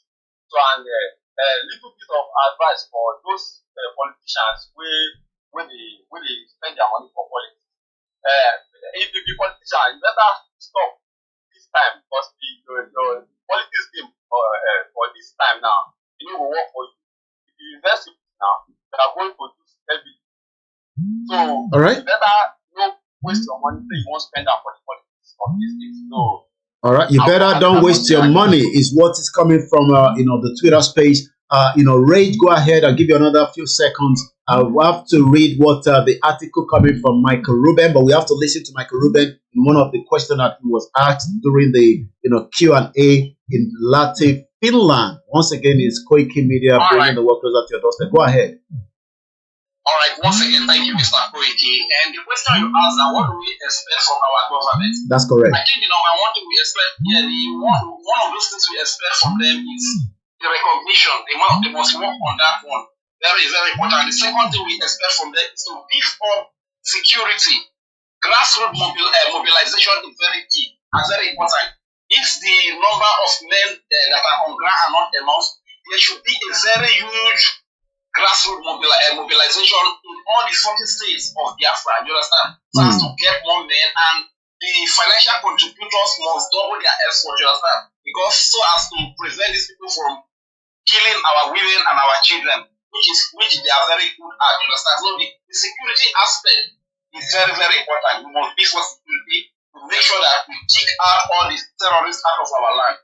That is the only way we can begin to enjoy the fruit of this freedom, this newly acquired freedom that we just got. Thank you very much. Recognition is very, very important. And the only way we can get recognition is for everybody to play their role. It's not just sitting alone on the eggs. It's about also pushing the message. Those of you that live in UK, start writing your MP, especially if you are not the ones Sabo will not believe in this declaration. But if you're a Biafra, are you writing your MP in the UK and telling them that your country has finally been, declared as a restoration? Are you doing that? Or you're sitting back and waiting for who? Do not call me on video call. I don't know why you're calling on video call. It's a waste of time if you're calling on video call, because I'm already live with you. So maybe this person doesn't understand, why are you calling on video call? Let's read this quickly. Biafra declares independency. Biafra declares independency in renewed quest for freedom. And this is coming from Michael Rubin. How many of you remember him? Let's take this call quickly before we go back to Michael Rubin. Hello, good afternoon. Go ahead. Yeah, thank you for this opportunity again. I really appreciate it. Just as you rightly asked, you said, what do you want a government to do? Of course, see, when you say in Yoruba that no, you have already put your leg in the river, there is no going back again. So the freedom has already been declared in Finland. Now, what do you expect? There is a template. Biafra is working on template.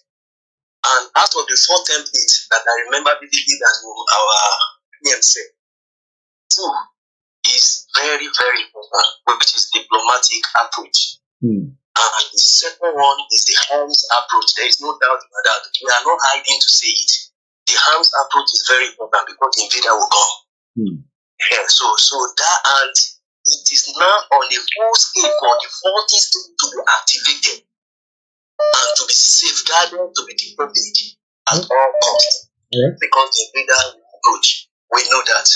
So these 2 important points is very, very key for the government to work with. All right. Thank you so much. Somebody is on the comment section. Marcelino said, businesses in the Biafra land should stop paying taxes to Nigeria. Provide that money for your security. Again, quite a lot of reaction. Again, if you're calling on a video call, I'm not too sure why somebody wants to call me on a video call on a live show that you can see me in your camera wherever you're watching me. You're not ready yet. Again, my name is Koiki, and if you're this person, let me see if I can call him back. I don't know why he's calling us. Sometime maybe it's just his hand that is. Well, we have another caller calling from the homeland. Hello, caller. Hello. Hello, good afternoon, you're live. Hello, Koikimedia. We can hear you loud and clear. What is the reaction if you're calling me from the homeland? Thank you so much. You're welcome. Koikimedia, thank you so much for your work. It's very, very handsome. I want to say, may God continue to bless you. He said, may God continue to bless you. And I pray that very soon Oduduwa will be free too. Because they are doing a very fantastic work, and I really appreciate you. Thank you. I really appreciate you. Thank you. May God bless you. May God bless you. And I pray for long life and good health to you. Okay? Thank you so much. Thank you so much. Before you go, what is the reaction of your people back home? That is more important. Your people around the world want to know that. Go ahead. Yes. Yes, it's very answer because some people do not believe it. But from your update and from your time and everything, people are believing it, and people are very, very happy. Okay. People are very, very, very, very happy. Okay. If you can see the internet is very, very busy. Because some people that don't believe that it's come true, they have seen that it has been true. Biafra is here. Biafra is here, and they're going home. Thank you so much. Those are your loved ones from back home. These are the people that you are trying to protect. Let's try and call this person back. It doesn't seem this person understand how WhatsApp works. Calling us on video call is not what they need, but we can call them back.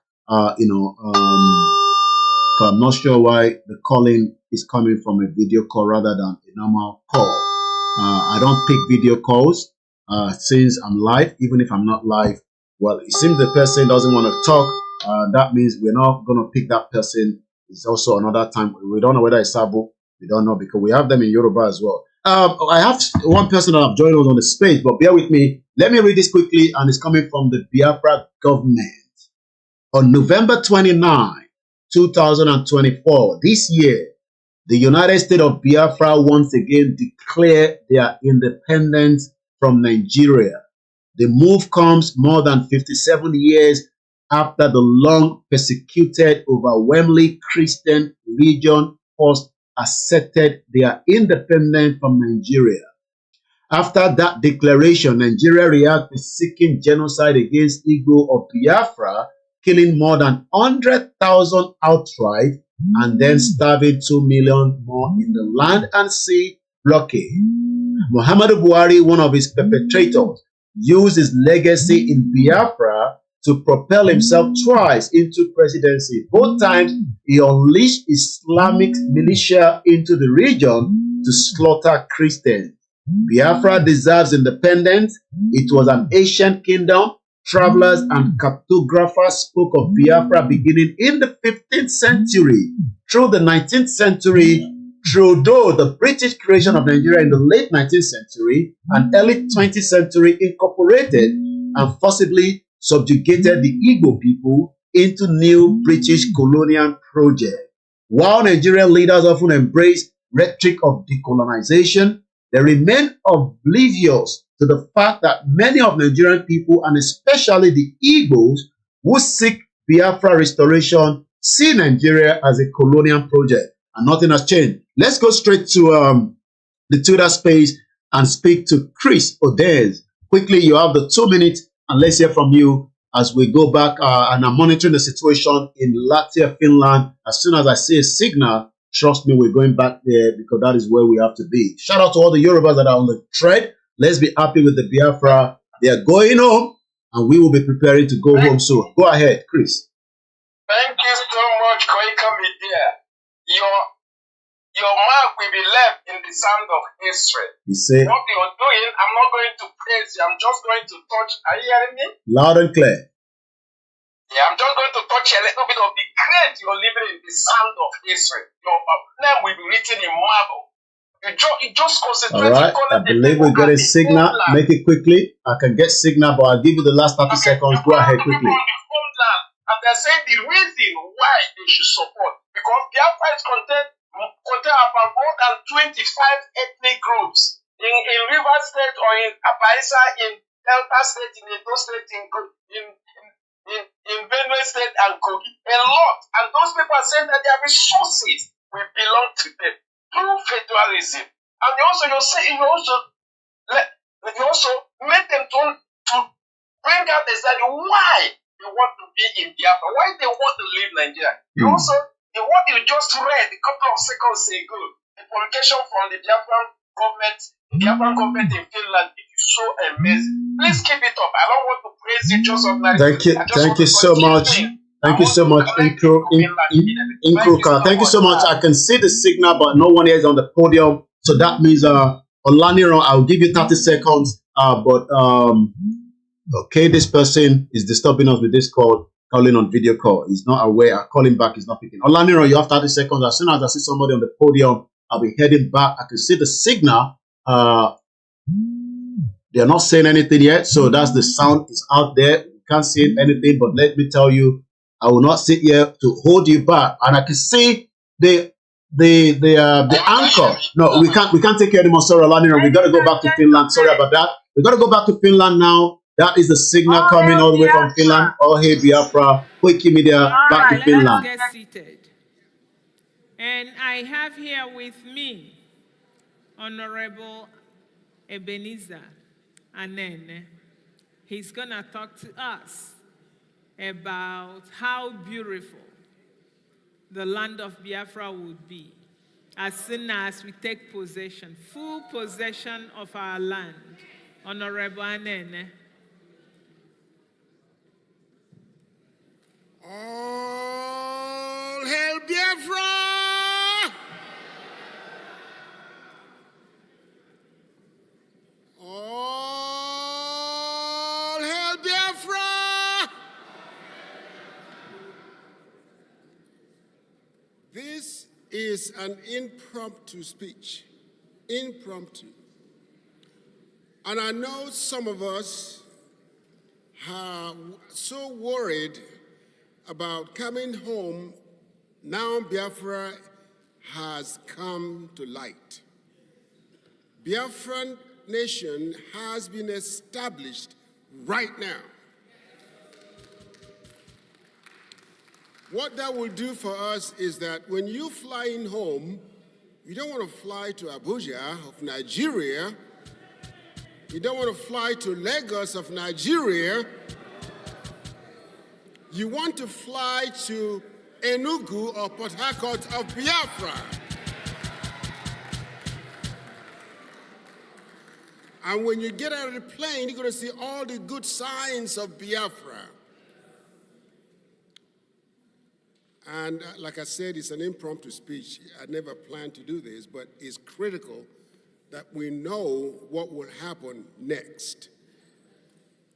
I want us to try our best to donate, because once we go home to Biafra land, we will begin to improve the airports to make at least Port Harcourt and Enugu the international airports that all flights from all over the world will land there.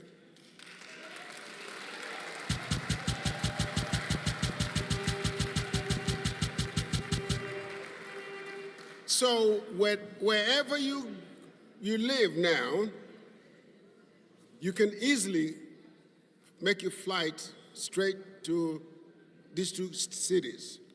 Now, every state can have 2 or 3 or however many airports they want to have. But for now, the 2 airports I just mentioned are the ones that are active. But I do want them to be active enough to allow other flights, international flights, to come to it. Okay, so I want you all to do your best to donate.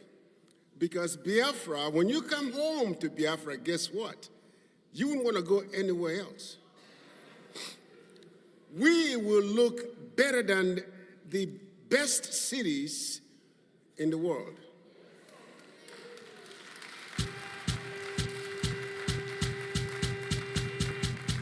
I had told our Prime Minister, and he rejoiced over that and truly agreed to it, that Biafra cities will be better than Dubai city.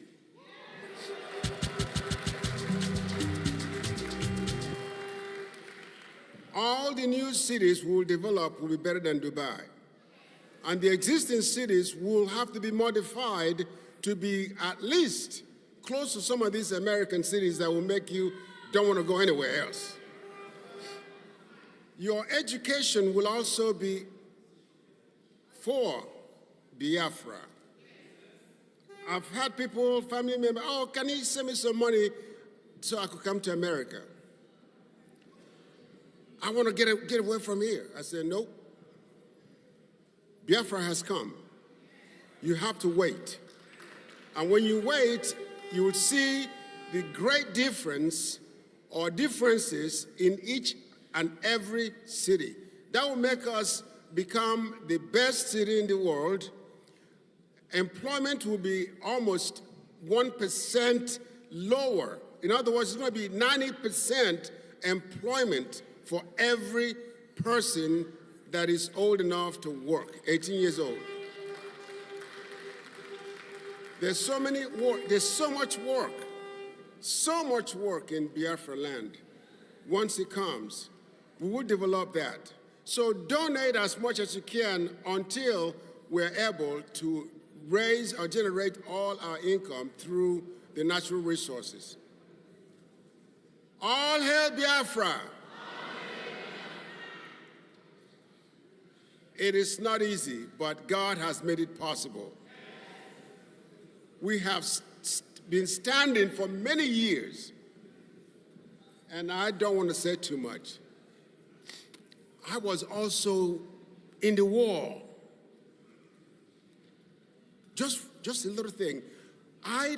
We left our home in Oka and walked almost 20 miles, 2 nights. I had 10 sets of clothes on me because there's no way to carry my clothes. That was not funny. That was not easy either. We cried most of the way. But we have to leave. So Biafra has come. Rejoice with me, because we will develop Biafra to be the best nation in the world. May God bless Biafra. May God bless Biafra. Hallelujah. Thank you all so much for coming.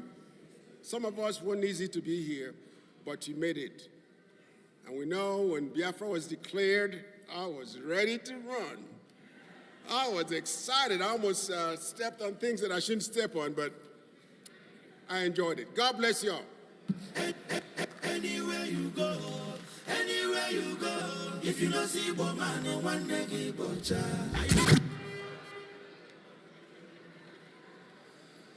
Anyway. All hail Biafra. All hail Biafra. Our day is getting better and better. Wow. Ladies and gentlemen, we have a special guest in our midst. We are so lucky to have this guest. Our PM has been working so hard for this guest to grace this occasion, and he did. So, I call on Dr. Bryson Okeoma to introduce this special guest. I won't call his name. Let's keep the surprise going. Dr. Bryson Okeoma, please take the stage. What's that to go? I own yourself. I'm the war. I'm the fight. I'm the battle.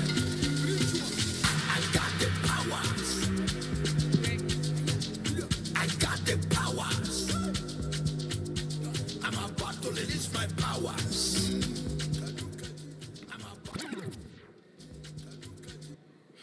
Okay, thank you very much. And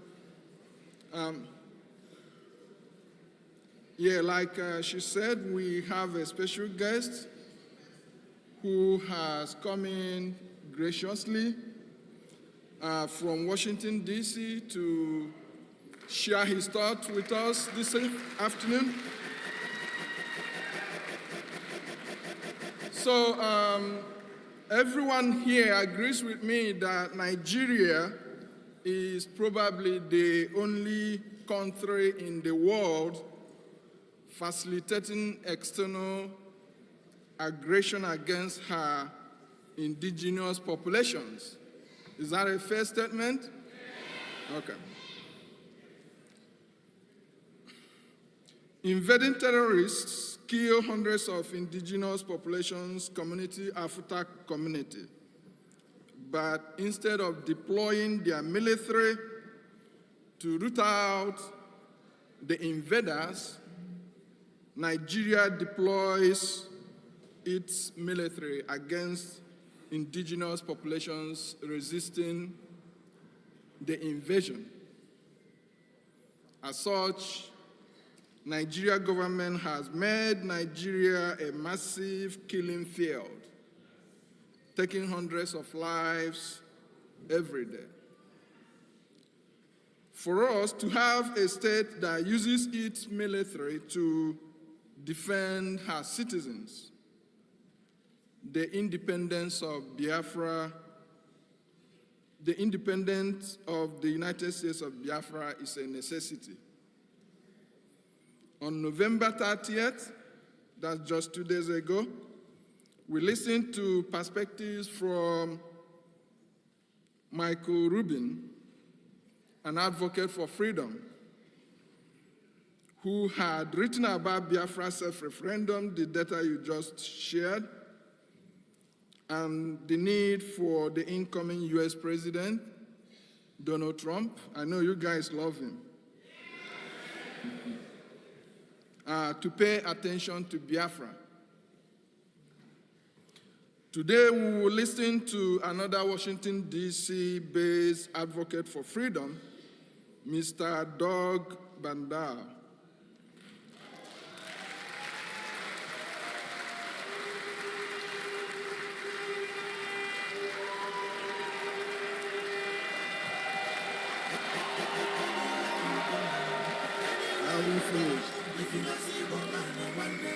So, Doug he's a senior fellow at Cato Institute. He specializes in foreign policy and civil liberties.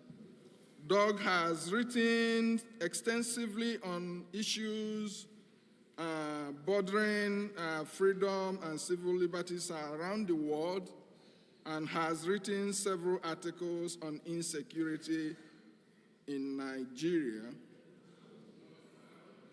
Today, Doug will share his perspective on Biafra freedom, exit from Nigeria, its implications for security, and the role the US government can play. Ladies and gentlemen, join me to welcome Doug Bandar.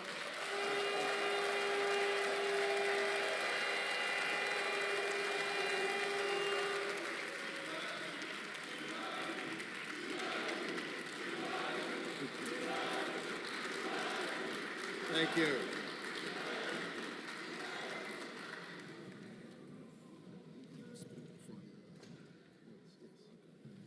Well, thank you very much.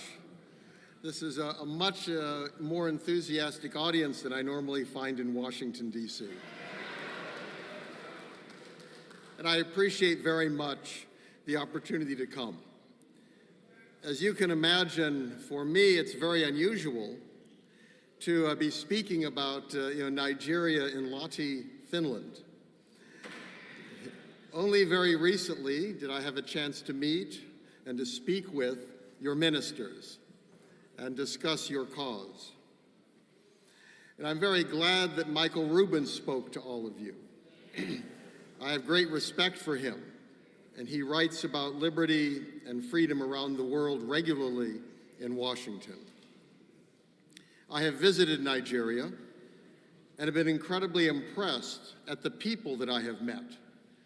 As I traveled across Nigeria, I found people who were entrepreneurial, who worked extraordinarily hard, who were people of faith, people who cared for their families, and people with extraordinary potential. Yet I found that they suffered under a government that did not live up to its responsibilities to protect them and to protect those opportunities for them, and a government that in many cases seemed to be working against them instead of for them. Now, Nigeria, as anyone who looks at would recognize, is extraordinarily important, not only for Africa, but to the world.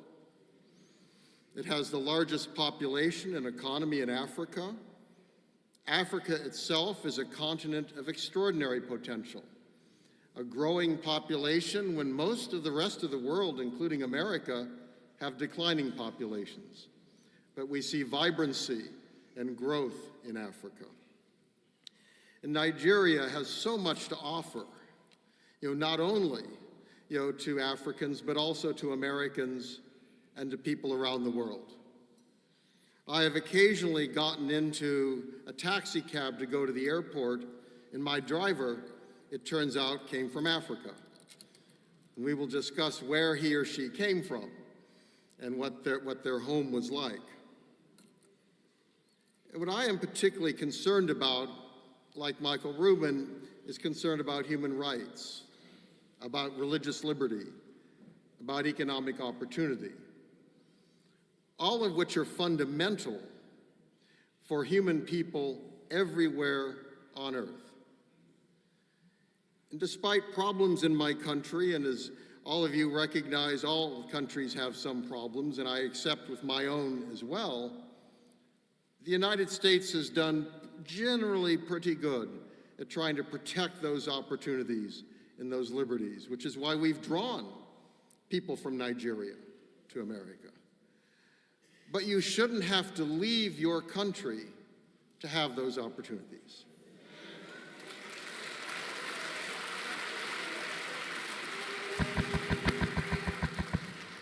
To me, that is the great tragedy that we see in Nigeria today, and for Biafrans, is the belief that to be fully protected and have full opportunity, that they must leave and go somewhere else. Now, you are enriching countries around the world, and that, I think, is wonderful, bringing knowledge of Nigeria, of Biafra, of Africa to Finland, to Europe, and to America.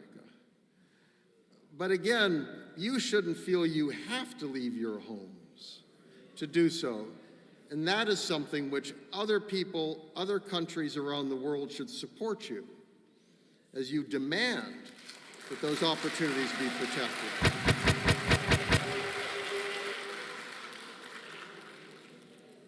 And we all know the problems that have occurred in Africa, in Nigeria. I don't have to go through them, you have lived them. In terms of internal conflict and violence, of misrule and dictatorship, of corruption, of political misbehavior, even of the current government. That the problems, unfortunately, there was great hope when the dictatorship ended. But if one looks at Africa and looks at Nigeria today, one sees it getting worse, not better. And that is wrong. And that is a threat to you all. It's a threat to your families back in Nigeria, and it's a threat to everyone who lives in Biafra. I think that it's important here, it's vital that these opportunities not be lost. An area that I care especially about is religious liberty, and I write about that an awful lot. And that's an area that I have great concern in what I see in Nigeria today. That again, there's a long history here, which I don't need to tell you because you have lived it. But it's recognized by some in America, and I think this is an important issue to address the new administration on. Because Donald Trump does care about religious liberty. It's an issue during his first term that he was concerned about. He received very strong support from many religious people in America. And this is the kind of issue that you can use to talk to the incoming administration about the importance of liberty in Nigeria, and also in that context then raise the cause of Biafra. That is not something which many people write about. Michael Rubin was an exception. But this is an issue that you can use to educate Americans. The U.S. Commission on International Religious Freedom, which is an independent body that studies religious issues around the world, told us last year that freedom conditions in Nigeria remained extremely poor. Violence across Nigeria impacted freedom of religion or belief as the government failed to prevent attacks against faith-based organizations and worshipers, with some accusing it of actually fomenting those attacks. So this is recognized. This is recognized in Washington. And of course, these kinds of attacks harm all Nigerians everywhere in the country. But the attacks have been particularly focused on Christians. And that is something, again, that can be brought to the attention of the US government, that this is a way to raise your cause. The challenge, I have to tell you, is today in Washington, every interest group and everyone is lined up hoping to get the attention of the new president who comes into office. So this will not be easy. So it's very important to find causes that this president and those around him care about. And I think that is going to be the biggest challenge for you all. It was obvious the Biden administration was not particularly concerned about these issues. Unfortunately, I wish it had been. I personally and my institute try to stay nonpartisan. We want to speak to anyone who we can in Washington about policy and engage anyone who's willing to talk to us.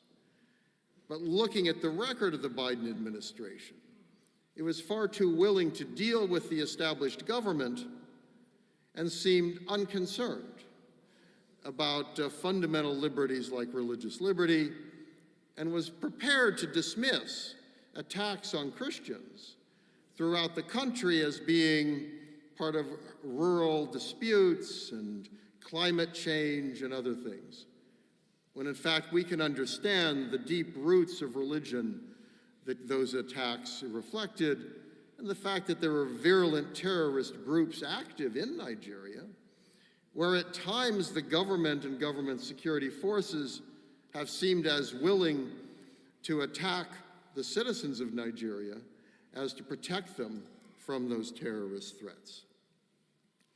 So this, I think, is an important issue to bring forward. It's also important to address the Trump administration when it's trying to think about future friends in Africa. That Biafra would be a friend of America.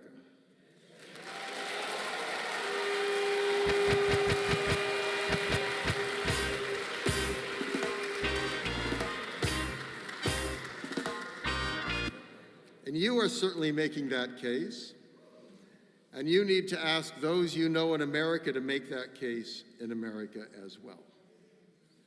Because again, Donald Trump is, shall we say, a very unique person.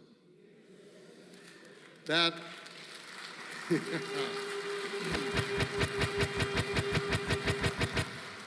that's not always perhaps to America's benefit, but I think in this case, it's actually very useful. Because Donald Trump is willing to break with the status quo.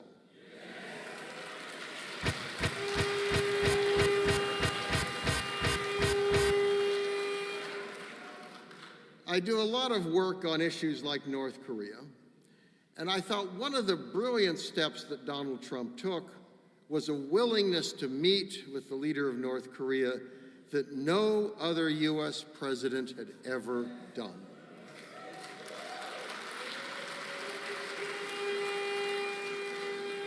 So that is something that you can appeal to him on, that perhaps he could meet with the leader of Biafra.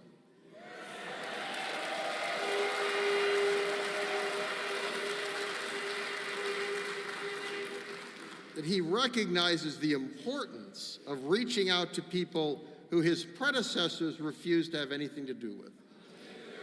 Donald Trump, maybe there is an opportunity. And I also think those around him, many of those who are coming in, share that willingness to challenge the status quo. And that is what you suffer from. And I will admit, when I first heard about what you were doing, I immediately, I'm old enough, unfortunately, to remember the terrible war. I was young, but I still remember pictures on TV and pictures of starving children, the horrors that happened with that. And you all know that. I suspect almost all of you had people who suffered in that, friends and family who died and suffered, the horrors of that, which can never be repeated. But what the status quo in Washington then is we don't talk about such things, right? We put them away in a closet somewhere, and we say that issue's finished, nothing to be done, please don't bother us, we have other things to do. And when you sit in Washington, I have to tell you, it's very tempting to it's kind of the ultimate imperial city, where American policymakers view themselves as kind of on top, and their job is to speak to the world and deliver their judgment. Now, I am not going to tell you what to do. I'm not going to tell Nigerians or Africans what to do. I do not live your experience. I do not go through your experience. I have not suffered what you have suffered. I have not had the frustrations that you have had. So the last thing I would ever do is to try to tell you, as if I know better than you, what you should do.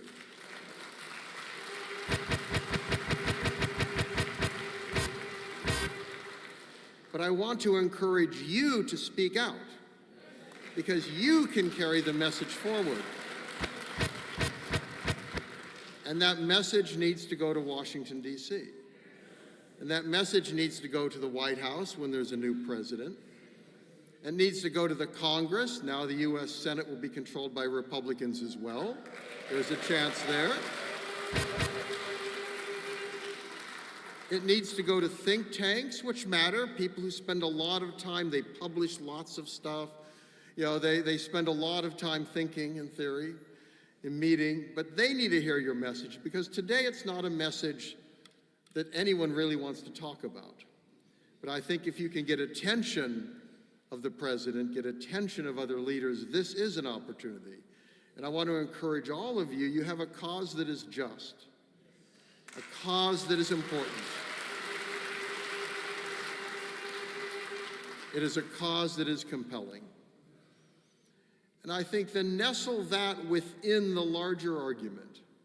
You know, this is an administration, current one, where the president only now, as he is about a month and a half away from leaving office, decided to visit Africa. That apparently he looked at a map one day and said, oh, I guess I wasn't there.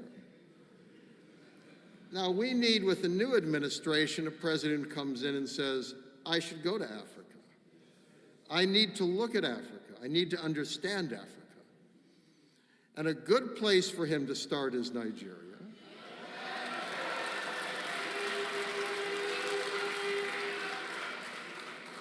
And if he starts, he should not start thinking of Abuja. He should start thinking about the people of Nigeria, wherever they live, and understanding how that government in Abuja and its security forces are not serving the people of Nigeria. Because the ultimate responsibility of any government is to protect your safety, is to protect your opportunities, to protect your freedom to worship and to live and to speak, and to protect a democratic future where you can choose your leaders freely and live in a free and democratic society. And that's not being done today by the government in Abuja. And Nigeria could lead Africa, but as I indicated, it looks like it's going in the wrong way. Well, a free Biafra could lead Nigeria.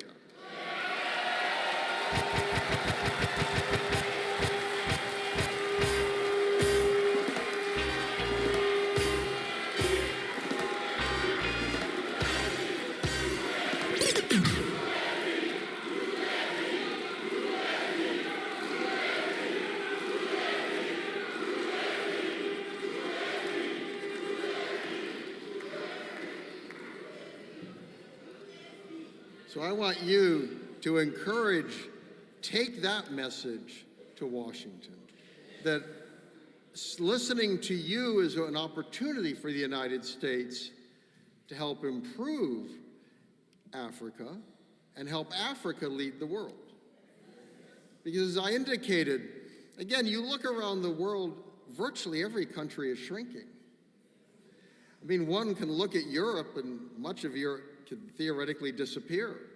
I mean, the estimates on fertility rates, it's extraordinary. Even at China, by the end of the century, people talk about China being maybe 400 million people rather than 1.4 billion.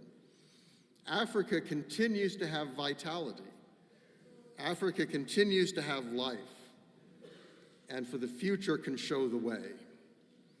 And that is the very good reason for the United States to have a president start with a visit to Africa, not end with a visit to Africa. To turn it around and say, I'm starting with the future. I'm starting with the possibilities. I'm starting with the opportunities. And again, a good place to start, if that's your policy, is Biafra.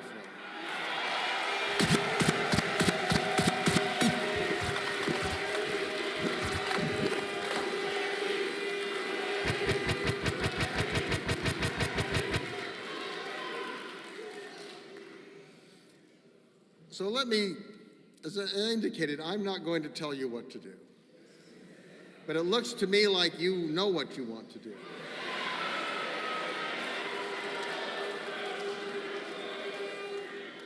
And I want to commend you, again, for your enthusiasm, for your willingness to gather here, for your willingness you've chosen leaders, you're pushing referendum, you're taking steps to make this vision, this dream, into a reality.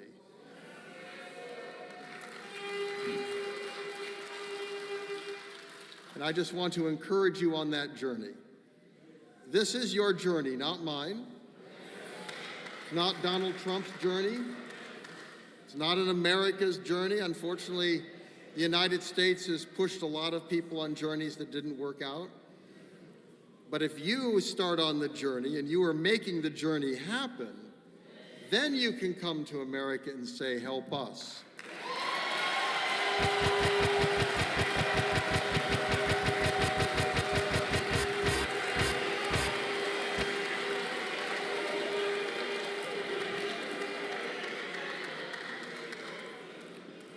So I want to conclude with a vision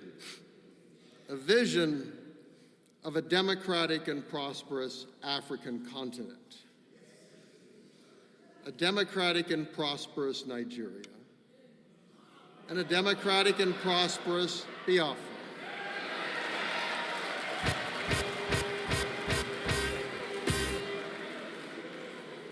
This is up to you to turn that kind of a vision into a reality.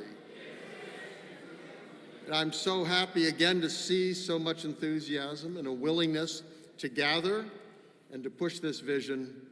And I want to thank you for inviting me to come to speak to you.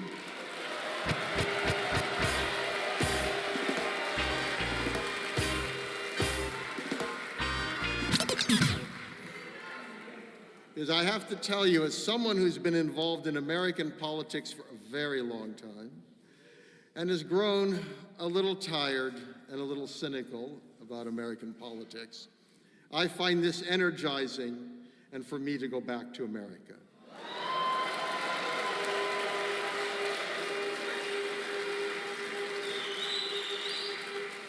So thank you, Godspeed, and have a blessed new year.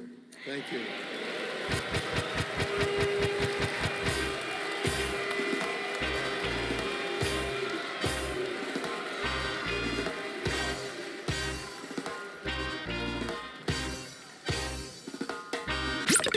Yeah, that was a surprise. They said that we could not make it. You are not going to reach anywhere. They have the weapons. They have the power. They can do anything, and you can't use anything. You can't even use your brain. But this was a surprise. Somebody make some noise for the surprise. Yeah. That makes me to remind all here Biafra is an element of surprise. Biafra is a shining light. Biafra is an element of surprise. Biafra is a shining light. Biafra is an element of surprise. Biafra is a shining. Biafra is an element of surprise. Biafra is a shining light. It's just like when they said that nothing good is going to come out of Jerusalem, Bethlehem. This is the hem, the home. One of our brothers here, his name is Bethel, the house of God. And this is what each and every individual of you is. Because Chukwu Okika Biama, Bini Megezo Kwanaputa, you're doing the rating, the truth. Blessed love, element of surprise.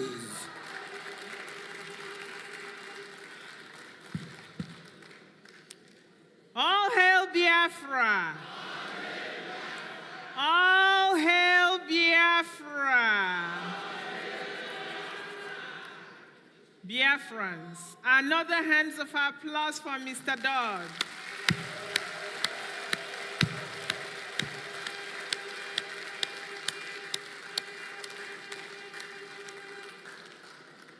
Right. Okay. As we continue with our program, we call on Sister Oluwole. She will tell us what the group of sisters are doing to help Biafrans back home. Sister Oluwole.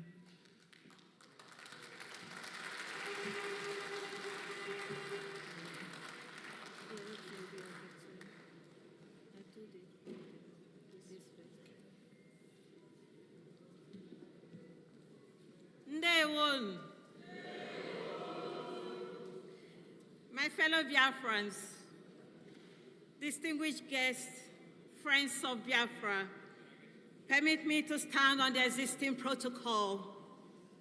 Today we gather here not just to recount the past, but to chart a new course towards a future filled with hope and self-determination. We stand on the shoulders of giants with history that stretches back centuries, encompassing triumphs, tragedies, sacrifice, blood, and an unyielding spirit of resilience. This speech is a tribute to the journey of our people, the Biafra people. From the depths of slavery to the emergence of the United States of Biafra, USB. It is a call to remember, to honor, and to forge ahead. The dark abyss of slavery. Our story begins in the heart of Igbo land, where our ancestors live in thriving communities, rich with culture, tradition, and a deep sense of kinship. However, the shadow of slavery cast a dark spell over our land in the 16th century. The transatlantic slave trade forcibly uprooted countless Biafran men, women, and children from their homes, shipped them across the Atlantic to endure unimaginable horror in foreign lands. Igbo slaves found themselves in various parts of the world: Brazil, Caribbean, the United States, and beyond. Despite the brutality of their conditions, they carried with them the indomitable Igbo spirit. In these foreign lands, they preserved their heritage through subtle acts of resistance, cultural retention, and community building. Survival and evolution. In the Americas, Igbo slaves were known for their resilience and ability to maintain aspects of their culture, identity.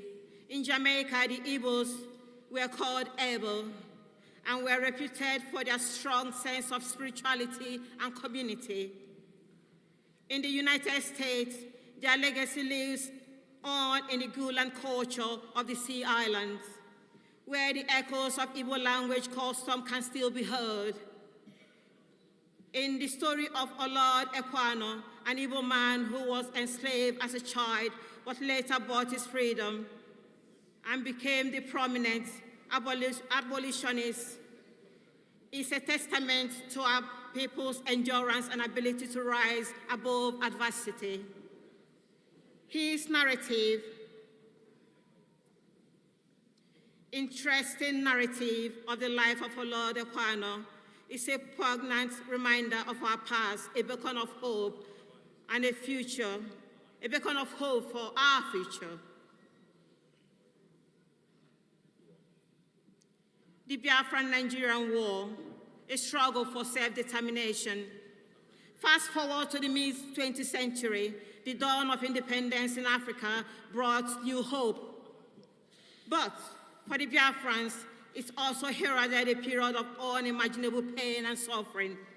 The political instability and ethnic tension in Nigeria led to the secession of Biafran in 1967. The Biafran-Nigerian War, also known as the Nigerian Civil War, was a brutal conflict that lasted for 3 years, from 1967 to 1970, claiming over 3 million lives of Biafrans. Accidentally, I was born in Biafra, not as a Nigerian. I was born during these years of existence of the sovereign state of Biafra. Many people wouldn't believe that I was born at this time. Perhaps that explains my unquenchable fire of Biafra that I carry. The war was characterized by immense suffering, particularly for the civilian population.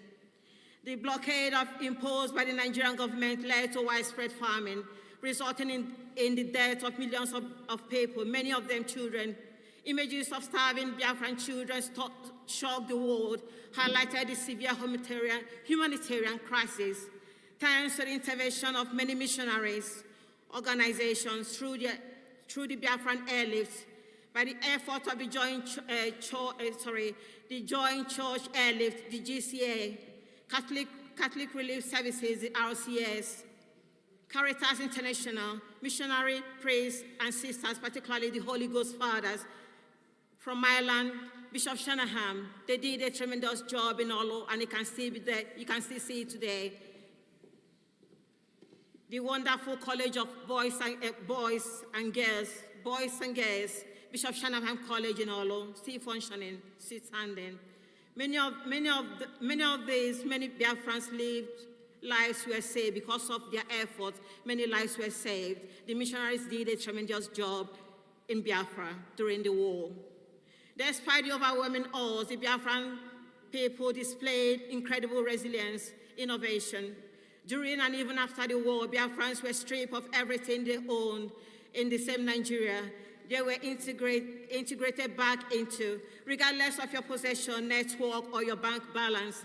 The Nigerian government seized all, gave Biafrans a mere sum of £20 to restart their lives. Yet, Biafran, my people, survived.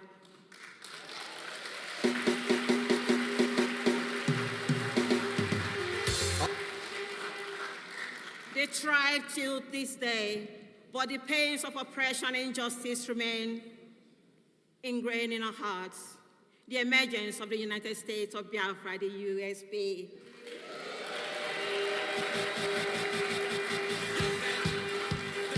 The war ended in 1970 with Biafrans reintegrated into Nigeria, but Nigeria covertly continued the war against Biafra in principle, so the dream of self-determination never died.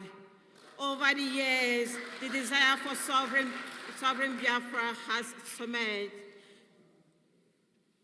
The desire for a sovereign Biafra has cemented, fueled by continued marginalization, economic deprivation, and political exclusion. Today, we stand at a critical junction in our history. The United States of Biafra, the USB, represents not just a political entity, but a vision of society founded on the principles of justice, equity, prosperity for all citizens.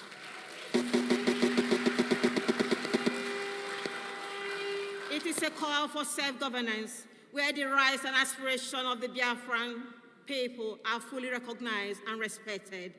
It is a reclamation of identity, our rights to chart our destiny. Conclusion, Biafrans, let's go home. It's time to go home.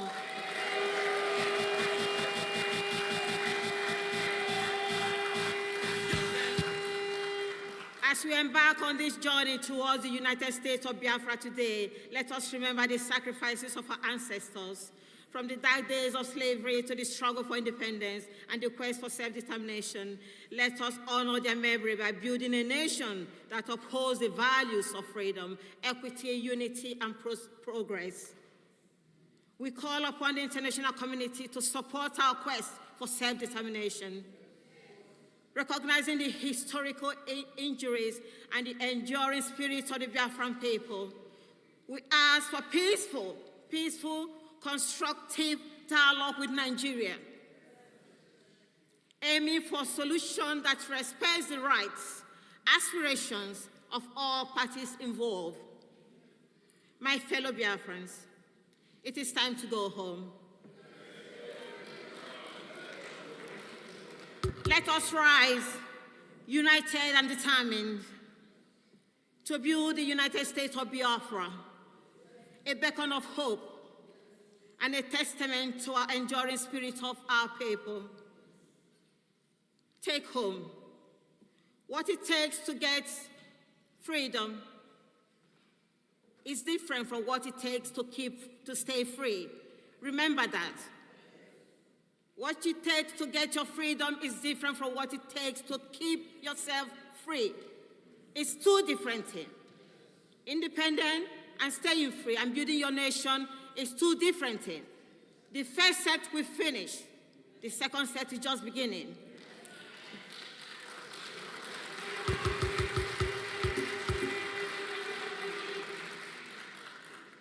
At this juncture, may I say, may Koikimedia bless our leader, Ohomadike one of Biafra, Mazi Nnamdi Kanu.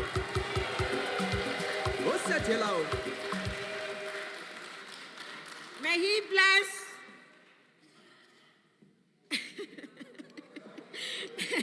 may he bless our indefatigable Prime Minister, His Excellency, the good guy. Because of him, we are all here today, because of him.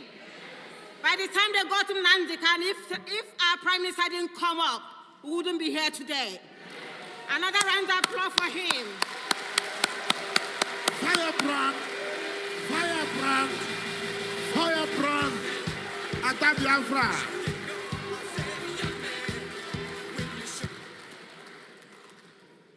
May he bless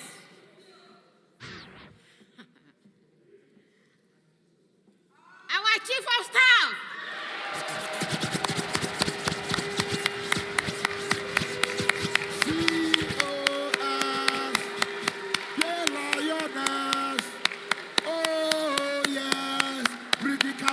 Lions and lioness, COS, the lioness.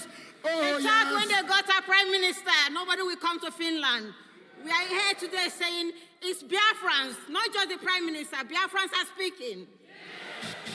And I thank our Chief of Staff for standing up and taking them one blow, 7 apple down. Yes, sir. Yes, sir.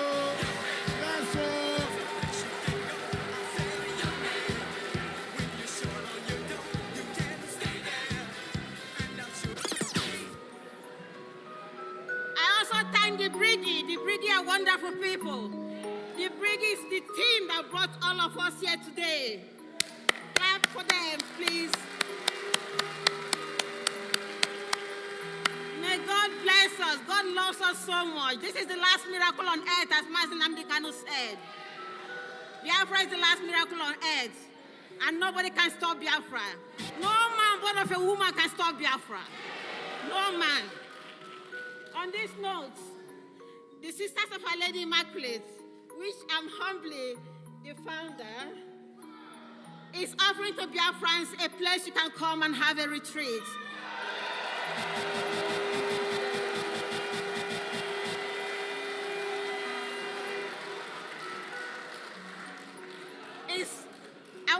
situation where it is in Biafra land, most of the job has been done. If you want a simple recollection with your God, because all this has, you need a time to sit down and reflect and meditate and thank Koikimedia for all he has done for us. So this is what we're offering for Biafrans.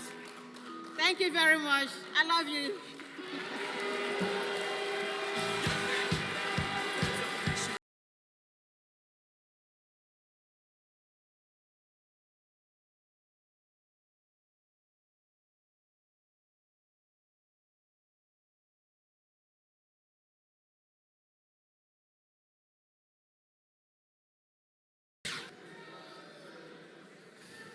It keeps getting better.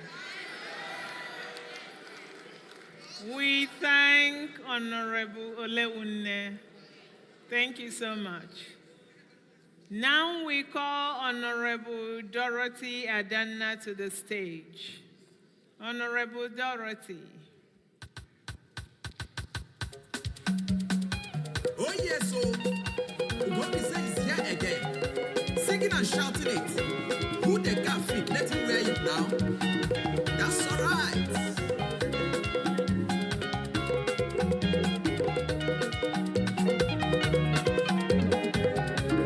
Let him wear it. Who the got fit? Let him wear it. Who the got fit? Let him wear it.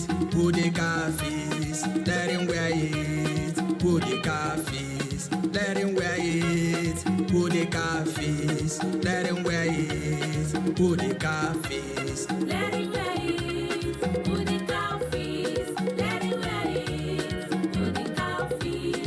Let him wear it. Who the got fit? Let him wear it. Who the got fit? I just wanna know, I know it. Who the got fit? No, I know it. Who the got fit? Who will do it? Who will give us freedom? Come and show me who will do it. If not Simon, come and show me who will do it. Let him wear it, who the got fit. Let him wear it, who the got fit. Let him wear it, who the got fit. We're still live in Lathi in Finland for the Day 4 declaration of the restoration of the independent state of the Biafra. And this is what the journalists in Nigeria should be doing. This is expected from them. They shouldn't be biased. They should be reporting exactly what is happening in Finland because it is a news of its own. It's the biggest news. Not too sure why the news in Nigeria are not reporting the situation in Finland. But right here on the Koikimedia network, be rest assured that will be taking you through the whole journey of this event. Let's go back to Latvia, where I can see Pastor Van Bam speaking to us right now. Thank you so much to all our listeners. Have you thumbs up? Have you shared the program? Make sure you do so. Let's go back to Finland, where it is all happening. Koikimedia bringing the world closer to your doorstep. If by chance you happen to be having someone else's telephone or you see it anywhere, please bring it to me or bring it to Professor Choma here. We're going to keep it. I'm saying it because we are the ones who could see very quickly. You ought to go? Because the security might be checking so that you don't go away with someone's phone or be embarrassed when they check you and they see someone else's telephone. You may not have taken it deliberately. You may have, by chance, misplaced it and it's with you, please. Or any bag that belongs to someone and you happen to come across, please bring it to me. I beg of you. Thank you very much. Very, very important. About 4 or 5 people are complaining to have misplaced their telephone. Yes. Telephone is not proper. Thank you very much. God bless you. I'm waiting to collect anyone you see around you on your seat. By chance, please bring it to me. Thank you very much.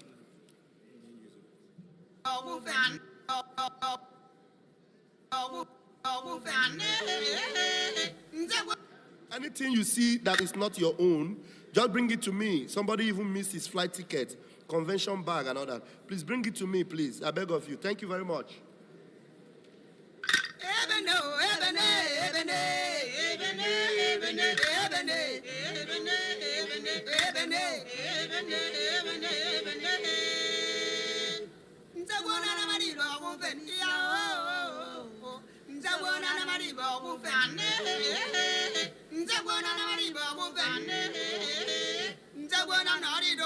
Yes. So please cross-check yourself, because you know sometimes we just pick up the next handy, the next mobile phone, yes, or whatever, because all our bags look alike. You know what I mean? So please, everybody, cross-check, even when you are sure that you have your own. So still cross-check. And right now, our sister, when she mentioned Obatobie, first of all, she mentioned Ohamadike 1 of Biafra. Then something happened when he came to PM.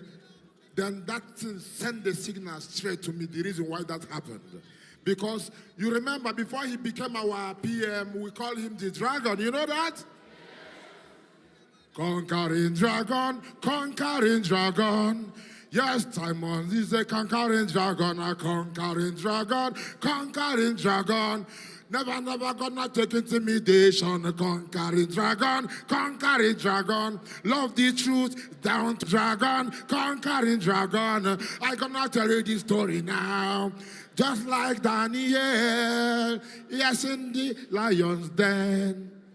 They wanted to harm him, but they couldn't do him anything then. They checked and realized he was the real lion. Yes, sir, this dragon is a real lion. Then I call him conquering dragon, conquering dragon. Couldn't take no intimidation. Conquering dragon, conquering dragon. You agree with me? Say yeah. Conquering dragon, conquering dragon.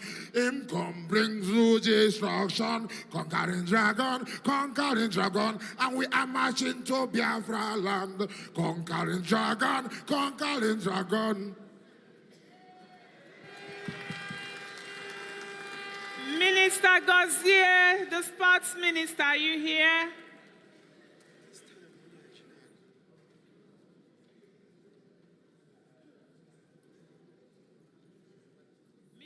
Gozier, are you here?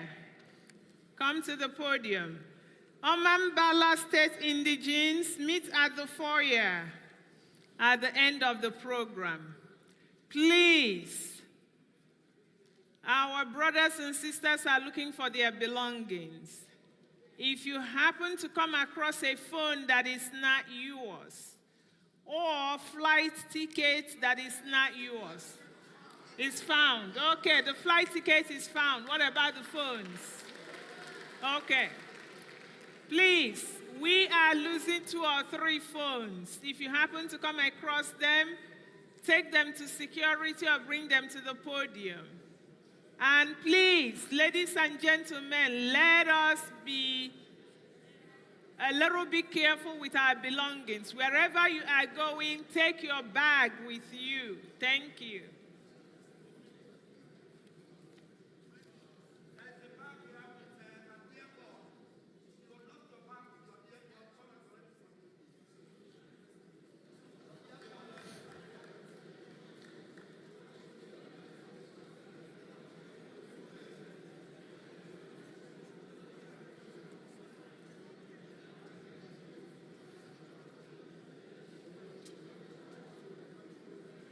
Ladies and gentlemen, welcome the sports minister to the stage.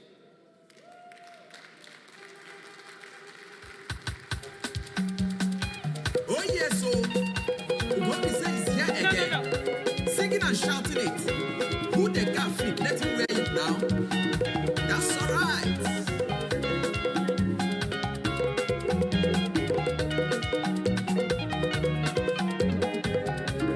Let him wear it, who the calfies. Let him wear it, who the calfies. Let him wear it, who the calfies. Let him wear it, who the calfies. Let him wear it, who the calfies. Let him wear it, who the calfies. Let him wear it, who the calfies. Let him wear it, who the calfies. just wanna know, I know it. Who the Kafis? No, I know it.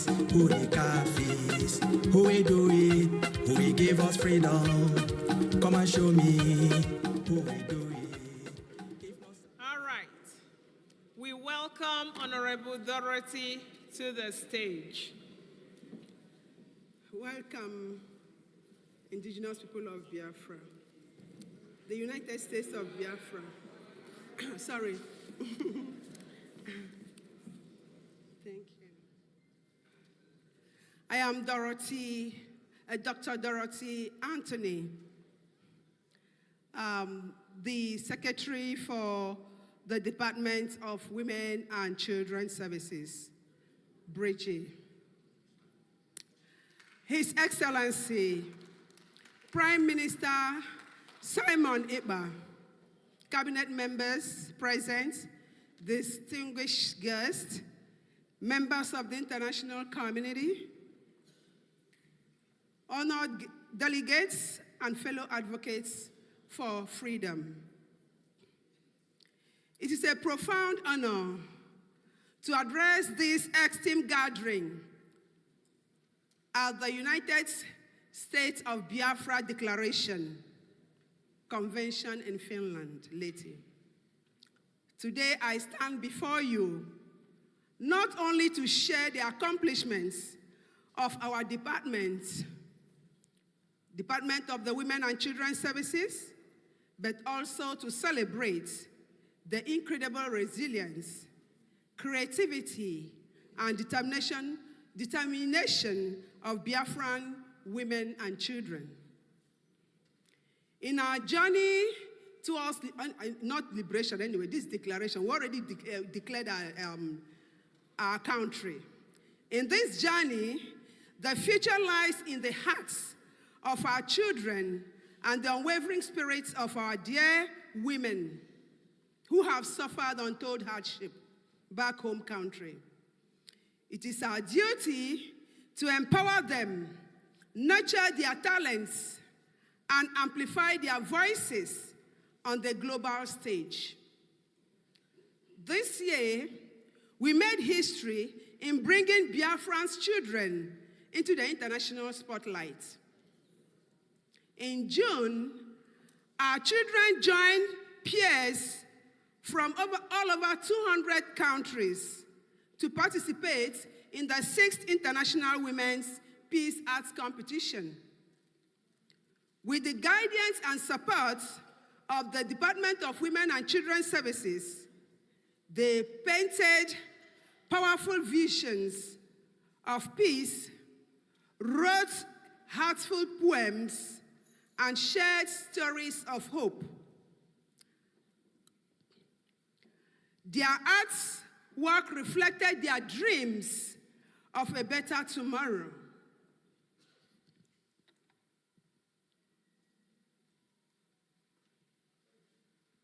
And I'm trying to show the various artwork our children drew during the 6th International Women Competition.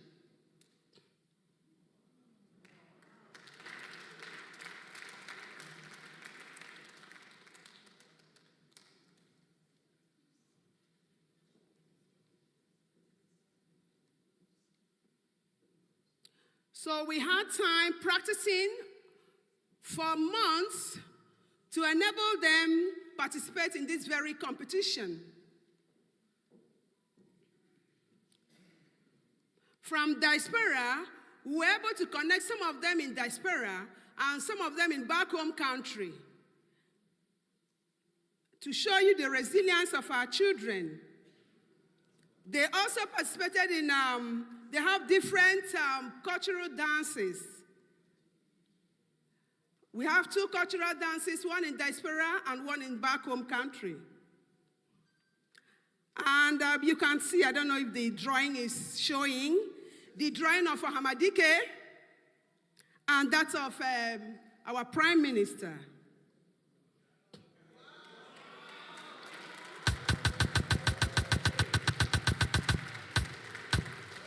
So, Thank you, thank you. So this very drawing was exhibited and presented by our children during the Department of Women and Children fundraising competition. This is part of the drawing also. So to continue with my presentation, so with the guidance and support of the department, you can see the talent our children have. Our children are so creative that when encouraged, they can do amazing things. Unfortunately, they don't have the opportunity to do that in the zoo.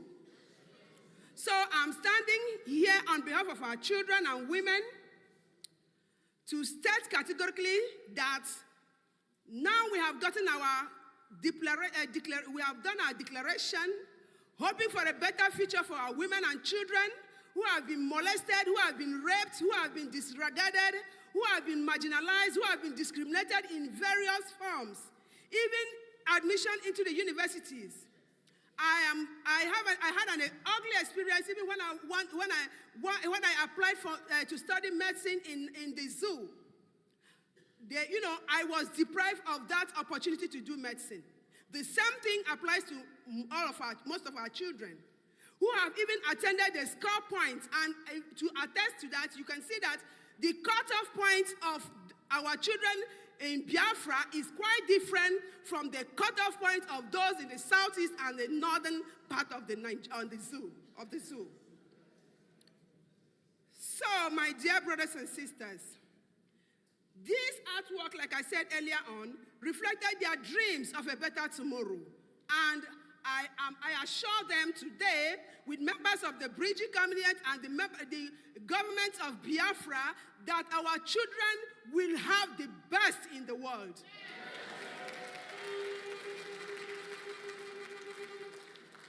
So to ensure their success, our department provided the necessary funds for the materials and internet access. This was not just an investment in art, but an investment in their voices. Through these expressions, our children describe what peace means to them.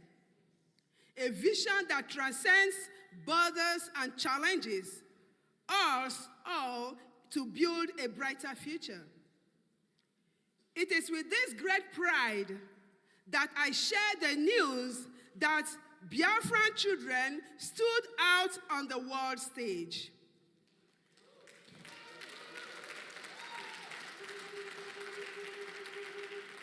They not only participated but excelled, with several of them receiving awards and recognition from the International Women's Peace Group, IWPG. Their achievements were further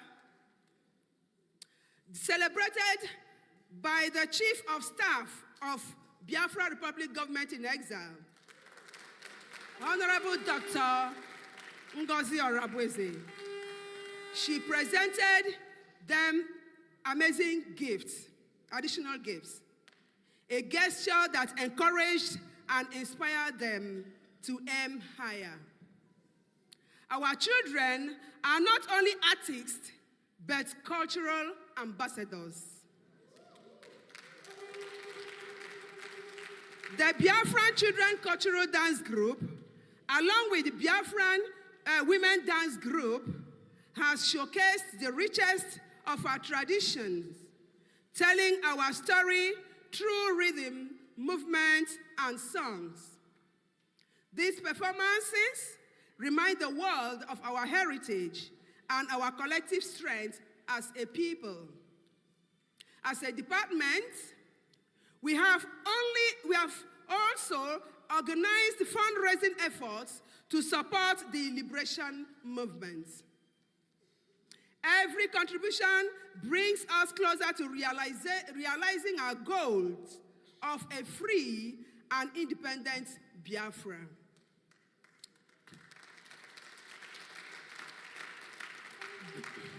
Thank you.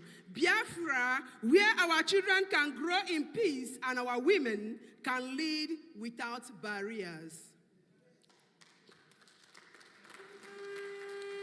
So just a few days ago, before we came to for this conference, that was in November 23, 2024, the International Women Peace Arts Competition concluded, but its impact will be felt for years to come.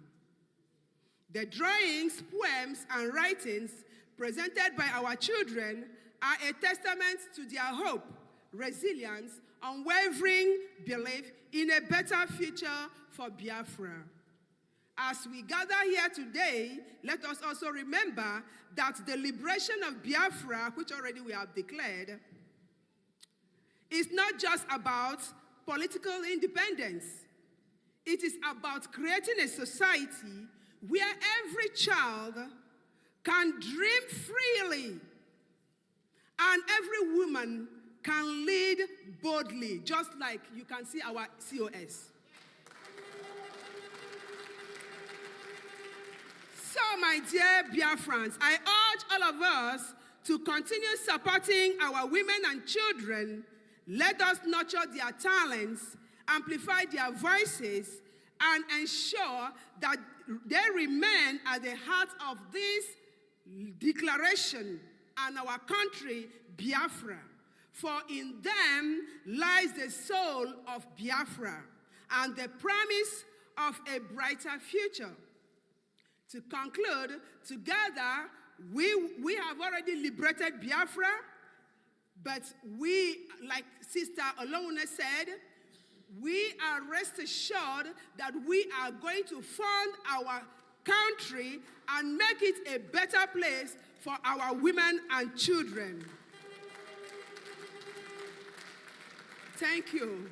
We will also build a future defined by peace that the zoo couldn't give us, defined by justice that the zoo couldn't give us, and in other words, defined by unity and love. Thank you, and may the spirit of Biafra continue to guide and protect us. Oh, go be sad. Go be sad, Lathi. Thank you. Thank you. Thank you. It's all about our children. You know, our people used to say, in Igbo language, they say they pray for their children to be better than them. And that is always our prayer. And then when I thought about the names we bear, because you know that everything is in our names, because word is Jah. And now we get the name called Azuka. And we get another name called Kiruka. Then I realized saying Kiruka and Azuka, they add up. They add up. I think I'm again, as he say, they add up. I think as he say, because Biafra parents lift their children up in Kiruka and Azuka add up. Biafra parents lift their children up in Kiruka and Azuka. Thank you, thank you, thank you.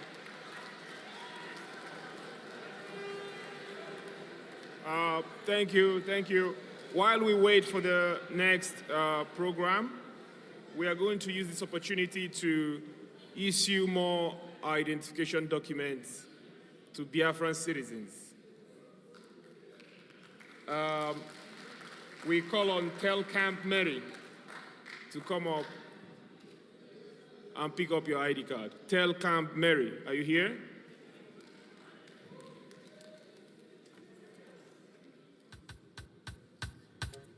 Anyoha Catherine.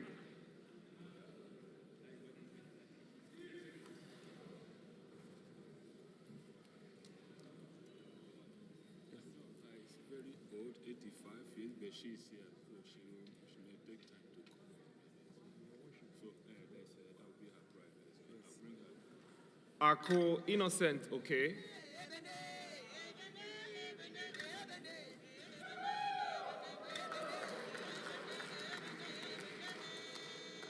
Prince Michael.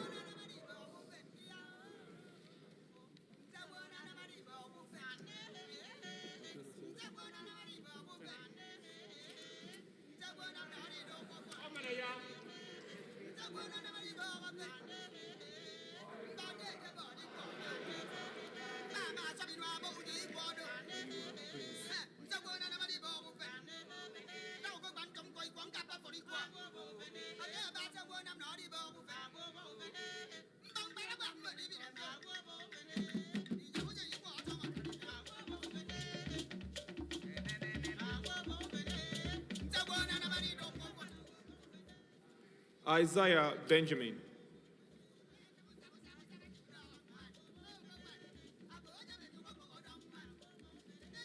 Can you make some noise if you hear your name, please? Okpara Peace Ijoma.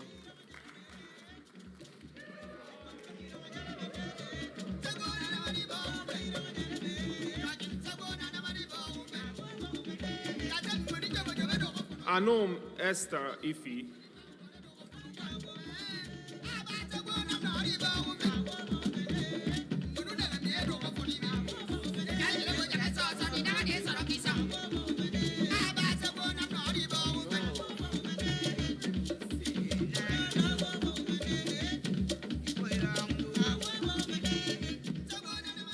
Obetrams Ike Ejidai Ejidike. Either one.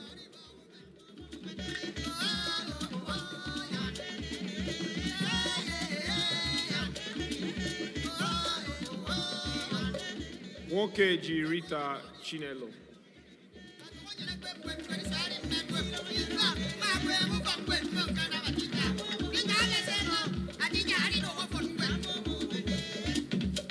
Okoli Ethel Obiageli.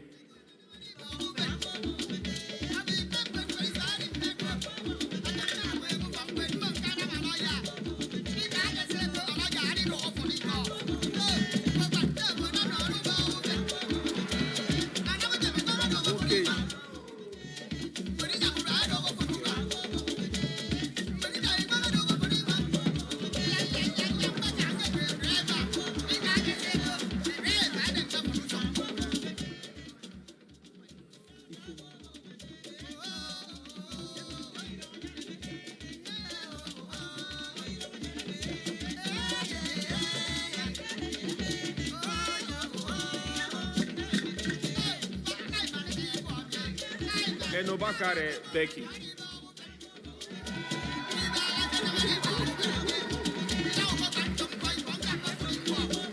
Iyobi Imeda Nonyelum.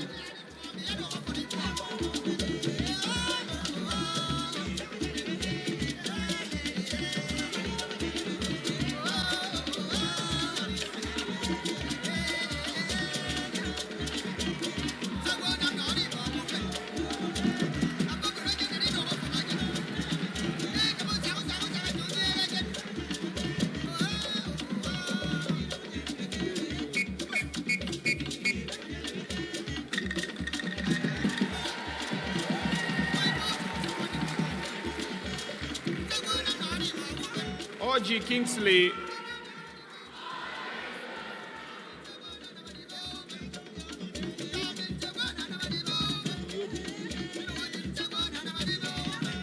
Oji Kingsley Odera.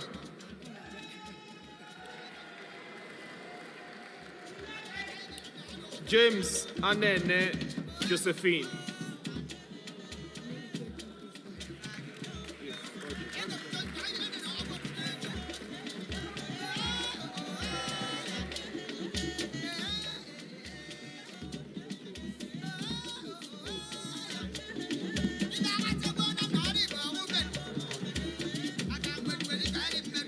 Okereke Nenaya C.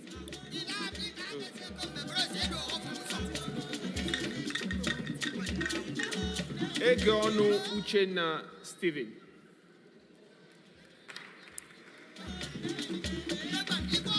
Abana Flora.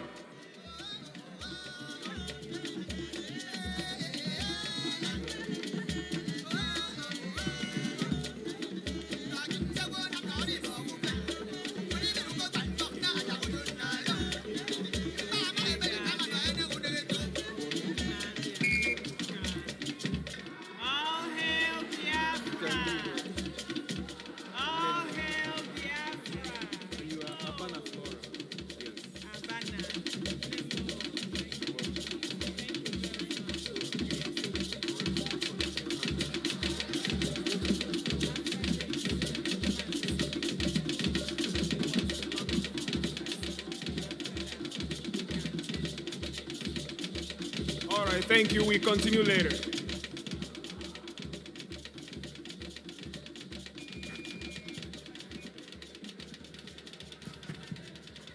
All hail Biafra.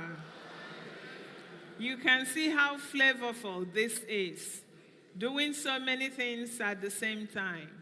We still have ID cards here, so if you haven't received yours and it's printed, maybe today or tomorrow, you'll get it. Let's go to a very exciting part of this program. So, the ratification of our referendum and declaration of our independence, the votes have been counted. I'm gonna step aside and have the people that did the work tell you what they did. Thank you.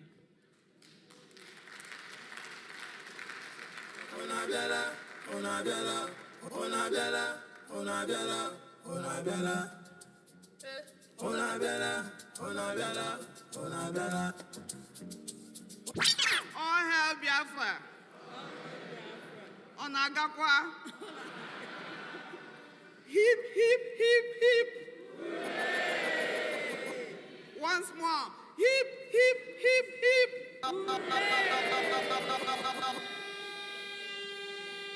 Udode.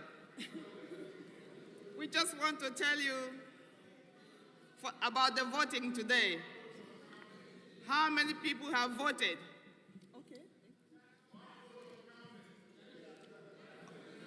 Okay. Thank you. Thank you. For the manual votes we received today, we counted. Okay, hold on. I see some people are still agitating.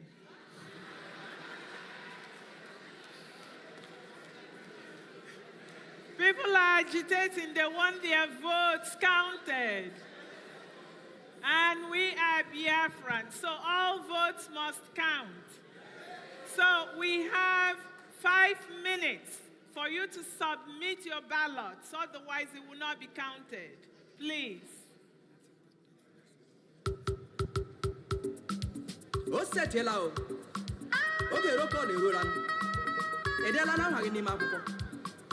Biafra.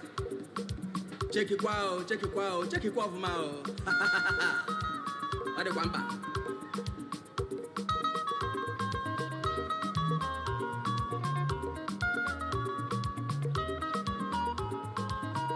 Abraham Ejoga Jojo, Nidela Wage ni Mapupo. Abraham Ejoga Jojo, Nidela Wage ni Mapupo. While we wait for them to get ready, Evangeline Wado Chiwe.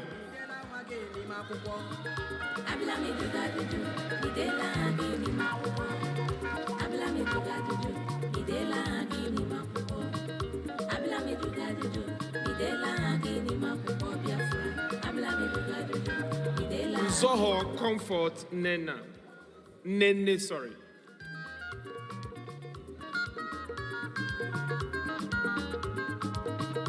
Abraham Ejoga Jojo, Nidela Wage ni Mapupo. Abraham Ejoga Jojo, Nidela Wage ni Mapupo. Urugini Kogabarage, Mageza Chodogu na Duduga. Medega Wage, Nakuponde Nyerani Mwerongwe. Olebu Nuno, Ndenine Werego, Nandenine Baroba. Wachuku Josephine.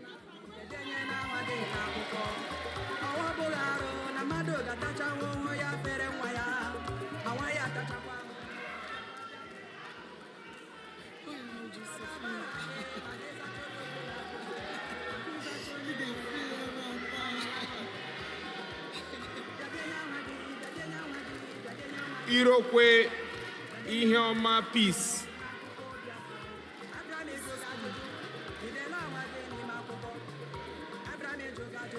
Obi Jafet Wanolue. Okay, that's nice.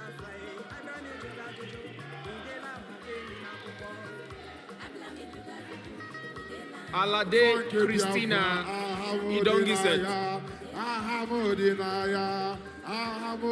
Alade Christina Idongiset. Hallelujah. Olendi werego na Aba State ye. Olendi werego na Doki State. Oturum di werego na Fema imigodo migodo. Congratulations. Borom hana hoda. Anonye mere Chinoyelom Chetachi.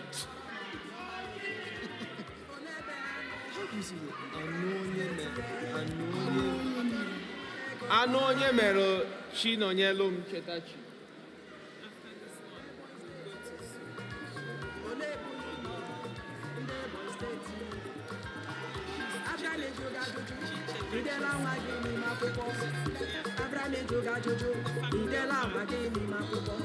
Olebunu no, ndebube esiti.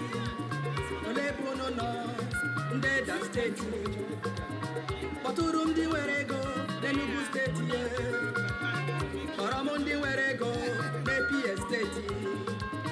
Oromundi werego, n'Esani godo. Oromundi werego, n'Ezani state ye. Oromundi werego, n'Idendi godo.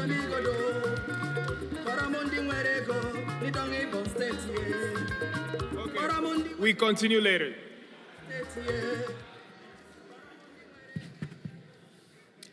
Biafrans are multitaskers. You see, you do many things at the same time. All right, ladies and gentlemen, now we welcome our Information Minister, Minister Sunny Abarawa.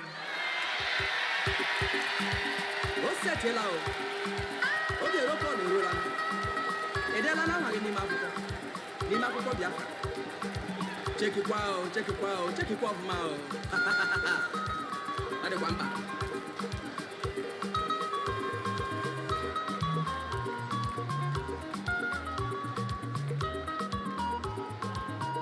Abraham ejoga jojo, idela wage ni makuko. Abraham ejoga jojo, idela wage ni makuko. Abraham ejo midela wage ni makuko Biafra. Abraham ejoga jojo, midela wage ni makuko. Abraham ejoga jojo, midela wage ni makuko. Abraham ejoga jojo, midela wage ni makuko. Abraham ejoga jojo, midela wage ni makuko Biafra. Abraham ejoga jojo, midela wage ni makuko.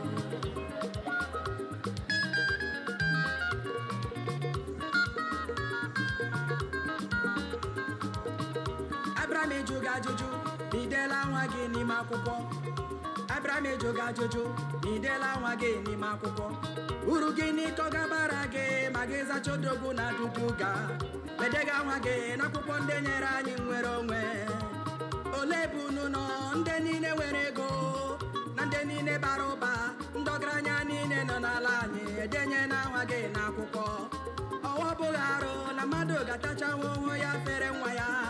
Ma nwa ya tachakwa ahụhụ, bịakwa bịa fere nwa ya.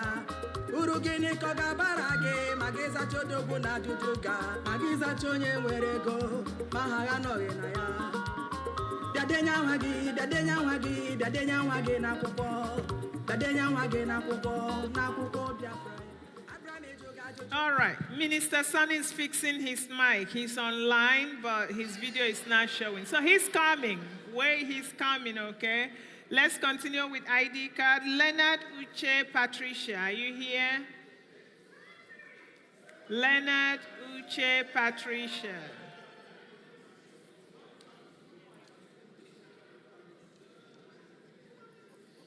Mwolisa Anthony Afam. All hail Biafra.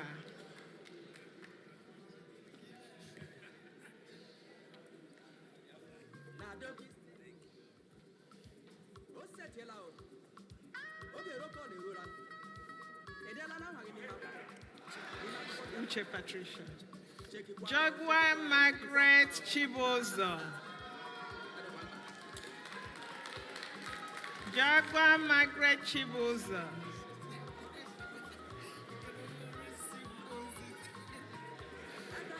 Omenka Mmadụ John.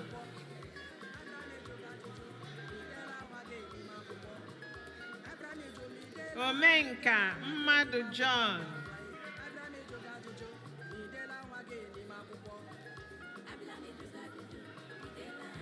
Anonye Mere Chimuchem A.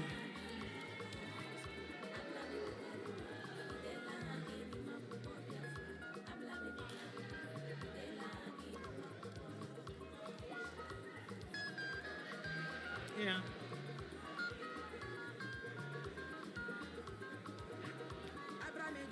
This way, okay? This is Anonye Mere. Mmadu over here. Anonye Mere.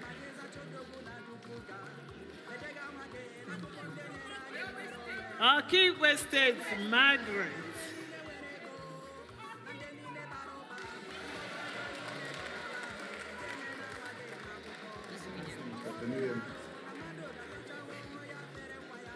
Minister is here. Ladies and gentlemen, the minister is online.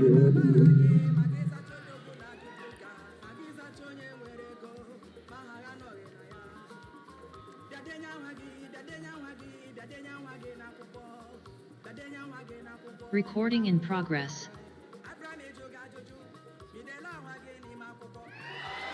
Yeah!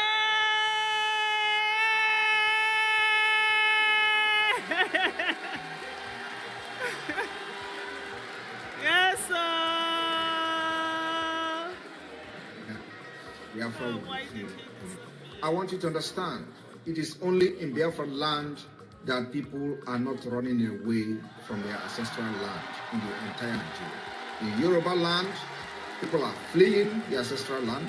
In the northeast, northwest, middle belt, people are fleeing from the ancestral land. It is only in Biafra land, and the government of Biafra made it possible. But you know what? They would like you to believe that Samonekba is the cause of insecurity.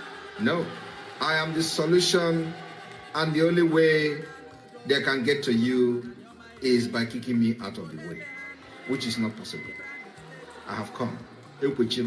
After I'm done with Nigeria, Biafra will be free and enjoy freedom.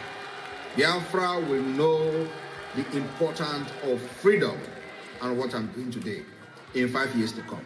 Thank you.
Yep.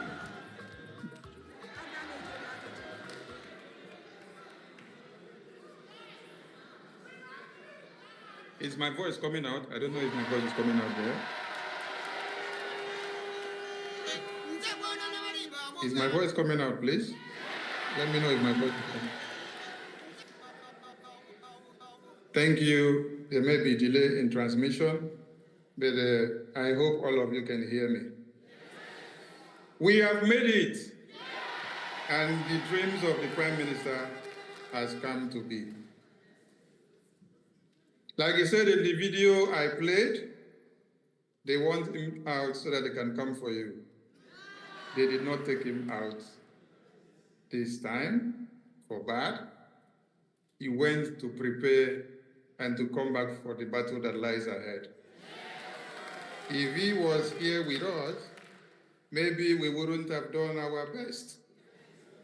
But today, we are doing our best, and he is very, very proud of us wherever he is. And he's watching us and seeing everything. So keep up the good work. I welcome everyone to this very hall, where the Biafra national anthem was brought to fruition. I salute everyone that have come from all walks of life because it's not been easy.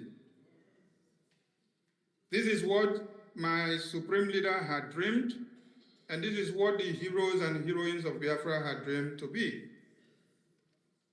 And today we have made it a reality with the vision of one man, the indomitable Obatobie, the Itiade Kondo, the Nwakoda, the man of the year, the man of the season, the man of the moment, the man everyone wants his head on a spike, the hope of the Biafran people.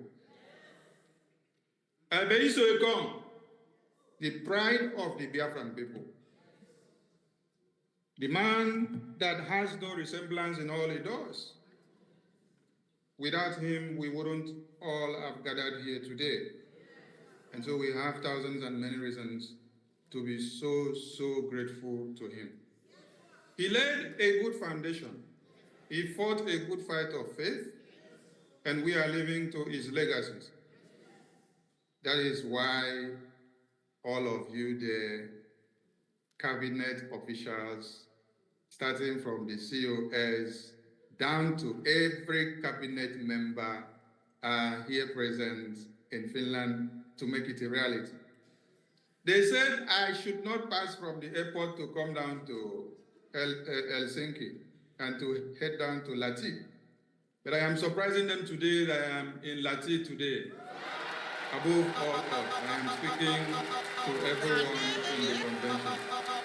It is mind-blowing and it is intriguing that technology can connect us from all over the world to partake in everything that we do. Yes, I welcome the American delegates that have spoken.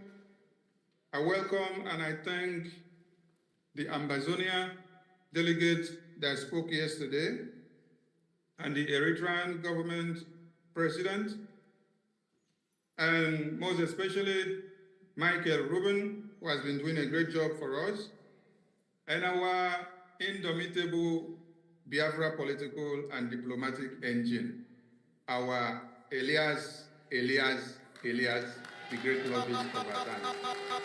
We thank you for the great work that you're doing, because if not you, the Biafran people wouldn't have attended the height that we have gone now. It is one thing to hire services, and it is another to get what you paid for. Elias, the Biafran government are so proud of you, and my Prime Minister will be super proud of you as we forge ahead to the next stage. It is our dream. Like the last speaker said, and we decide how we make this a reality. People would not come to fight for us to make our dreams a reality. We are the ones to come with the template and to put it to work. That is why I acknowledge the works of my Prime Minister, because never a time has the Biafran people organized themselves this good that they now have a government and a template and every arms of government and everything needed for a nation to stand. The Prime Minister is the man that has made that history. And every one of you that stands with him and make it happen, your names will be on the monument of Biafra in years and centuries and millenniums to come. Countries and people contributed cows of each family to be able to raise funds and fight for their independence. And today their names are written in monuments.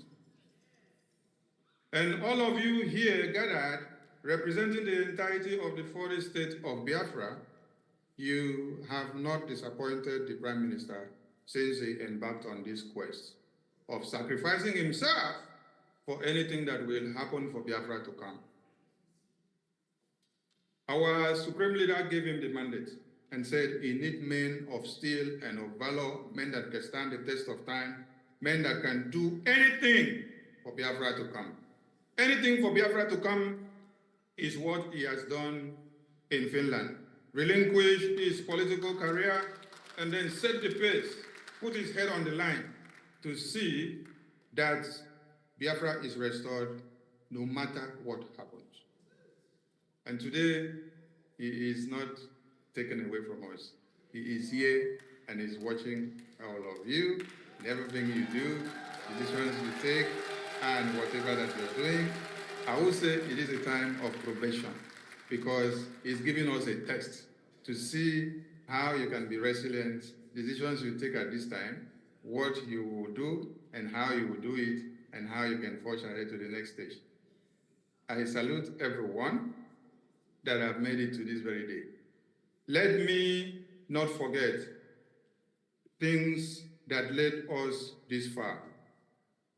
From 1929, I salute our women who took their grounds to protest against the injustice of the existence of the Biafran people. That is why women in our time,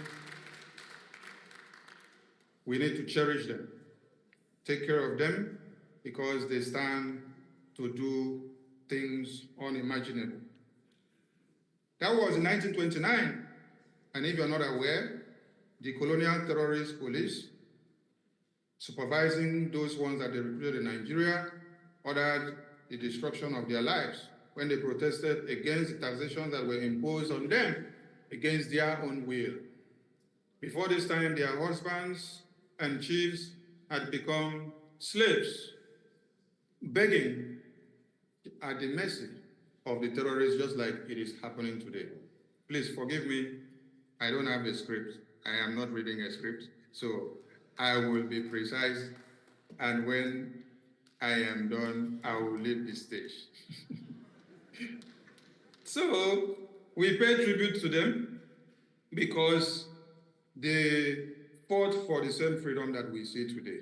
Coming down to 1945, the slaughter and the genocide, you are all aware of it, and we call on our researchers and those that have shown interest in Biafra to dig more to understand what happened in 1945, how the Biafran people were slaughtered. Then we still had the likes of Mary Slessor. Mary Slessor played a vital role to make sure that the rights of women was not violated in the Zoological Republic of One Nigeria under the contraption of Britain. Mary Slessor played a very big role to see that we get liberated. That is why she is one of our icons. Even with the fact that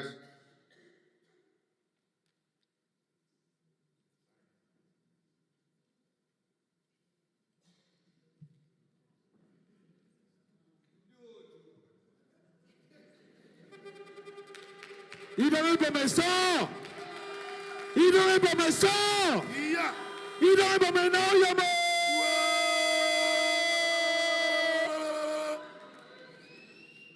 The zoo has fallen.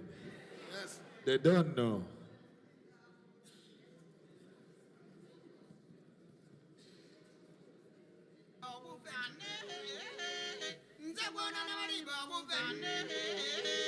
Sorry for the breakup in transmission.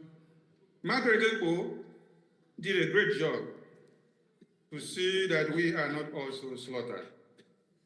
That is why you may hear how her name has been immortalized in some places in Nigeria, because she fought for the same freedom. Even as it happened that before the Biafran genocidal war started, she was still a staunch supporter of One Nigeria, and then she had to be imprisoned so that we can move forward, so that she wouldn't be a distraction. But I tell you that she fought for freedom. Then when we come down to the heroes and the heroines of our time that have done a great job, the January 15, 1966 coup was never an Igbo coup, but that is what they had taught you in school.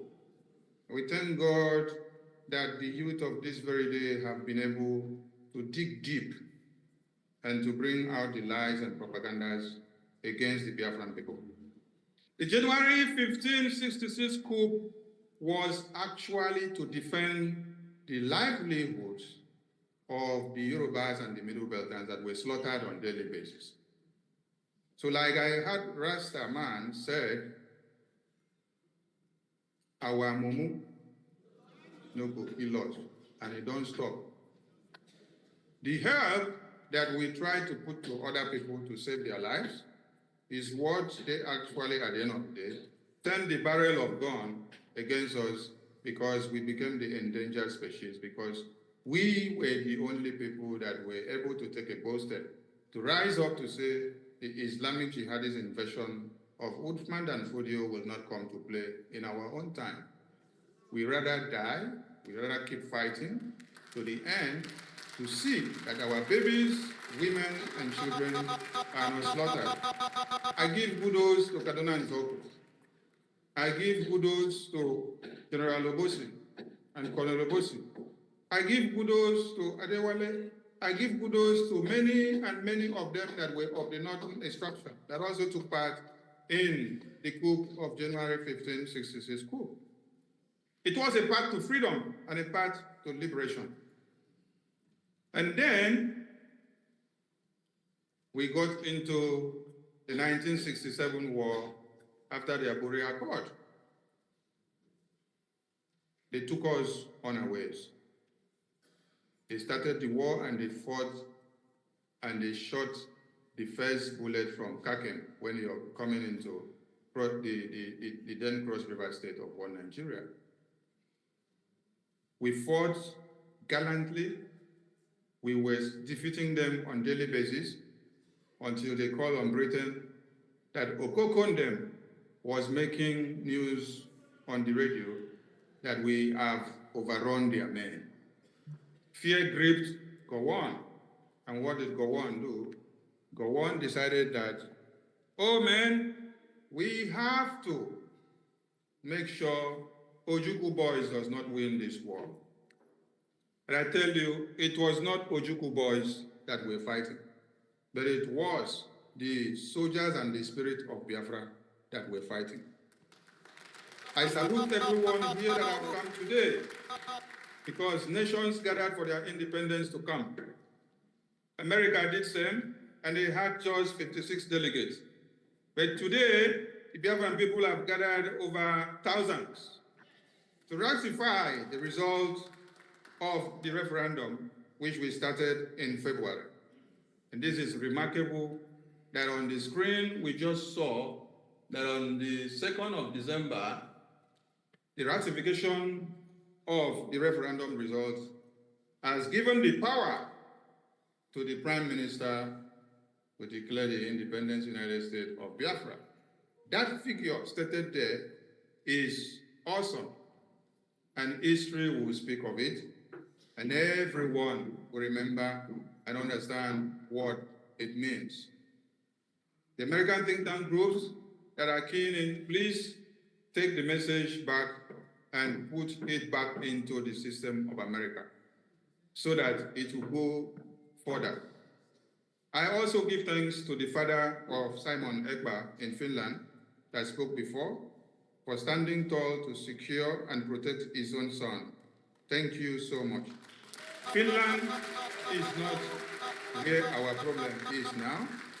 Finland is actually the so-called, the standing rock to the Biafra restoration. So every Biafran needs to be happy because there are several attempts that have been made to assassinate our Prime Minister with suicide bombers sent from America. But Finland has protected him to this very day. I ask you a question. What if his absence in this meeting today, and since on the 29th, was to curtail another menace that may have happened to his life? That is why we need to say, thank God when some things happen, that he is not here today. He is away from this convention today for a reason. And that reason is coming back to fulfill it.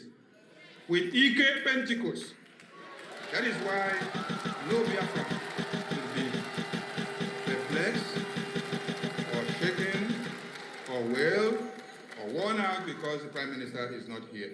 Rather, you should be happy that he is not here for the unforeseen to happen at this time, and he is secured wherever he is to come back to finish the fight which we have started. Because one Nigeria has not seen anything yet. Yeah. One Nigeria yet. Yes, yeah.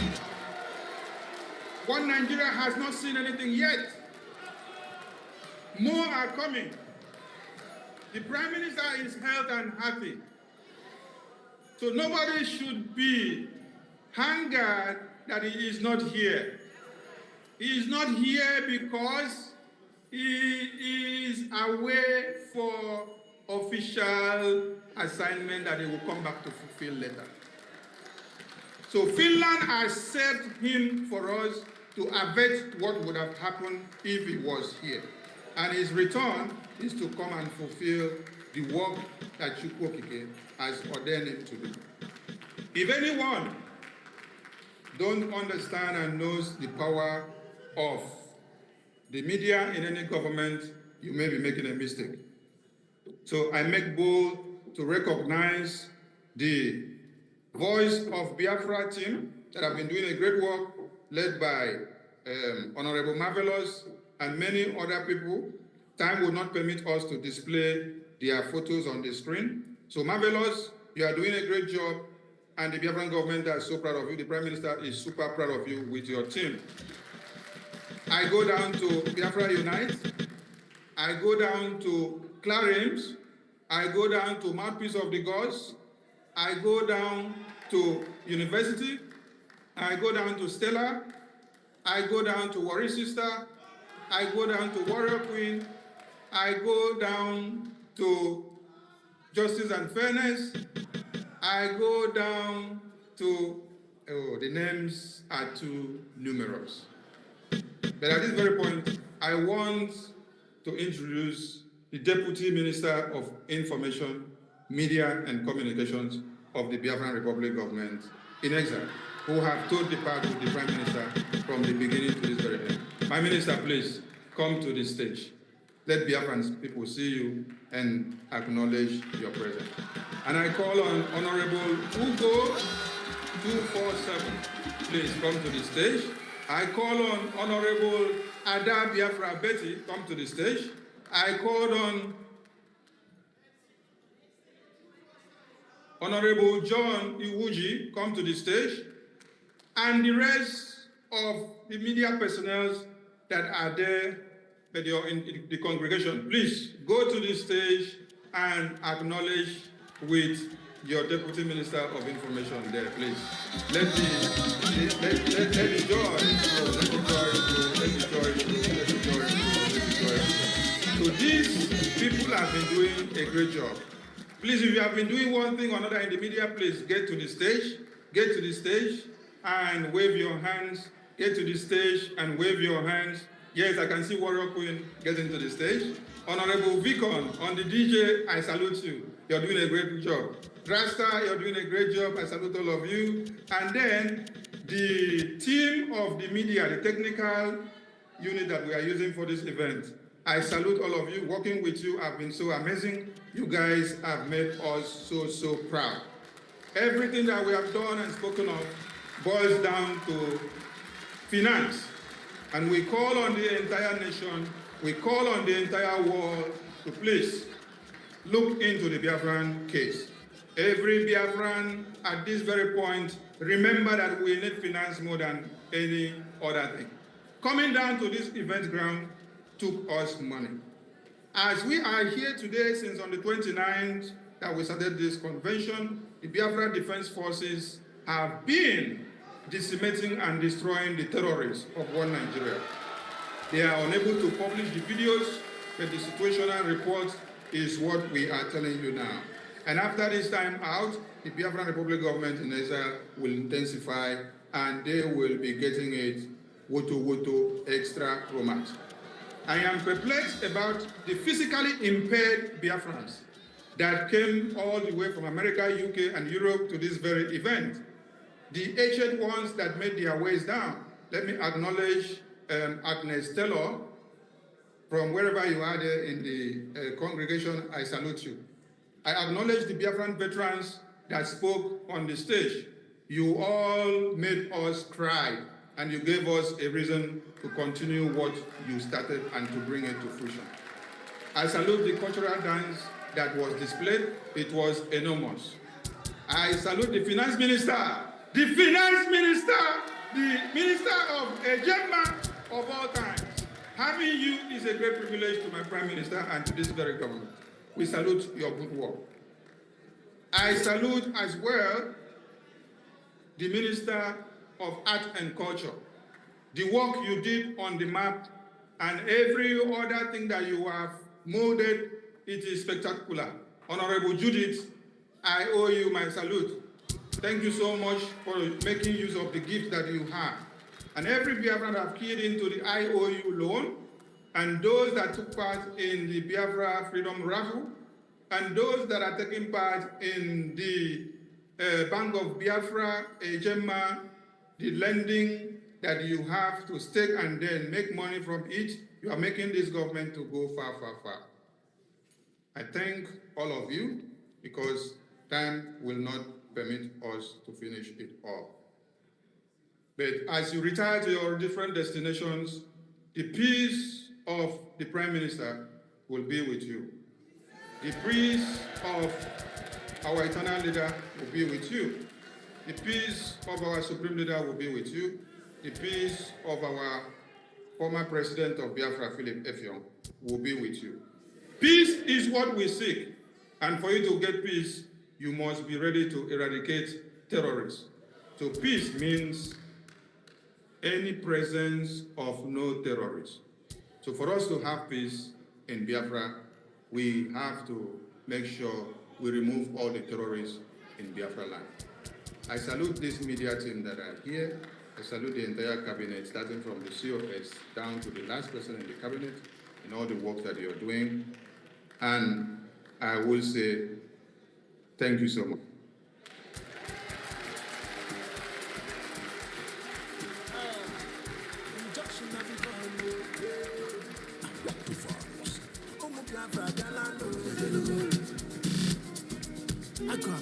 DJ, please. DJ, stop. What DJ? All right. We thank our information minister. Thank you, Honorable Sani. Announcement. Tomorrow, we are going to the town square in a solidarity march with our PM. The buses will start taking us from the different hostels. The buses would only convey those from a Green Star Hotel. The other ones can just walk to the Square Center because it's very, very close, so you don't need any bus for that. Fonum, it's very close to this. It's about maybe 200 to 300 meters, so there is no. It's a walkable distance, so please try to walk to the square. All right, we'll try and provide the address of the Square Center. Thank you. 11 a.m. So you leave 11 a.m. to get there at 11:30 for the march. Thank you.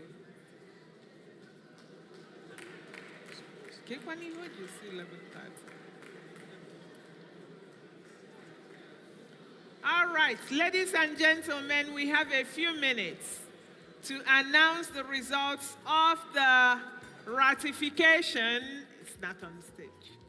Come on. Please, can you just...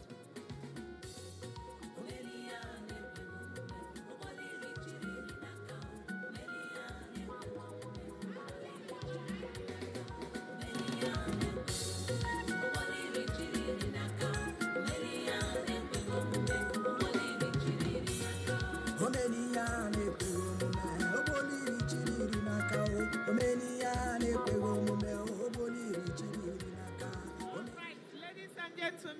results are out. You know that we conducted both electronic and manual voting. Not many people were able to vote electronically because of access to the network. So majority of the people voted manually, and the Excel will be displayed for the electronic voting. This is the Excel, and then the people that collated the results will then announce the results. All hail Biafra. All hail Biafra. My name is Sister Neka Dike. Yeah. So we are here to let you know about the result of your votings today.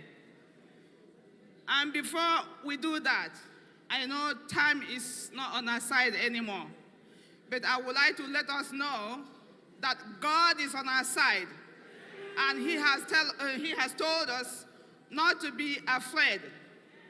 Yeah? Fear thou not, for I am with thee. Fear thou not, for I am thy God. Be not dismayed, for I am thy Lord. Be not dismayed, for I am thy God. I will strengthen thee, I will help thee, I will uphold thee with my right hand of righteousness. I will strengthen thee, I will help thee, I will uphold thee with the right hand of righteousness. And they that war against thee, and they that war against thee, they shall be as nothing, and as a thing of naught. For I, thy Lord, thy God, will raise thy right hand. So fear thou not, God with us.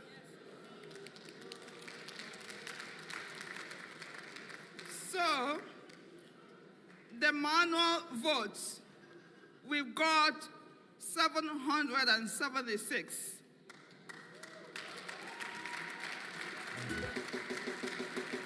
And the electoral votes, we got 41 voters. And that means when you add 41 plus 476, so what do you get? Please, can someone tell us what you get? We add it together, got what? 517. And everybody voted was yes. Yes, thank you.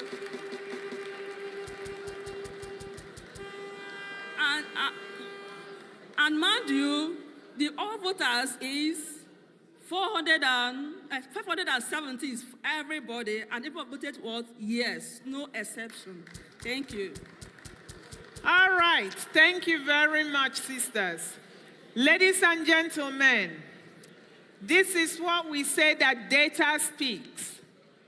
You can see that even within this hall, the delegates voted just like people back home and across the world that nearly voted 100%. Everybody in this hall, 517 delegates, voted yes to ratify our referendum and our declaration of independent state of the United States of Biafra. Thank you so much. Woo! Woo!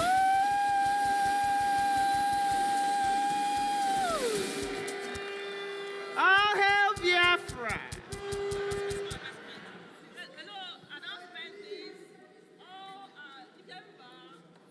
please, outside for the pictures, okay? And also, Germany will take also a picture with COS, please. Thank you.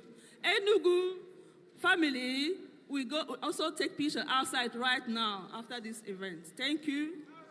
And after the march tomorrow, the buses will bring us back to this hall. So please, our event will start after the march. The march is now part of our event. It will take the first part of the day. Then we come back here and we continue. Thank you very much. Do not forget your belongings. Take everything with you. And if you find a phone that does not belong to you, please give it to me or give it to Mazuche or to security. Our brothers and sisters are looking for their phones. Thank you.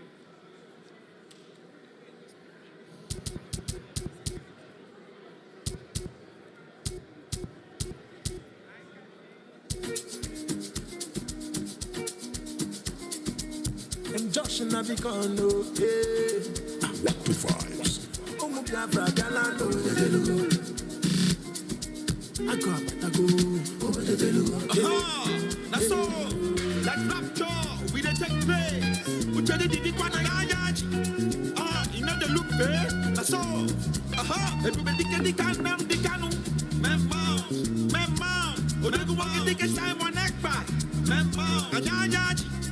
And about to run out of my Lord. Biafran government in exile. Memma. The BLA. Memma. Ajaj.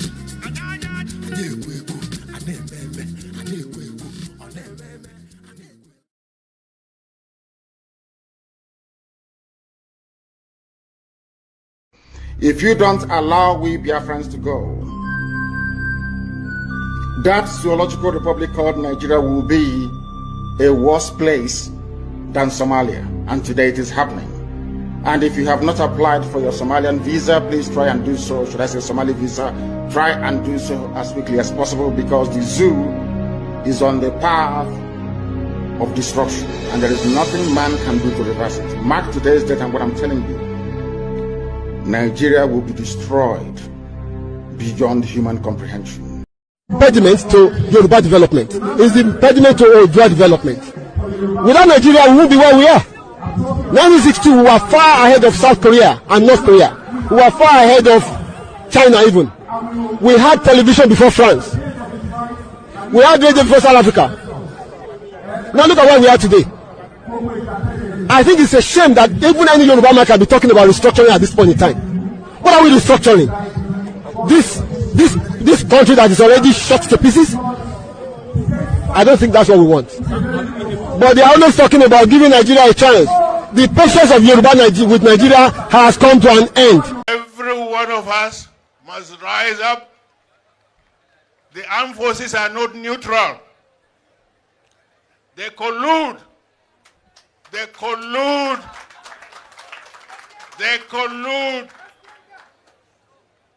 with the armed bandits. They kill people, kill Nigerians. They facilitate their movements. They cover them. If you are depending on the armed forces to stop the killings, you will all die one by one. Wow.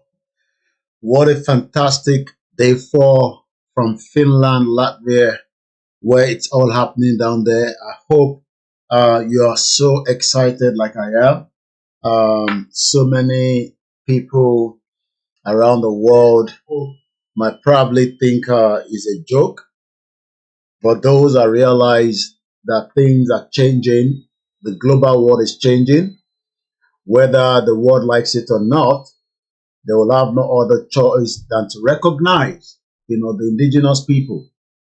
I was just listening to a particular voice note that was sent to me, and the voice note was saying that the reason why Nigerian government would not want the Biafra to go is because of the oil.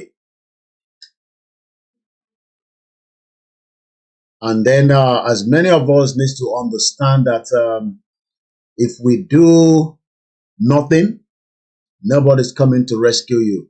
So it's been about 7 hours. Okay, I'm getting my audio back.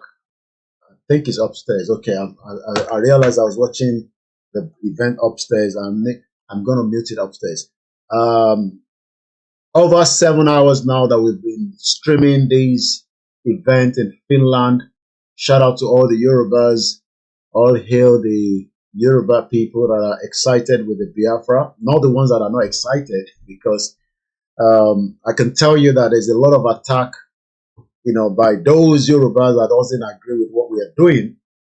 But like I always say, I am not the journalist that will not be reporting things that is not to be reported.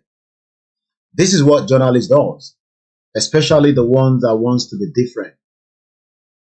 So I've had a lot of the Yoruba people that have sent me all kind of messages. Why are you doing this? Why are you doing that? But be rest assured that you've got Koikimedia to continue to back the Biafra, United States of Biafra, as an independent country. Even if I am the only one, be rest assured that you've got me. Let me say this. My mom is happy with what I'm doing. My wife is happy with it. My children are happy with it. Akintoye is happy with it. Igbowo is happy with it. So many Yorubas that believe in self-determination are happy with it. And if we have other Yorubas, don't tell them, don't worry about them. I am an adult to know the difference between my left hand and my right hand. This is my right hand. That is my left hand. So, and I am not one of their media. So the Biafrans, be rest assured that we will work with you. I will continue to work closely with your media in the areas where we need to promote, because it is not just after Finland. There is still a lot to do. Look at all the media that came out when the Minister for Information was speaking. The importance of media is now, especially if you want to defeat the zoo. You have already defeated them. And I'm going to play, I won't take any calls now because I want us to listen to the PM. There's a particular video that I've prepared for us to watch. So if you're not in a hurry and you want to listen to Simon Ekpa, don't go anywhere yet, because I'm going to play something that I've set for us. But the importance of media in this new generation is that you need to make sure that the media is capable to challenge the mainstream media. Look at how they were almost going to destroy Donald Trump, the mainstream media. They make sure that they wanted to pull him down. But look at how Elon Musk put his own voice, his resources to support that election. We saw how NBC, Fox News, every single one of them, just the same thing. Don't think that the same thing is happening around the world. If you are waiting for news to report from BBC, the same BBC that I live in this country for 25 years, to give you the authentic news, you will wait a very long time. Because the same BBC, do you know how many protests that the Yorubas, the Biafrans have done in front of the BBC that I attended, and they will not report it? But the same BBC will go and tell you in BBC Pidgin, BBC Igbo, they will speak ill against you. And this is why you need that media. So you need to support your media. And I know you're doing that. And it's an encouragement that the Biafrans have been able to hold the X, which is now called, the Twitter, which is now known as X. The Yorubas are still lacking behind when it comes to the Twitter. We're encouraging them every day. Don't sit on the YouTube and Facebook. You need to be on the X to challenge those zoological media that are fighting against us. So when we see the Biafrans that are trending on Twitter, it's because your leaders have been able to prepare you for today and the future. It is not yet over. Don't go and sleep. We have made a USB, and you go and sleep. Well, Nigerian government is planning for you as well, just as they are planning for us. The Nigerian media is still planning to take you out. So nobody in Biafra land should be closing their eyes and sleep. Your night now should be your day. Your day should be your night. Because evil people operate in the night. So if you are one of those that, you normally sleep at 10 p.m., make sure you are awake till 4 a.m. and go to bed probably at 6 and let somebody take over from 4 because they will invade you. But I know that the Biafra Liberation Army must be given, you must provide them with everything. The night goggle, you must start buying night goggle for the Biafra Liberation Army so that they can see the evil terrorists from long range. You must buy everything that they need. But it's going to cost a lot of money, but you must. This is the time to invest in your government, as we're encouraging the Yoruba to also invest. I expect the Biafra to start rolling out, at least working with Elon Musk and other organizations around the world to roll out their first satellite in the next 1 year. Because the moment you can kill Nigeria with data, give them bundle of data so that 7 hours they can sit down. Even if they don't get electricity, they can have data to start with. That is the first challenge that this government must put in place. You must have 24 hours internet across the whole of Biafra land. 24 hours non-stop, just as we are enjoying it. All the gadget here, the gadget there, the gadget in the house, they are all connected into one router. And it is the same amount I pay, but it's unlimited internet access. Our people do not know information because they keep switching off their mobile phone data. And that way they hear fake news. So it is not yet over. To support the government, you need to be involved. To defeat monster, you have to do whatever you need to do. But if you sit back and say, oh, they have declared, and that is it. Tinubu is going to come for you. I am not joking. The government of Tinubu will come for you. Because he doesn't want Nigeria to break. So we must all remember that. The same thing with us. If we go and declare today, Tinubu will attack us. Don't think because he's a Yoruba man, he would attack us. And that's a fact. So nobody should be sleeping and thinking that, oh, we have declared Biafra and that is the end of it. No, it's the beginning. You must fight to protect it. You must fight, to save it. And it's a lot of work. You need to encourage your people. The same way you encourage Yoruba people, this is also the time to encourage your people, especially this Obi Kubana, all these big people that have money. They need to pull that money out and support this government. Most of them will be going on for Christmas now. You need to let them know that there is a government in place that they need to support it. They need to fund it.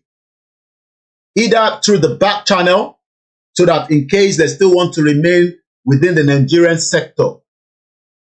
You need to start calling e-money to bring that money out. You guys need money now. So those of you that know e-money, chief priest, or all these big Igbo billionaires, they need to fund it. And if they refuse to fund it, they will regret it.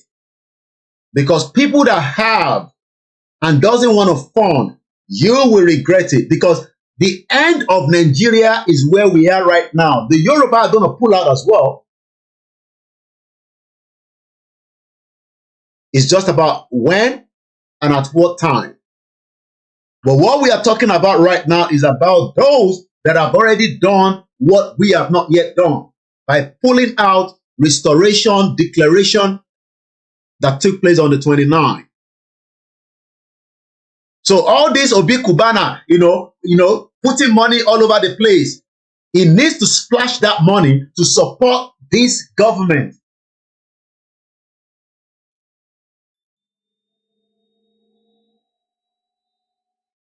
The convention is already ended.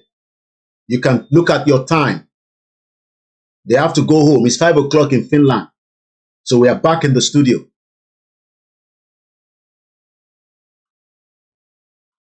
So let me congratulate you all once again that the end game between you and Nigeria is here, but it is not yet over. The Fulanese, as Dr. Kemi Oluwole says, this month there is going to be a lot of attack in that region. Hate her, disagree with her, but in the last 3-5 days, Dr. Kemi Oluwole has continuously told every one of us to shout out that there is going to be genocide in the southeast part of Nigeria. And she knows what she's talking about. You don't have to agree with her. And she made it known clearly. And let's go to her page, because she's been working hard, even though she has not been paid, just like I have not been paid. I have not been paid to do this. I am doing this just like she's doing that.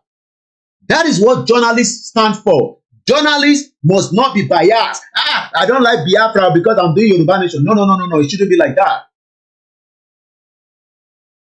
People talk about North Korea every day. Even people that hate people that talk. Look, you must report news. And this is one of the biggest news that I can say I am reporting in 2024. The declaration of the United States of Biafra. I only hear that people make declaration. They have independence. But I didn't witness it. Probably maybe East Timor in 2002. But I was busy hustling in UK when East Timor made a declaration and got their independence in 2002. South Sudan, the same thing. But in reality, this is the one that is closer to us. So I'm not sure why Yoruba people are not happy. But the same Yoruba people wants to go to, if they give them visa now, they want to go to, maybe not South Sudan, but they want to go to East Timor. So let us appreciate those that are working hard.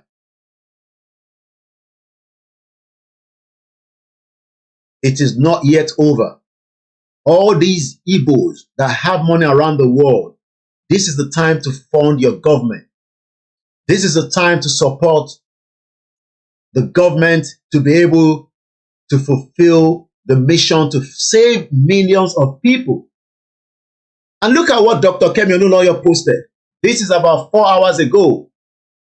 I love the Biafrans. So focused. All your hard work will pay off someday. Never give up. You see? You might not like her. I don't take things for face value anymore. Who knew Tinubu will meet Trump in the White House one day, or will be chilling as the Presidos with the French embassy intel Macron? Continue striving for your own republic. The freedom of speech and expression is in the Nigerian Constitution and must be enforced. Do not advocate violence and work at your own pace. I am a journalist and I did not see any police arresting Biafrans gathering at the convention in Finland. But if this was in Nigeria, all the 517 delegates would have been killed. All the 517 delegates would have been taken to Abuja, even though the crime was committed in the southeast. I don't know how we get to where crime is committed in our state and they will take us to Abuja. Is that the same thing in the north? That shows you the hypocrisy of a one country called Nigeria. So once again, as we are congratulating every single one of you, remember, there is still a lot of work to be done. Like I said, Dr. Kemi Oluwole has been speaking lately. So many things she has said. Let's read this again. IPOB versus bridge. It doesn't matter what IPOB main fraction feels regarding bridge. What matters is all of you forming a united front. If you want to separate from Nigeria, accusing Simon Ekpa of unleashing mayhem in the southeast must be carefully studied and not the solution. The real enemy is within. I don't know why people always say, oh, it's Simon Ekpa, it's Simon Ekpa, it's Simon Ekpa. What did Simon Ekpa do for now? The real criminals, the real people that are killing people are in Nigeria. T.Y. Danjuma told us that. I played the video. I don't have to play it again, but it is always good for you to listen. Listen again, Obugo people. Every one of us must rise up. The armed forces are not neutral. They collude.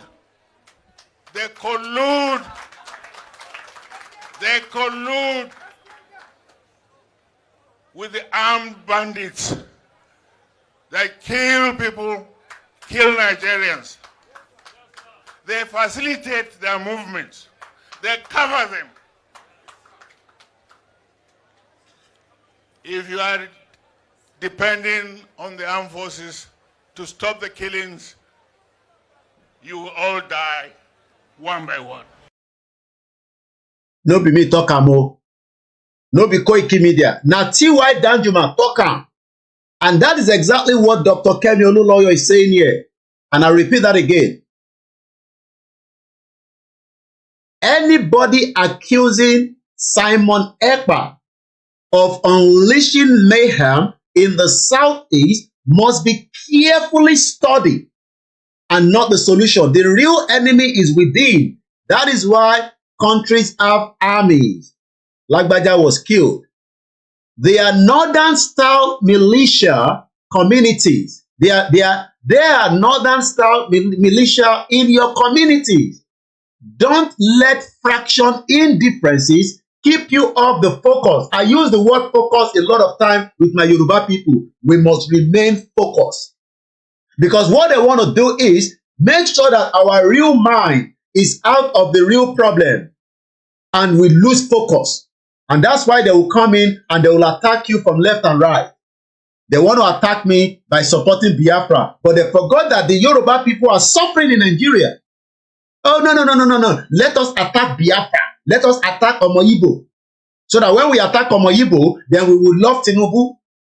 We will love Yoruba people that are keeping our people in bondage when our people should be free and they can eat 3 square meals. It is only in Yoruba land now that people are now saying that they prefer Buhari. You want me to show you the video? You think I'm making this up? You might not understand the language, but a guy came out and is now appreciating Buhari. Buhari that killed many people. Buhari tó pààyàn, tó pa ọ̀pọ̀lọpọ̀ àwọn ọmọ Igbo, tó pa Yoruba. The same Buhari, Yoruba people are now saying, we prefer Buhari. We prefer Buhari than Tinubu. That we are even missing Buhari. How did we get there? How did we get there that Yoruba people are now excited that they love Buhari? That this Tinubu, I'm getting the video ready for you in a minute. Once again, my name is Oluwole Koiki. The convention has already ended. So it's just back in the studio with me and looking at all the situation this particular day. Bear with me, let's get that video out in a minute. Once again, my name is Oluwole Koiki. And I hope I can get that video if otherwise. All right, let's first listen to this. Nigeria is a galloping. Margaret Thatcher said so many years ago. And I'll come back in a minute. What do you want to eat? I'm coming. Let's listen. Let's watch this while I get the other video ready. I saw Nigeria in the hands of the Almighty God, heaven and earth. carried Nigeria, was Ó carrying, fọ́ Nàìjíríà and mọ́lẹ̀. it crash landed Nigeria. Yá sì pín yẹ́lẹyẹ̀lẹ. And Nigeria was scattered into pieces. Amen. Amen. Ó wá pín lónírúurú. And it was divided into various Àwọn ẹ̀ sì ways. mú ohun tó fi ń pa ìwé rẹ́. And the hands took eraser Ó pa Nàìjíríà rẹ́. and it erased Nigeria. Ó kọ orílẹ̀-èdè mìíràn síbẹ̀ ṣùgbọ́n mi ò mọ̀. It wrote another nation which I could not know. Ìran kejì mo rí oòrùn tó yọ. The second vision I saw a sun, Wọ́n pè ní oòrùn òdodo. and it was called the sun of righteousness. Oòrùn yẹn sì wọ̀ lójijì. And the sun set all of a sudden. Láti inú ẹran Olúwa ti sọ fún mi wípé And God told me, tí oòrùn òdodo bá wọ̀ ní Nàìjíríà, if the sun of righteousness come down in ìyà Nigeria, yóò jẹ wá púpọ̀. and we're going to suffer a lot. Ìran kẹta. The third vision, Amen. amen. Please, everybody pay attention to a little boy called David. Gbogbo ènìyàn ẹjọ́ ẹ tẹ́tí sí ọmọdé yìí. A young man saved from garage Ọ̀dọ́mọkùnrin tí a tẹ̀ láti ibùdókọ̀ without wisdom of men. láì ní ọgbọ́n ènìyàn. So listen. Ẹ jẹ́ ká gbọ́. Ìkìlọ̀ Warning láti inú ìran kẹta. from the third revelation. Ẹ̀yin Kìrìsìtẹ́nì Nàìjíríà, You Christian in Nigeria, tí ẹ bá gba ọ̀run òdodo láàyè láti wọ̀ lórí orílẹ̀-èdè yìí, if you allow the son of righteousness to go down in this nation, ìyà ó jẹ gbogbo wa. we are going to all suffer. Tí òdodo Kìrìsìtẹ́nì bá ti collapse, If the righteousness of Christian has been collapsed, ọ̀tá máa ń lágbára lórí wọn. the enemy will prevail or have power over them. Ohun tó ṣẹlẹ̀ sí gbogbo wa ní orílẹ̀-èdè ni pé What happened to all of us in this nation òdodo is ṣubú kò ní ìgboro wa. righteousness has fallen or Kò collapsed. sí òdodo lórí pẹpẹ. There is no more righteousness in the Sí altar, òdodo nínú no ìjọ. more righteousness in the church. Òwe Yorùbá wá ṣẹ mọ́ wa lára. And the Yoruba did come to pass on us. Olóòótọ́ ìlú ni òṣìkà ìlú. The righteous one in the city is the Gbogbo wa wicked ní one. sọ òdodo ẹ̀ ń gbìyànjú láti pé ká pa ẹnu All wa of mọ́. us speaking the truth, you are trying to silence us. Ó kàn kankan sórí ẹ̀rọ agbóhùnkáyé I lọ́sẹ̀. wrote something on the Facebook this week. Ẹ̀gàn ní dáàdi díẹ̀ rọra o. Somebody said, Daddy, easy, easy. Ṣùgbọ́n ohun tí mo sọ mo mí ni. But what I said, I mean it. Tí o sọ ní sọ gbangba. I cannot talk in the secret, I Mi ò cannot say it in the public. mọ̀ pé wọ́n fi ń rìkọ́dù gbogbo ohun tí mò ń sọ. I don't want hearsay. Mi ò fẹ́ irọ́ àti wọ́n ní wọ́n pé ni mo fi ń lo smartwatch. I don't want lie and hearsay, that's why I'm using Anybody smartwatch. talking around me is on record. Ẹnikẹ́ni tó bá sọ̀rọ̀ láyé káàbí àti Whatever I'm ìkàlẹ̀ saying kò ní nìkan ṣe wá gbé sọ fún ohun ọ. tí mò ń sọ, you don't need to be told. Ìrànlọ́wọ́ Kristi. The help of the Wọ́n Christian. tí mo fẹ́ fi encourage wa rèé. But my word of encouragement to us Àkọ́kọ́ ni pé kí gbogbo àlọ́ jí ìjí òdodo. was that we should go and revive.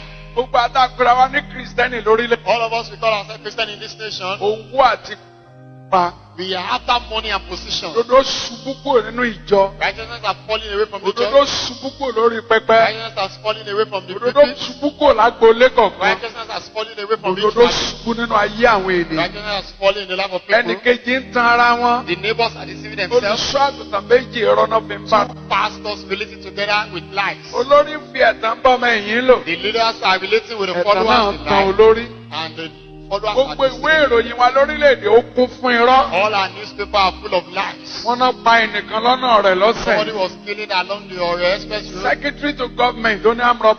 And the secretary to the government said he was killed by Àwọn Amroba. tí wọ́n attack wọn ní kì í ṣe àmúrọ̀bà pé Fúlàní ló attack Though wọn. the victim said it Ìjọba was ń parọ́. Amroba for Fulani. Ilé ẹ̀rọ tẹlifíṣàn ń parọ́. Government was lying, media was Rédíò ń parọ́. Radio.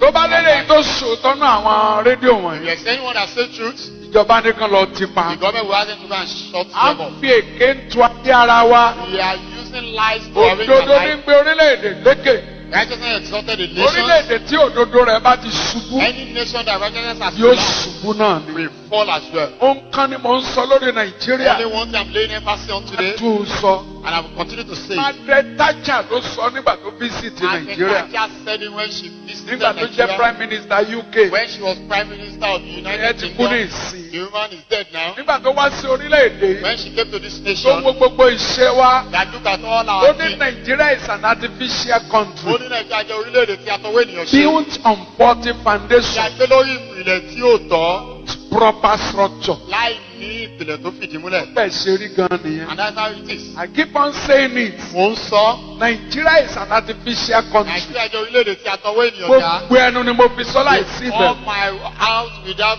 Bí mo apology. láǹfààní ní gbangba máa sọ If bẹ́ẹ̀. I have privilege to say publicly, I will declare it. Nigeria is an artificial country Nàìjíríà jẹ́ orílẹ̀-èdè tí a tọwọ́ ènìyàn built dá. on faulty A foundation gbé lórí ìpìlẹ̀ tí kò without dá. proper structure. And we keep patching it.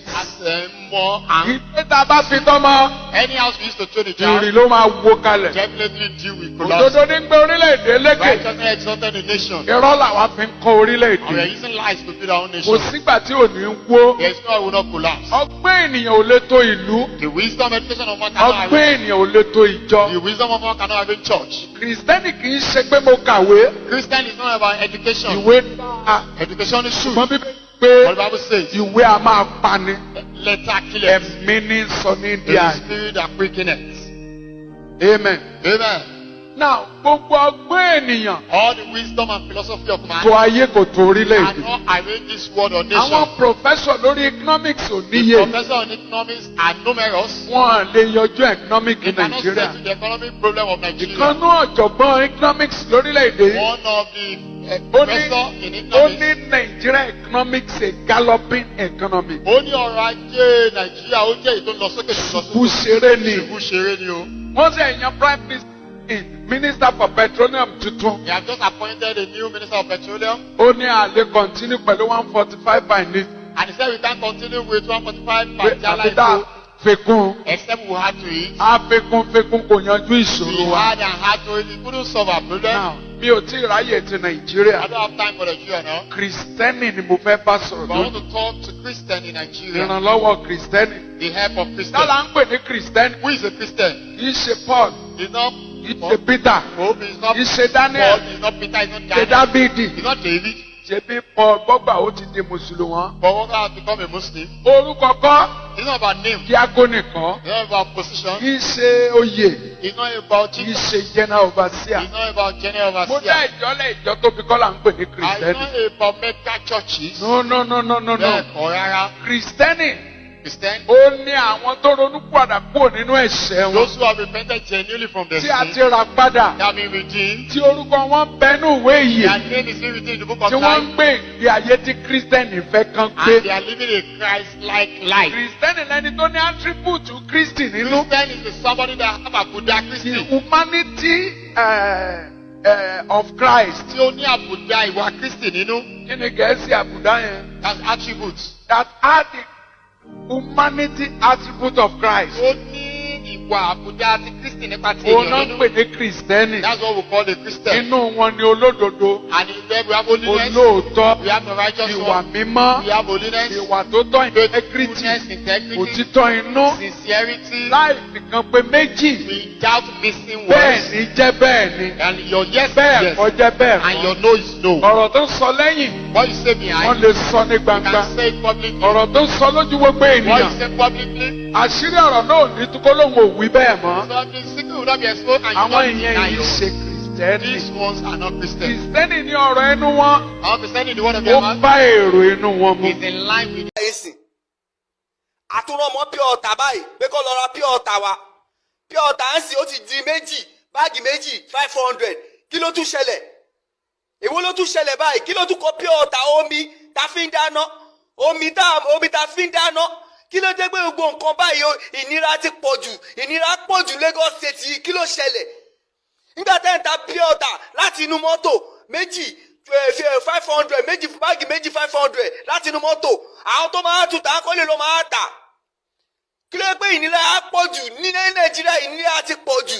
àtìgbà tí Buhari ti bọ́lẹ̀ báyìí ni Buhari ti gbé lọ́ọ̀fù ló ti gbé ìfẹ́ lọ kò sífẹ̀ẹ́ mọ́ ìnira ayé ti pọ̀ ju epo wọn àsọ̀rọ̀ gàrí wọn àsọ̀rọ̀ gbogbo nǹkan wọn àsọ̀rọ̀ ṣé pure water omi tá a mu lẹ́tún jẹ́ kó wọ́n omi jọ́sọ̀ omi tọ́lọ́run dà tó ń ṣe pé bóyá pé kínní òun lẹ́tún jẹ́ kó wọ́n ibo la ń lọ lórílẹ̀‐èdè Nàìjíríà ibo la ń lọ báyìí níbo la ń lọ tó bá yẹ pé ogun la máa jà tí gbogbo èyí máa fi solve tó bá yẹ pé ogun la máa jà tí gbogbo ìyà tí àwọn mẹ̀kúnnù ń jẹ yìí táàfin ní jẹ mọ́ ẹ jẹ́ ká kúkú jagun ẹ tó bá máa kú kó kú ẹ tó bá máa yè kó yè ìnira àtẹ́ni wọn lára yóò ti pọ̀ jù ẹ̀yin nìkan lè gbádùn kí ló ṣẹlẹ̀ gan ṣẹ́yìn lè gbé wáyé wọlé síbẹ̀ ni why we stop to be like this Naija tí màdù ń jẹ Naija ìgò sweet ìjọ olóòtú. I have been sick of this problem.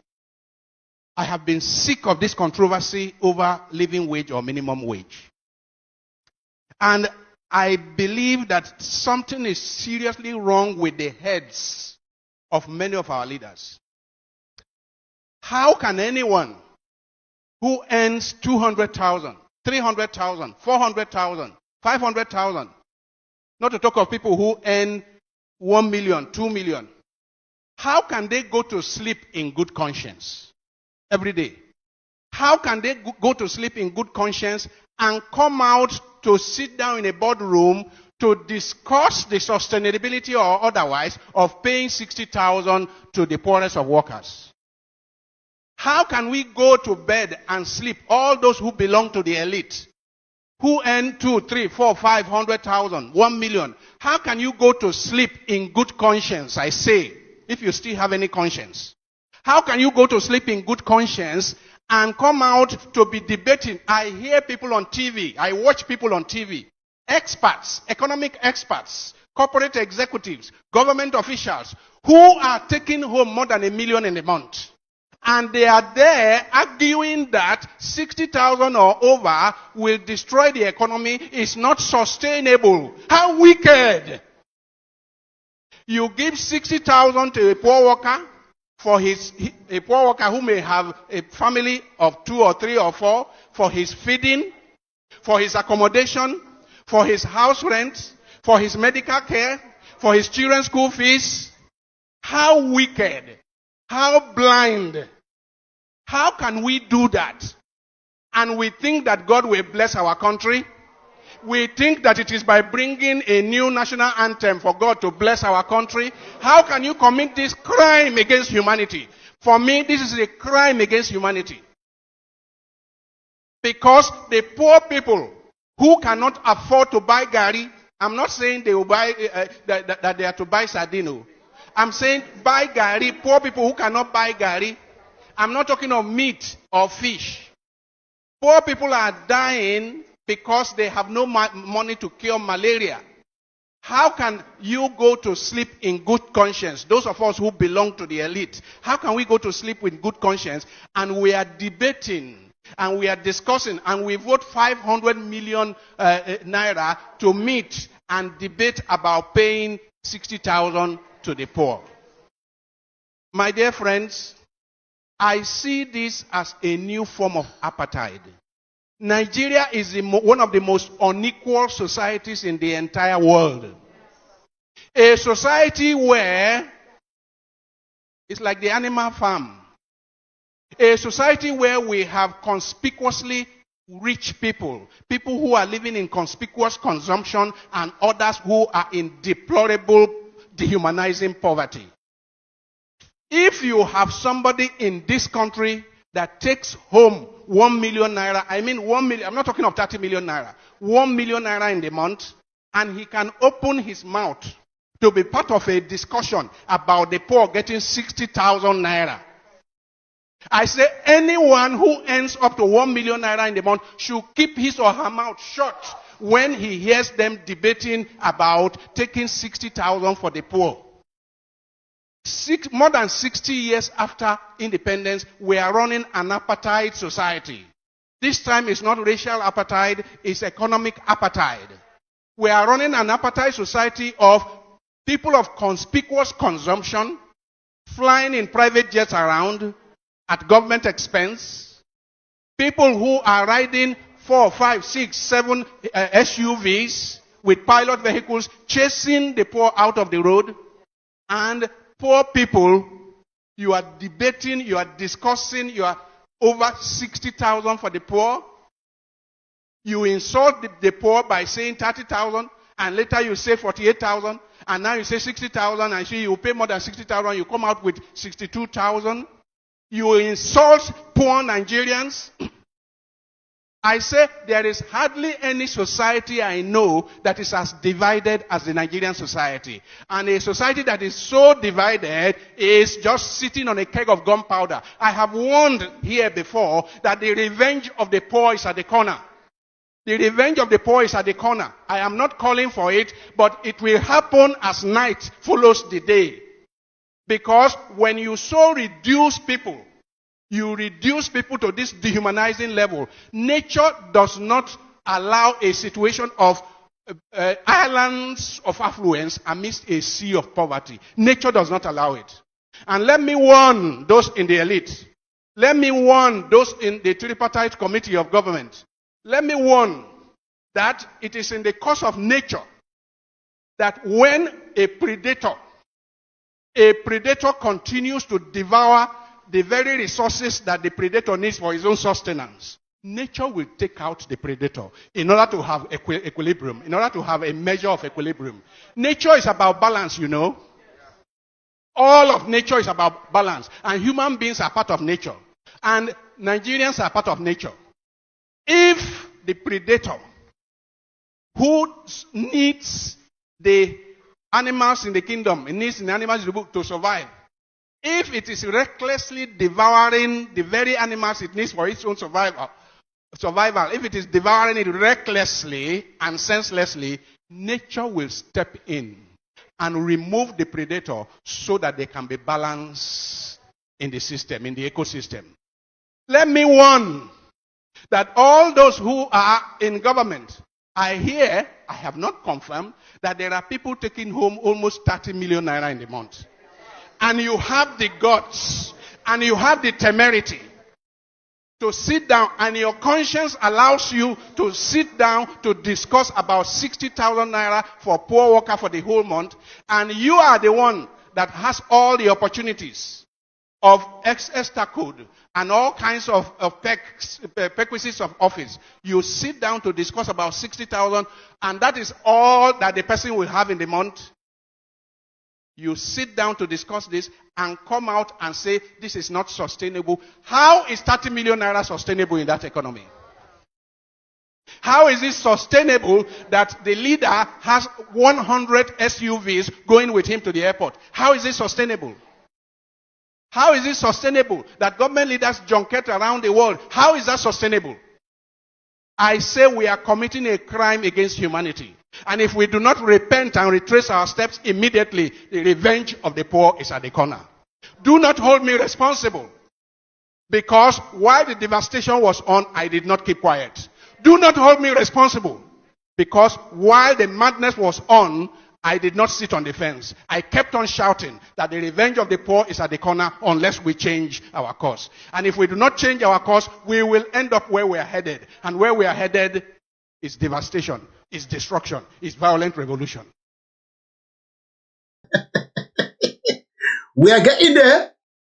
It's just that those that are still adamant, when you now buy petrol for 3,000 naira per liter, nobody will tell you before you come and do what you need to do.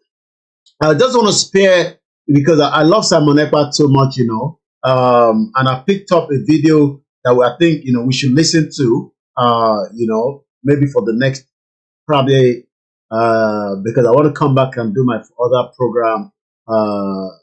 So it's coming up to 4 o'clock in London. The video is 2 hours. I won't be able to play all the 2 hours, but maybe we just enjoy, you know, the energy, the vibrant PM, the one that, you know, when he speaks, the whole Nigeria, you know, the only thing they can't say is that, you know, anytime Simon Ekpa speaks, they have to take it as part of their content. They say he's a content creator. At least 29th of November is now in the history that the Biafrans have decided to leave others behind. If we like, may we go solve our problem. The rest of us, if we don't like, may we leave them and remain in that contraction. So thank you so much to those of you that are still with us. I'm going to get the video ready, and it's not a new video. This video was about 2 years ago. Yes, exactly 2 years ago. I'm picking it up from one of the Biafra media channel. And in that video, you know, part of what is playing out today, you know, was also mentioned in terms of, because the headline says Simon Ekpa's on Biafra redeclaration. Some say it's not going to happen. Some say not lie. Well, nobody can say not lie anymore. Not true, because, you know, we've all witnessed it. And if you have not witnessed it, maybe you don't have enough data on your phone. You better get MTN and load your data. So let's watch it, and then later on we'll end the broadcast. And I would like to say thank you so much to everyone that have joined us on Instagram. Apparently, you know, Instagram pulled down my channel again. As I didn't say anything apart from what they were saying on the Finland. So I don't know how that affects community standard. Imagine that they have to tell me that what is happening in Finland is affecting the community standard. That shows, you know, how biased some of these, you know, social media platforms are. But again, the near future, we can start building our own, the Yorubas, you know, the Biafrans. We can start developing our own social media space. It's not like they get too ahead. And let's go and watch the video. Is there any way that we have sinned that you cannot forgive us our trespasses, to enable us to fulfill your own word which was spoken thousands of years ago, that instead of what you promised not to come to pass, that heaven and earth will cease to exist? You opened your mouth to bless mankind to the coming of Yahweh Yeshua, who came here and said, let your kingdom come on earth as it is in heaven. Those words can never be in vain, because they are anchored upon your holiness and your magnificence. That is why in the end we know that Biafra will come, that these children that we have given birth to all over the world, and their children, and their children, and their children, as long as they give birth to them and they are Biafrans, they will worship you in truth and honesty. Through this very work we are doing, mankind will come to understand you. Let your miracle be wrought in our lives. Let us witness and behold your magnificence, your holiness, your mystery, and your grace under our command. O Lord of hosts, we call upon you. We call upon you to heal. We call upon you to provide succor to those of them who are inconsolable. We ask you to come and strengthen those who are weak. We ask you to restore hope where there is hopelessness.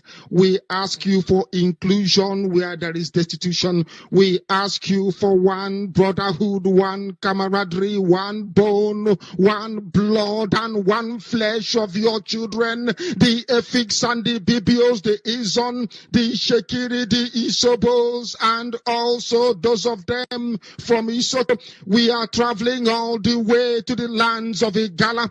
We are moving on from there to Idoma, to Igede, to the territories of the Igbo land. All these places we dedicate unto thee. All these lands of yours, we ask you to cover it with your mercy, because Biafra will come, and when it does, we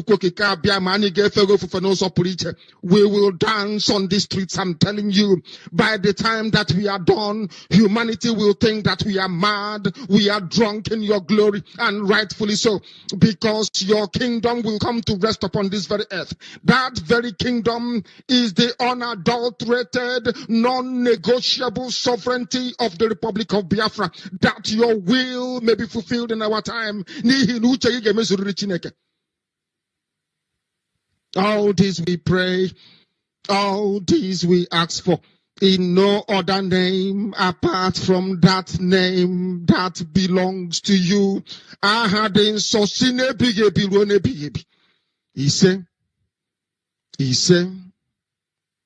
He said, Nigeria's National Assembly is currently considering the NGO regulation bill for passage. It has gone through the first reading, it's gone through second reading, it's now in committee stage, and later this month, the Committee on NGOs in the House of Representatives in Abuja will be holding a public hearing on the bill. And it's important that you understand what this bill means and its implications for both yourself as a citizen and for the country in general. And let me be clear. This is the most dangerous piece of legislation that has come for consideration in the National Assembly since the return to civil rule in 1999. It covers the activities of every entity and everybody that is not government. And It affects churches, mosques, schools, universities, hospitals, everything, as well as humanitarian operations wherever they are taking place in the country, whether in the northeast or in the southeast or south-south, whether in the middle belt or in the northwest or southwest. It is totalitarian in its consequences. Now, what does the bill require?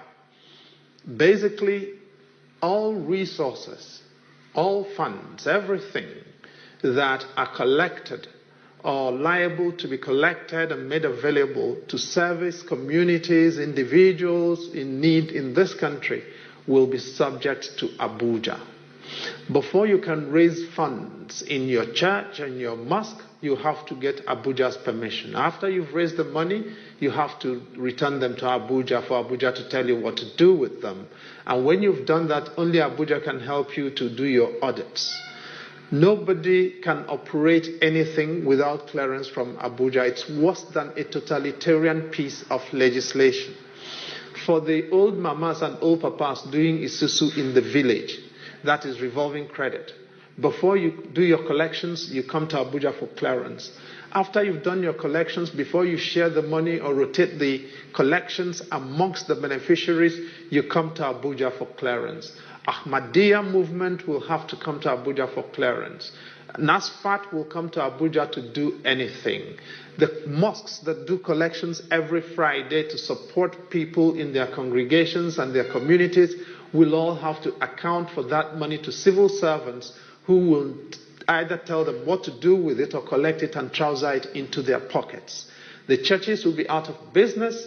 The mosques will be endangered. This is what the legislators want us to subscribe to. And as a citizen, you've got to understand that this means that there will be no voice of criticism for government. Nobody can tell government anything. What this body proposes to do, what government is proposing with this bill, is that after it has been passed, everybody organizing in Nigeria under any form, students, Old Students Association, Reverend sisters in convents, Reverend fathers and pastors, wherever they may be, imams, alfas, and everybody, you will have to apply to Abuja for them to register you to operate. If they agree to register, they can refuse to register you, in which case you cannot do anything. Now, if they agree to register you, however, you will have to only hold that license for 2 years. After those 2 years, you will have to apply for them to renew your license. If they agree at that time to renew your license, you can continue operating for another 2 years. If they don't agree, that license lapses. If you try to do anything without that license, you'll be liable to be imprisoned for 18 months. And if they are sympathetic and agree not to send you to jail, you may be let go with a fine of 500,000 naira. The civil servants will collect this money in the name of the politicians. It will be used to fire up political power that will not be accountable to any one of us. And this is why I'm saying that this is the most dangerous piece of legislation that's been considered in our country to date, in the past 20 years. But you can do something about it. This does not have to be law. This will not be law if you agree that as the citizen, you are the boss. Contact your legislator at the state level, contact your legislator in Abuja, contact your senator and your distinguished senator in your senatorial zone and tell them this will not happen. This is your country too. And unless you fight for it, these people are going to destroy it, not just for you, but for your children and for your grandchildren. And that they don't have a mandate to do. My name is Chidi Ansel Odinkalo. I'm a Nigerian citizen.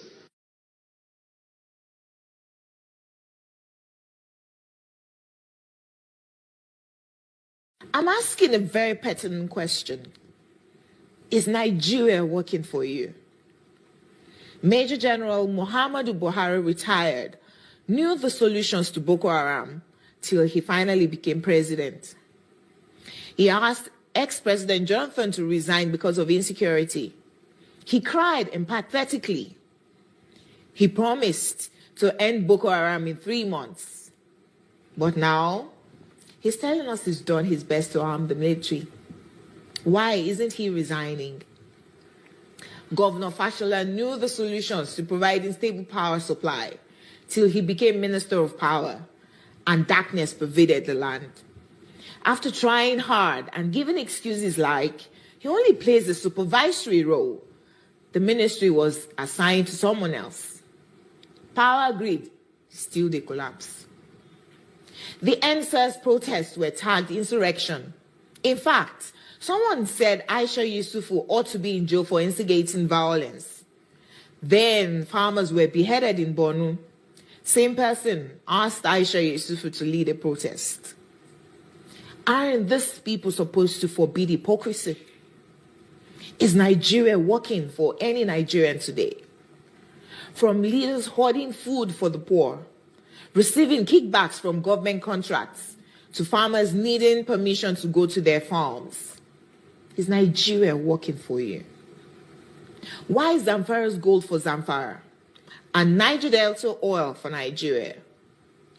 Why is Isba destroying alcohol, but their state governments receive federal allocation from monies received via taxation, including tax on alcoholic beverages? Why are some federal roads abandoned to bandits and kidnappers? Who is in charge of Nigeria's security? The president is talking tough this time. Most times, he's as shocked by the rest of us by the absence of good governance under him. Regardless of his campaign promises and the manifesto of his political party, Nigeria has rolled back in terms of development. From Naira continually losing its value to our recently launched locomotive trains breaking down in the middle of nowhere. Nigeria has to be working for some people, though. The government can do no wrong.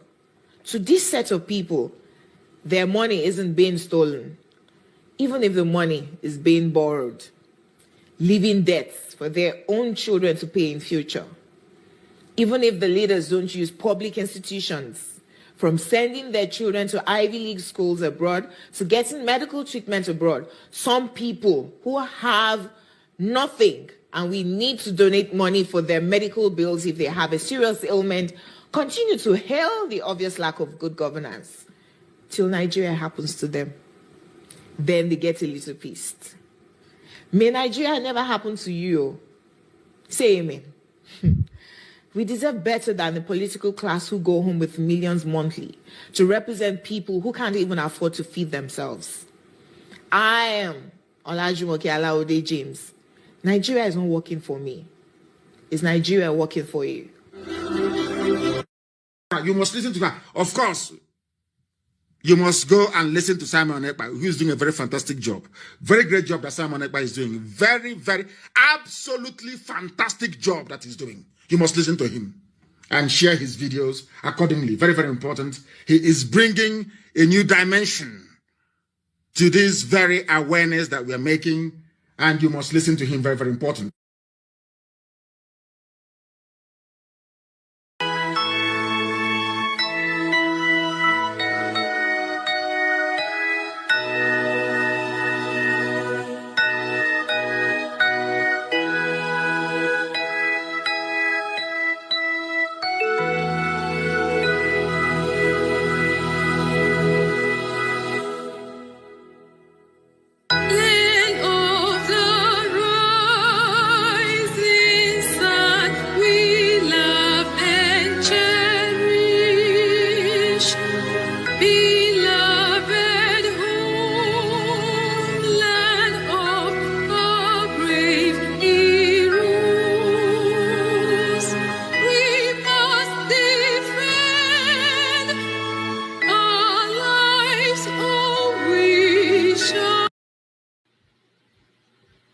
This evening, we have come so that we will continue to preach the need for the liberation of Biafra people.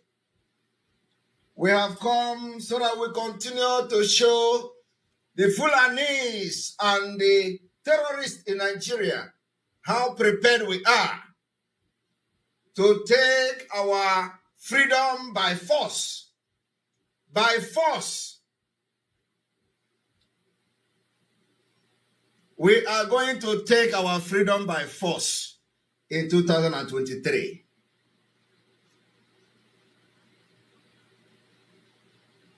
What we are doing is, the more you look, the less you see.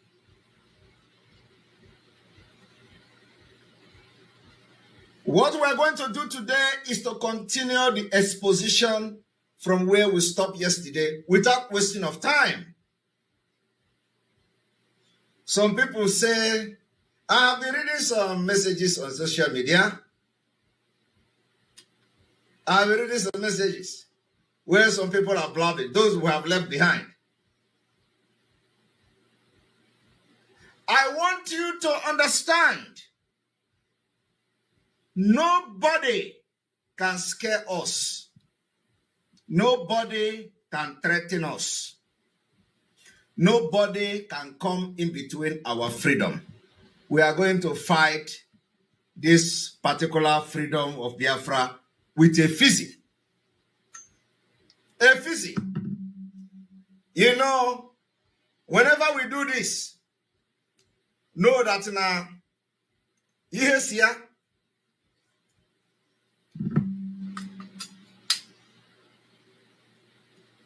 The more you look, the less you see.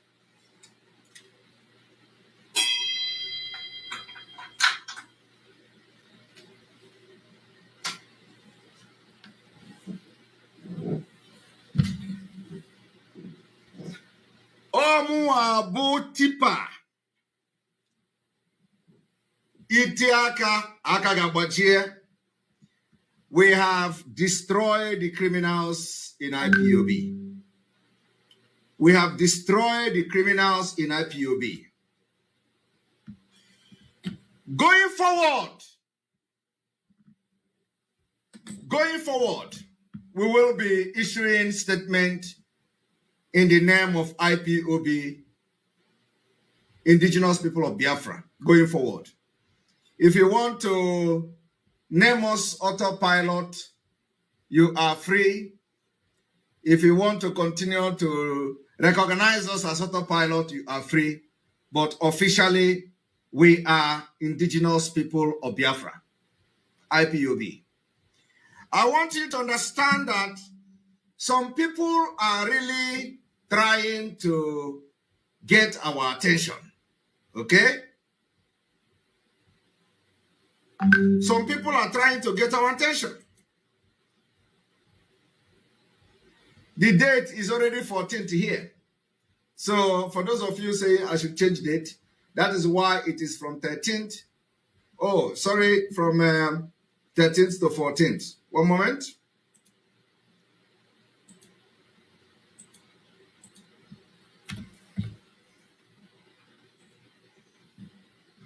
You will be addressing us officially as the IPOB, Indigenous People of Biafra. If you wish, you will add autopilot. It is no longer necessary.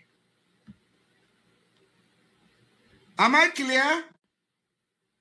Indigenous People of Biafra.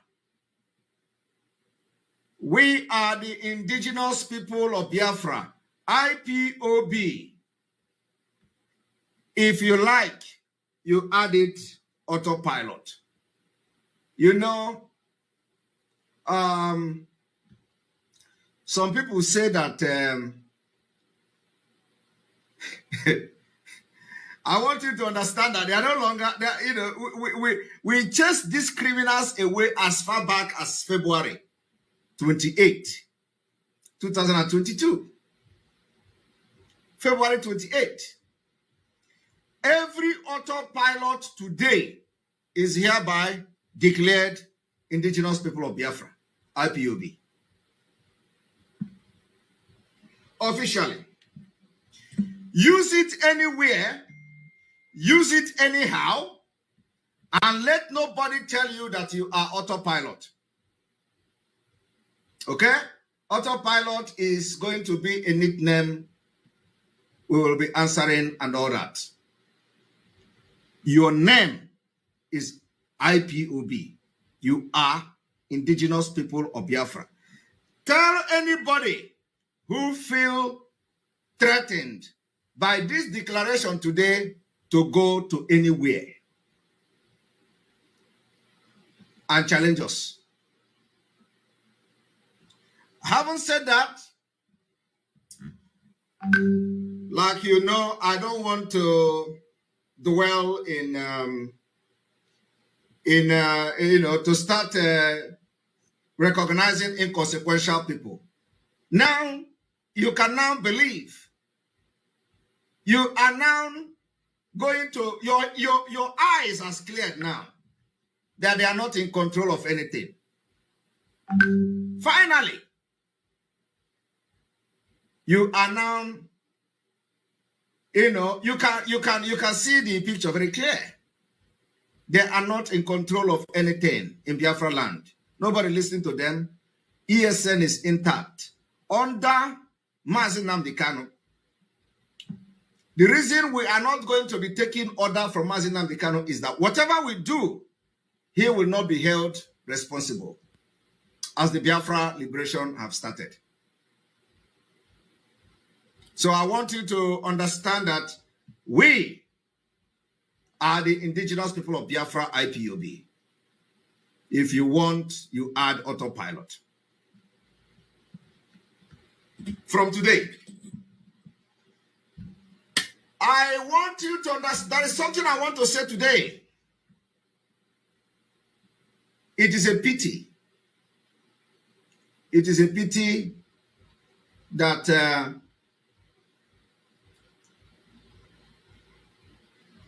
the relative of our leader chose the wrong path. It breaks my heart. It breaks my heart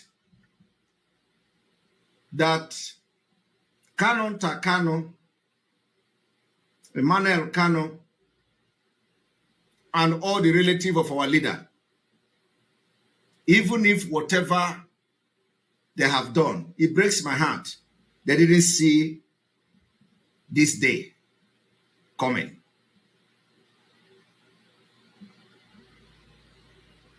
It breaks my heart. It breaks my heart that they were deceived. It breaks my heart that Kanu Takano, apart from the fact that he knew our leader was kidnapped and he concealed it, he was deceived.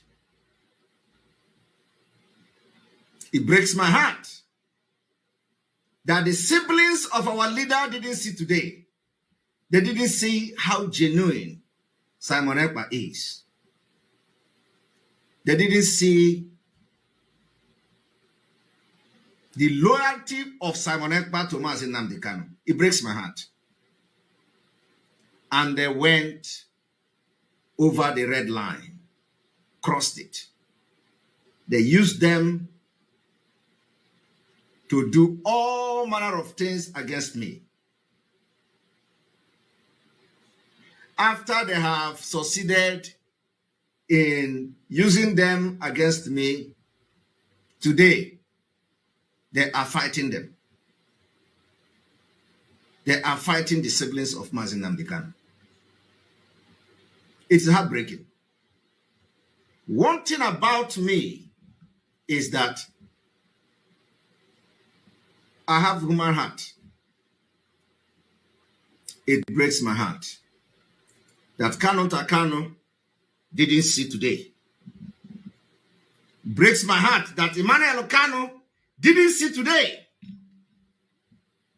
It breaks my heart that all those ones in Germany could not see today.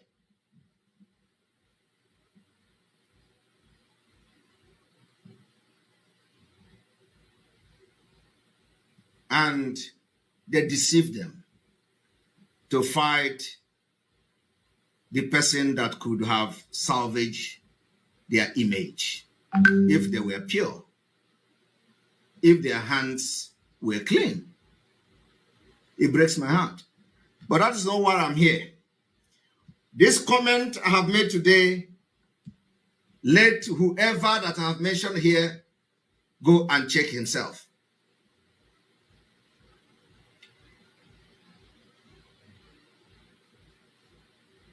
It breaks my heart. Because I remember when I was talking with Kano Takano. I remember when the first message came from our leader. I remember how Kano Takano was searching for my number everywhere. I remember how Kano Takano talked with me. At the end of the day, he was deceived. I remember how Emmanuel Kano contacted me.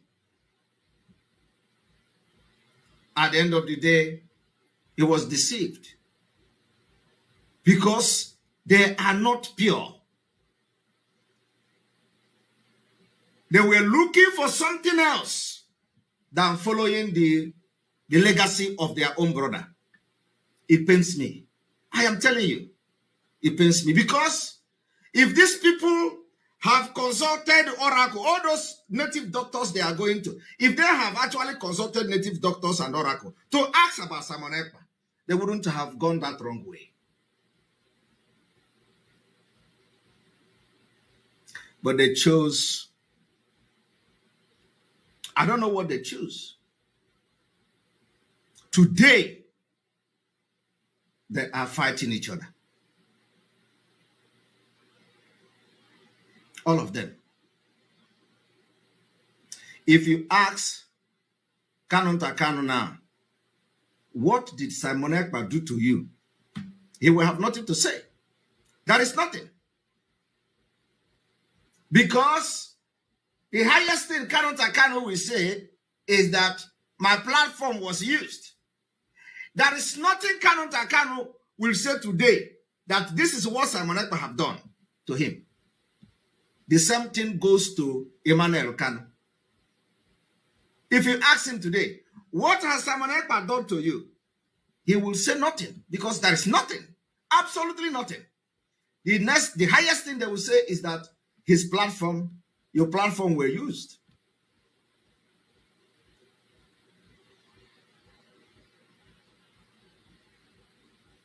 I am not saying this for them to come to me. No.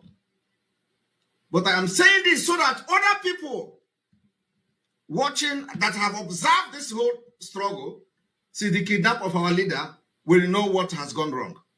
It breaks my heart that the family could not know who is their enemy and who is not their enemy. Today, it is clear.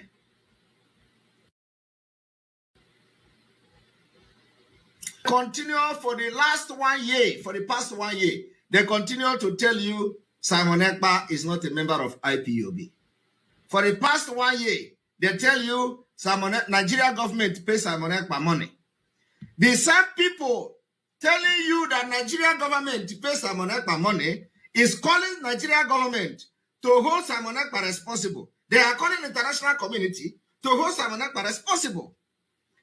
The exact thing Simon Ekpa is doing today is what Mazi Nnamdi Kanu have done. That is the reason why they sold him in Kenya. They collected money, and so everything you see them accusing somebody is what they have done. So today, the way Simon Ekpa is going for this Biafra struggle, to them, Simon Ekpa is committing crime. That is the exact thing they have done to Mazi Nnamdi Kanu. They pretend to be working with him, and they sold him in Kenya. They told the Nigeria government that he was in Kenya. And As that is not enough, those who are not well sound in their mind has become victim of conspiracy. People like Kanu Takano has become the victim of conspiracy. And there is nothing you can do about it. For him to have said, for him to have told the secretary, do not tell anybody, means he has become a victim of the conspiracy. Whether his hand is clean or not, it doesn't matter. Because that particular opinion is questionable. Even though they will be saying by, that he did it because he don't want people to know. That is not reasonable enough. They chose their enemy. They chose to work with the enemy of Mazi Nnamdi Kanu. And when you listen to that one in Germany, attacking me, blackmailing me, Simon Ekpa want to hijack Mazi Nnamdi Kanu IPOB. Simon Ekpa want to take over Mazi Nnamdi Kanu. Simon Ekpa plan coup. Look at them today. Upon all the coup Simon Ekpa, according to him, is planning. Look at what they have done to them. And these are the people who come on social media to tell you they are prophet. They see tomorrow, they see next tomorrow, they see next year. They couldn't see this one coming. But they see everything. They prophesy Donald Trump is going to be the president of America. They couldn't see Dibia, Dr. Nagondozo, Anaha. They couldn't see what these criminals have done. First of all, they embrace them. Oh, you are the brother of our leader. And they have used you to blackmail Simon Ekpa. After they use you to blackmail Simon Ekpa, now you are not with them. They have, after that coup, you have been saying, oh, they are planning coup against Mazi Nnamdi Kanu. The coup have actually happened. The only good thing is that, the good news is that the struggle and the IPOB of Mazi Nnamdi Kanu is intact under autopilot, as you may call them. Under autopilot. This is where the structure of and the struggle of Mazi Nnamdi Kanu is intact. We have the entire Eastern Security Network under autopilot Mazi Nnamdi Kanu. That is the fact. So this cry, you see them crying today, is a confirmation that they have nothing to offer. Now they are telling you, if Simon Ekpa commits crime, holding him responsible, because they don't have anybody again. They know the capacity. They know what we can do now. They know our strength militarily. They know. They know what we can do. They know we control the entire Biafra. They know every armed group in Biafra is under our control. And they have seen that the threat is real. So they are raising alarm. And they will tell you tomorrow, tell us the ESN Simon Ekpa is in charge. Tell us the ESN Simon Ekpa is controlling. They will organize. You know, I told you people yesterday, when I was exposing that criminal as he ordered the killing of Ikoso family, I told you people that you are going to see how they will come out. They went under their criminal anonymous that have actually destroyed their fraudulent businesses. They went and started writing, oh, Simon Ekpa will be deported. Simon Ekpa will be arrested. Jesus Christ. Chai! Itiborebo. Illiteracy is a disease. Simon Ekpa will be deported. We have provided evidence to Finland. We have provided evidence. I don't know how long we are going to write Finland. You don't know that Nigeria have embassy. Are you more effective? Are you more active than the Nigeria embassy that is in Finland and supervising Finland? You are the one now working the work of embassy, Nigeria embassy. Let the Nigeria embassy come to Finland and arrest Simon Ekpa. And the illiterate, all these illiterates, they buy recharge card for them and they share them. And say, oh, start sharing it. Start sharing it. Share it. They want to arrest Simon Ekpa. They want to deport Simon Ekpa. Hey! And they are sharing it. They are sharing it. We have supplied evidences of Simon Ekpa. We have supplied evidences of... Are you the embassy? Give your... In fact, send money to Nigeria embassy. Let them work to arrest Simon Ekpa. If Simon Ekpa is committing crime, okay? You don't know that embassy have a job to do. Let them come to Finland and carry Simon Ekpa. I told you people, I will be your last bus stop. Next year, since you people don't want to give us Biafra by referendum, we will declare war and declare Biafra. I am telling you today, go and mark it. After that, you can write to UN, you can write to America, you can write to Israel, you can write to Germany, you can write to any place you want. Let them come and arrest Simon Ekpa. For the past 1 year, these criminals have been saying very soon, very soon, very soon, very soon. How long is your soon? Is it when after you sleep and wake up in Biafra, you are going to, your soon is going to come? When is that soon coming? For the past 1 year, very soon they want to expose Simon Ekpa. How long is your very soon? Is your very soon going to take you another 2 years? Every day, very soon, very soon, very soon. The only thing they want to achieve is to deceive some people who cannot think by themselves.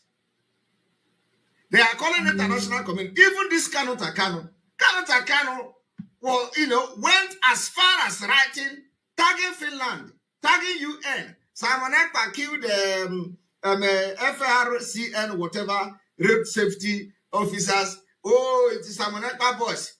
Every crime in Biafra, it is Simon Ekpa boys. Have you seen me responding to them? I don't respond to fools.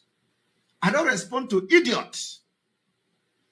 That is to show you that you... And let me come in there quickly as we are enjoying this particular exposition by the PM. This was 2 years ago. And one thing we need to understand, and where Simon stopped, let me bring my camera in quickly. Please continue to share the program. I'm going to come back on the other side. Just that's not the camera that we need. We need a smaller camera to be on the side. My name is still Olayomi Koiki, and we are still live, looking and reviewing, things there. Let's go back to Dr. Kemi Onunloyo, and let's find out who is truly behind the massacre and the killings in the Southeast. Is it Simon Ekpa? Or is it the agent that are portraying themselves and then pulling everything under Simon Ekpa, that is the one telling people to go and massacre and buy people? We know that it is not Simon Ekpa, but I'm not the one going to say it. Bear with me, because I need to quickly bring that Dr. Kemi Onunloyo. There's a particular video she produced some few weeks back. Since last week, Dr. Kemi has been telling us to tell the world that Koiki, you are a journalist. You shouldn't be sitting back when we can hear that there is genocide of the people of the Southeast. Even if you're a Yoruba man, even if you don't like the Igbo people, even if you disagree with them, do not sit back. Everybody needs to come out and talk about the genocide. And I guess I have few ones. Let's first listen to this one. Innocent Biafrans accused of being terrorists. No, that's not the one. Bear with me. Once again, my name is Olayomi Koiki. There was a particular one she produced last week, telling us to tell everybody that we need to come out and tell the world, tell United Nations, tell everybody that needs to know that in as much as, okay, I'm on Kemi's page, so let's go together. Let me bring my camera back in. Remember that Simon Ekpa was saying that they were pushing everything on his head. They said, oh, everything will happen for Southeast, so na Simon Ekpa. Na Simon Ekpa. Na Simon Ekpa. Na Simon Ekpa. Na Simon Ekpa, they kill everybody. Na him, they pay everybody. But first and foremost, let me tell Nigerians that IPOB is not a terrorist organization. There is no evidence outside the world. There is nothing to prove it. And that is exactly what Kemi Olunloyo put out on the 28th of November at exactly 8:19 a.m. IPOB is not a terrorist organization. Boko Haram is a terrorist organization. Lakarua is a terrorist organization. ISIS is a terrorist organization. Ansaru is a terrorist organization. These are organizations that are operating in Nigeria and many more like that. So I want these Nigerian journalists to come and tell me where is the evidence apart from Buhari. Buhari that himself is a terrorist is telling that some people that are not terrorists are terrorists. But Nigerians like to be fooled. You know Nigerians, Buhari say, IPOB, they be terrorists, so Koiki don't have anything to do with terrorist organization. But even the UK that I live have not told me that IPOB is a terrorist organization. The United Kingdom that I have lived have not said anywhere. I know they're not talking about Nnamdi Kanu, but they have not put it out there that IPOB is a terrorist organization. So I want anybody to come and tell me, especially the journalists in Nigeria, where they get that information from, that IPOB na terrorist organization. You can see why media is important, and this generation must say as it is. So let's go further quickly. There's a particular one that I want us to watch from Dr. Kemi's page. This was last week. Remember, she kept on telling us that, hey, people are not talking, no. I think this one is part of it. Simon Ekpa is a scapegoat of a corrupt country. They won't use, imagine criminals. Imagine the Southeast government criminals from the Enugu to Anambra, every one of them. The criminals, they now want to put all the crime that they committed, all the people where they don't fight for Southeast, they won't put everything, drop on for Simon Ekpa. Hey, Koiki, now Simon Ekpa. And I say, how is it Simon Ekpa? Because we know that evidence is pointing that Islamization of Nigeria is real. There's a particular video I'm looking for on my page, on my software, but I have to find it. And if anybody think that you can work with Fulani, in 1,000 years, they will still come back and massacre you and buy you. So let's watch and listen. Listen. For Nigerians, I know they listen. That is the reason why Dr. Kemi said, you got to listen. Egbona. Yoruba man, Egbona. But they don't want to listen. They are waiting for about tomorrow morning to sit down there with his big stomach and say, Professor, this self-determination, some people are also asking for referendum, which referendum, regional government. The regional government that on high is a criminal, Arewa criminal, Afenifere criminal. Since 1999, they've been asking for regional government. From there, they buy big car for them. They buy, as Christmas they come now, they go give them goat, sheep, rice, palm oil, everything, and money. You think those people, they put the money in their account, they take it to them cash. Criminals, all these three social cultural groups, they are the most fraudulent fraudsters in Nigeria that have held us to bondage until we start asking questions. And they were not comfortable. Or Heinz is not comfortable with the people of the Southeast. Arewa people, those ones are Fulani. Nobody's going to ask them anything. But the Yoruba one, go and watch Yoruba media, how they are bombasting all this Afenifere. You know what the Yoruba people call them? They call them Afenifere. This one, they don't like anybody. They only love themselves. Most of them, their children are part of the political criminal that is operating in Nigeria right now. And this generation will change things. We go show in a pepe. This generation, we go make sure say every Nigerians must know. Hey, shut up. We don't want to know the truth. You will know the truth by fire, by force, idiot. Because only the truth can set you free. No, you think that when they hold on Simon Ekpa, Koiki will shut up. No, it is the beginning. We are in this together.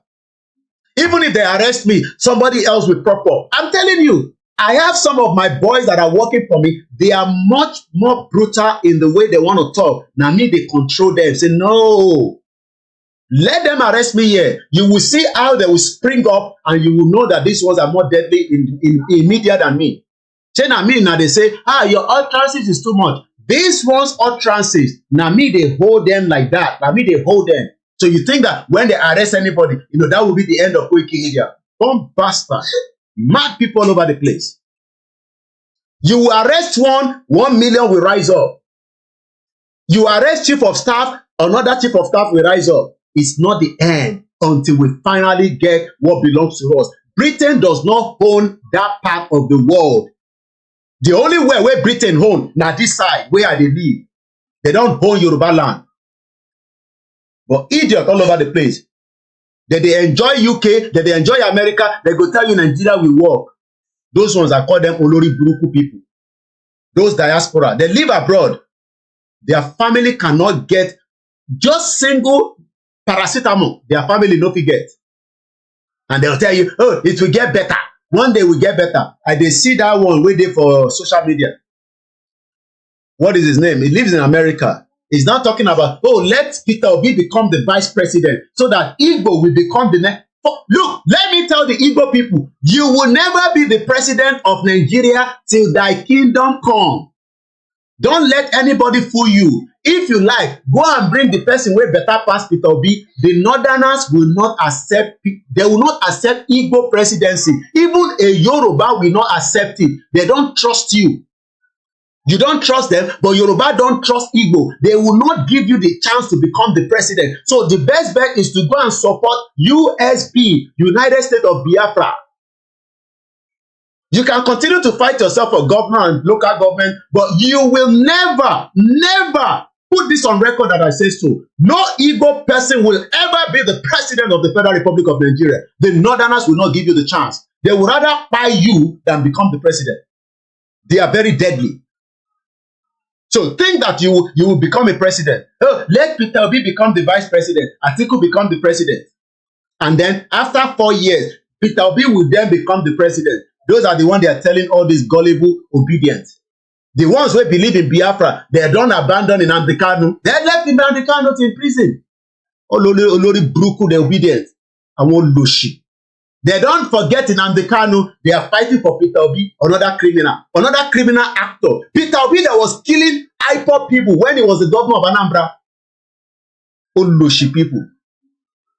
Mad people all over the place. They want Obi to become the president. Obi will never be the president. If you like, let him do juju, he no go be president. The Northerners does not want anybody from the Southeast to become the president. Not even the Yoruba people. So you better, you be Igbo, you better wake up from your slumber. All this one you are attacking your new government and say, me, I don't want to be part of this Biafra. You better start celebrating independence. You better start celebrating your independence. Because that is the only way for you to be free. So if you are still one of those, hey, shut up, we will become president. Not in Nigeria. Never. Never. You will never be the president in that country. I don't know whether in another country, maybe in Congo, maybe in Ghana, maybe in Benin Republic. We can even have an Igbo person become president in America. We saw a Yoruba woman, Kemi Badenoch. She's the second leader, but the chances of her becoming the prime minister is very slim because I know the game in this country. They push out Gordon Brown. So Oyibo people will not give her the chance to lead them to election. Write this down that Koiki said so. I'm talking about Kemi Badenoch. She will never, if Labour pull election now, they will remove Kemi Badenoch and bring another Oyinbo person there. She no go be the leader that will lead them. Labour Party pushed out Gordon Brown. They did not give him the chance. He's a Scottish. So how would they allow, a black woman to come and lead them to become the prime minister? So when people say, Kemi Badenoch, you don't know the game.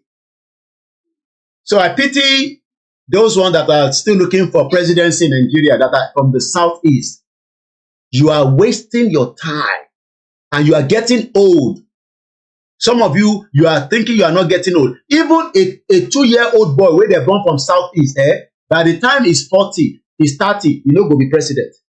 So even if that 2 years away they don't born from southeast, he live in the north, he speak Hausa, he come and live in Yoruba land, he speak Yoruba, he go live in America, he speak English, come here, speak Queen English, even go Saudi Arabia, go and lick their ass because Yoruba people there, they are working like slaves. Even speak French and then come back with all the degree, put everything together, present it to Nigeria. Hausa people will say, where is he from? They say southeast. No, we don't want anybody from southeast. They say, no, we don't want anybody from southeast. Never. I said they will not allow Kemi Badenoch. I'm saying this live. She will never be the full prime minister. She's a conservative leader at the moment, but let them call election now. They will change that leadership. Now they will find a fault with her. They will start, not that she's not qualified, not that she can't do it, but they will find a fault with her and they will push her aside. But people don't know how the game works. So let's listen to my sister, Kemi Oluloyo, doctor. So Igbo people, look, they don't make declaration and restoration. What are you waiting for? Oh, you want Peter Obi to be president? Never in Nigeria. Nigeria is so toxic that they don't want Igbo people to have any position up to presidency. Even Yoruba people know that. Yoruba people knows that. After Tinubu, they will be pushing for the Northerners. After Northerners, I don't think even Yoruba will ever taste it again. So I pity those stupid Yoruba people. Those Yoruba that are saying, no, Emi Lokan, Emi Baba, Emi Lokan. After Tinubu don't hand over, and we have not exit Nigeria, never will Yoruba people taste election in Nigeria for a very long time. Let the Northerners grab it back. Let them grab it back. So some of you that are thinking it's a joke that we want to push and get out of Nigeria right now, you will face the consequence. Let's listen to Dr. Kemi Oluloyo, and she has the full copyright of her video.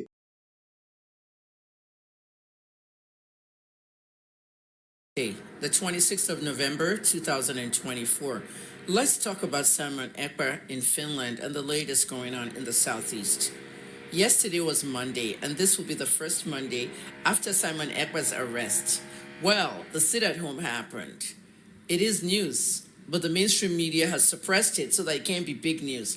It is big news because now Simon Ekpa is behind bars and the people decided that they're going to stay at home. So who is really running the sit-at-home? All these false accusations on Mr. Ekpa is now showing itself.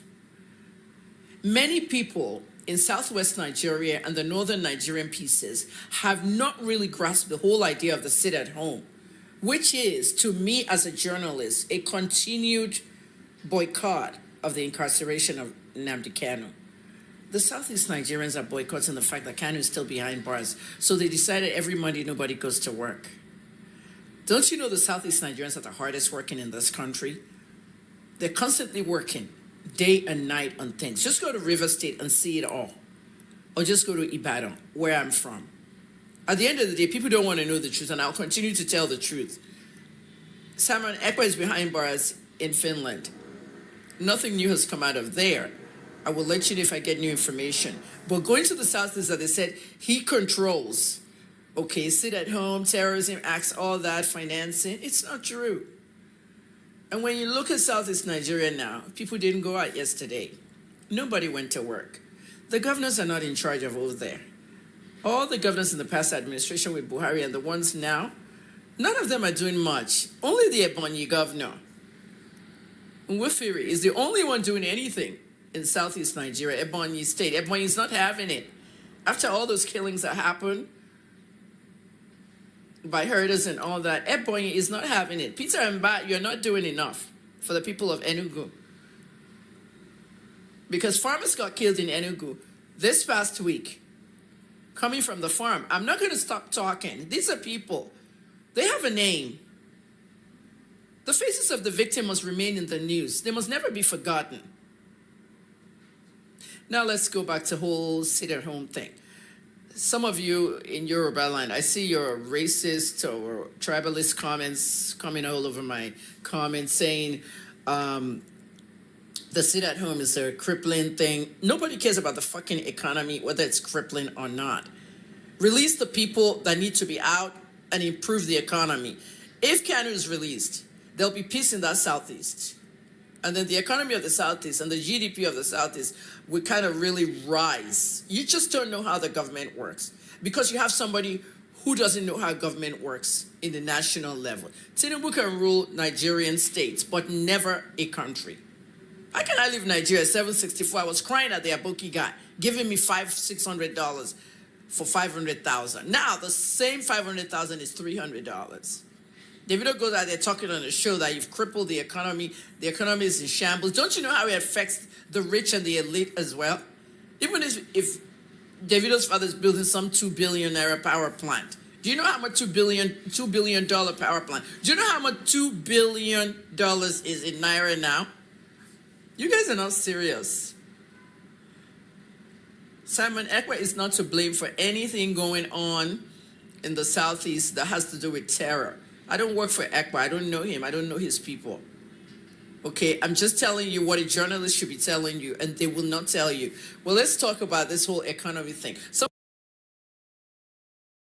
you see why there's a difference between journalists, not the brown envelope journalist that stays quiet while people are being massacred, while people are being killed. Journalists must not sit back. So I just have 20 minutes to the end of the program. It is almost 9 hours. So I'm going to wind it down from here because I'm going to come back and do our Yoruba program for Yoruba self-determination. I'd like to appreciate every one of you. We hope to be back again. I think there's still one more day in Finland, and that will be the closure from that end. If you're new to my platform, you've never been here before, it is called the Koikimedia, where you can capture all your news around the world. Koikimedia internationalnews.com, or you can go to koikimedia.com if you like to know more about self-determination. I hope my audio is still coming out. I'm not seeing any movement from my audio. Yeah, it's back now. So there was a bit of freeze there. Sorry, I can't take any more calls. I would love to, but I've used that to give you your Prime Minister 2 years ago speech. I hope you've enjoyed, the program for the day. As usual, there is still work to be done from the Yorubas. Even the Arewa, they have a lot of work to do if they have to be free from the Fulani that is, massacring their people. It's coming up to almost 5 p.m. So I only have 20 minutes to end this broadcast, and that will make it 9 hours. That is long 9 hours that my electricity has been running. You forget that there's electricity running as well in UK. You think it's not free. So when we say support now, I say, where are we going to support? All this electricity we are switch on, all this light. This laptop has been running for 9 hours, non-stop. And I hope the quality was good. We appreciate, all our Yoruba people that have been very, very supportive of this particular channel. We know we are getting some of you that have just joined because of the Finland convention. But next week, when I start talking Yoruba, you don't come back and say, which kind of platform be this? I've told you that there's a Yoruba nation full of Yoruba people. But on the other side, we do speak, English as part of. So I don't want you to come back next week and then you start attacking this channel. We're going to block you. Remember that. But if there's still any engagement between me and your government in exile and de facto, if there's a need that they have to, say something, and I'm aware of it, I will bring it on this live transmission. If it's repeated, I will bring it as well. I will continue to follow them. I'm following the government of Biafra on X, and I hope you're doing the same thing. We need to be on that X because update is not coming on Facebook. Update can come through X because it is a platform that updates itself frequently.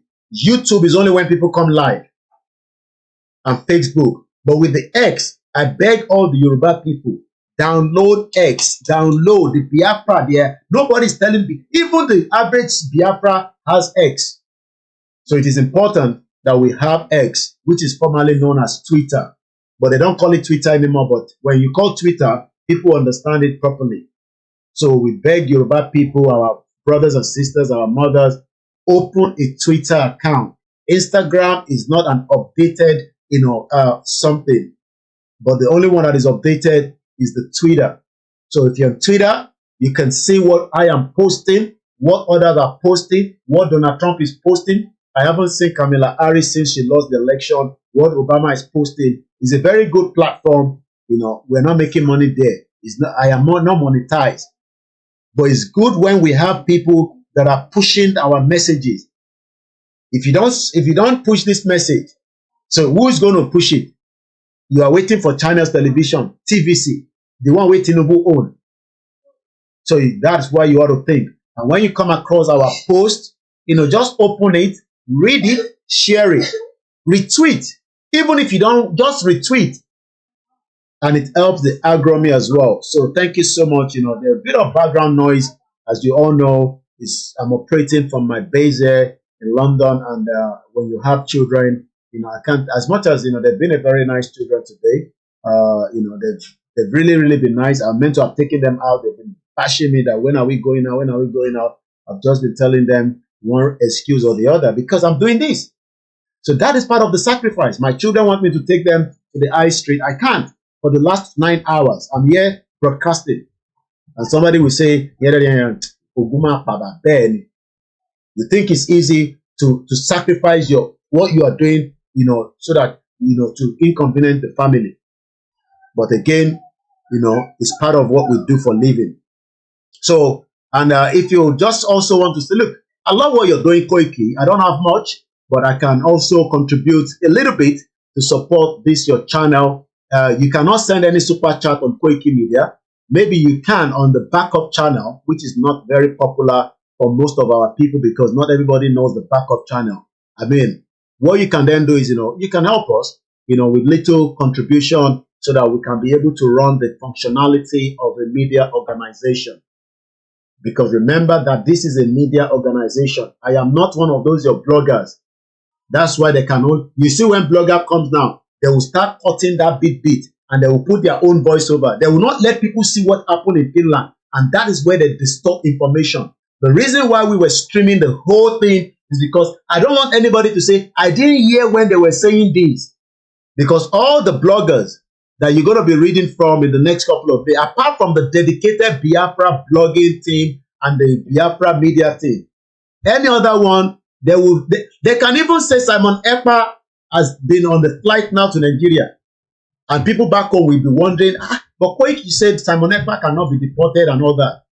That is the job of the zoo that is also controlling the... And you remember Nigeria still have money. They're using the money from the crude oil, to suppress information.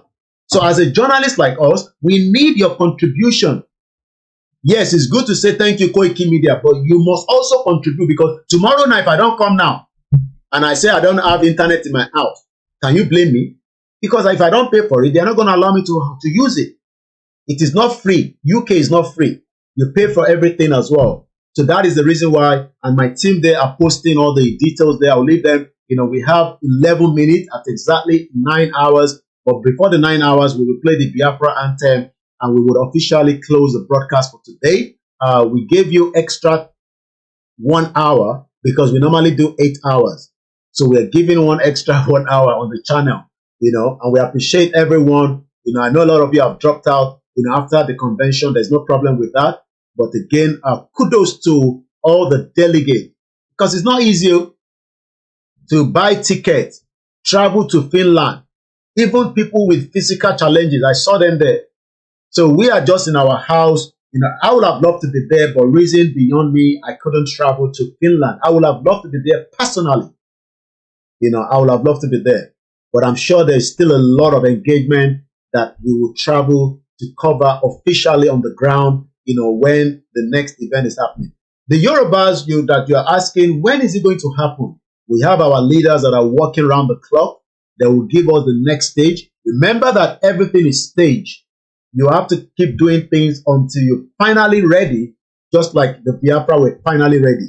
So don't expect us to go out and do what we are not fully ready. It's going to be a waste of time, and you know, it doesn't add up. So that is the reason why, you know, not much have been done yet. But in terms of our engagement, you know, awareness, we're doing our best, talking to our people, trying to make sure that our kings and those that need to know about the Yoruba nation, we're telling them everything that they need to know. So once again, thank you so much to everyone from around the world, from Czech to Ukraine, to Asia, Malaysia. A lot of you know, Biafrans are living in that part of the world. There are many of them there.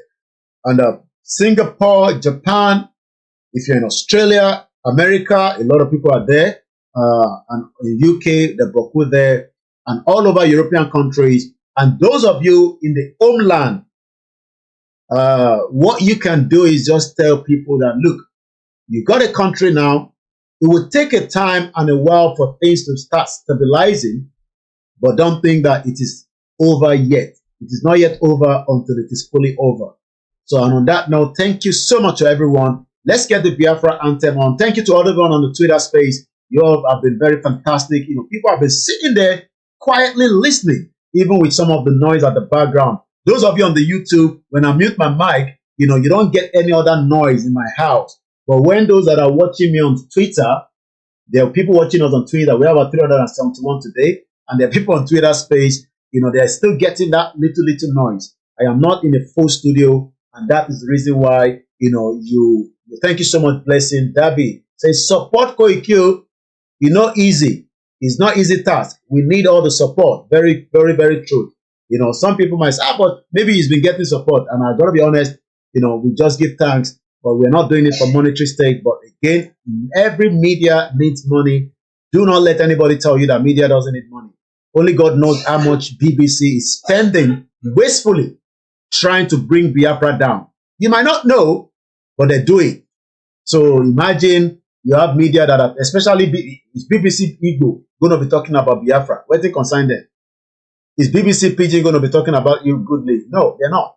So let's get your anthem and get that anthem in and say thank you so much. I wish I can speak a bit of Igbo, but I can't, unfortunately. You know, hopefully one day I will learn it.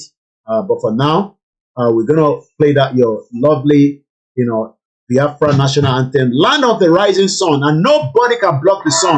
No, not yet. Nobody can block the sun. Have you ever seen where people say they want to block the sun? You can't. They're not born your papa well. How you go block the sun? You will melt. So I pity, you know, those that are saying, hey, we got, okay. May I shut up my mouth?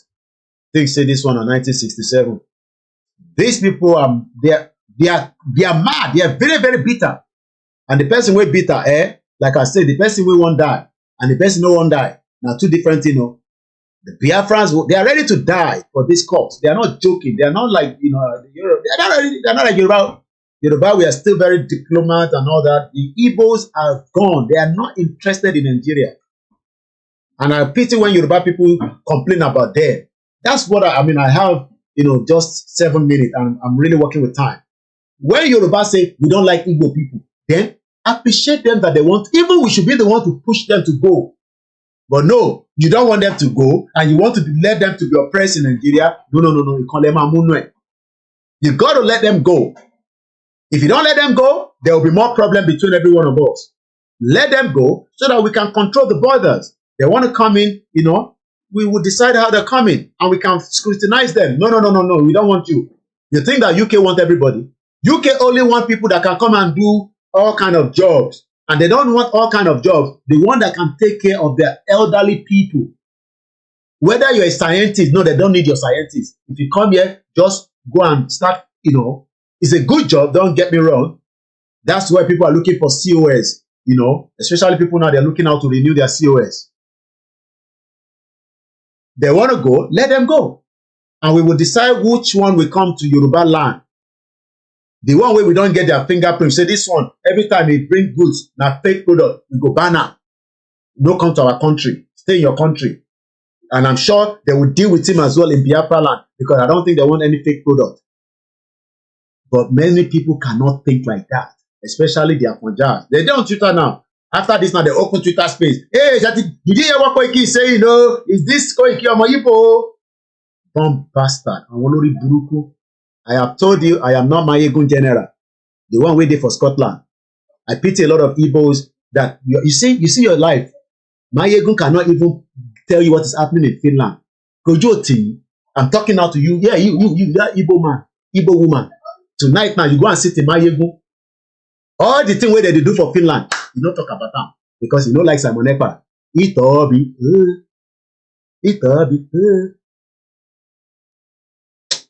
Biafra people wey correct one. I salute you now. Remember that I did Gidigba for now. Let all the Yorubas around the world throw their bullet on me because of you. My chest will carry out. I have told them. I just saw another one write episode. Can let them continue to write episode. Don't get yourself with the Biafra people. Yeah, just shut up your mouth. Go and open your own channel and bombard them back. But on this channel, we will love them. All hail Biafra, all hail Biafra. God bless you all. Bye for now.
you.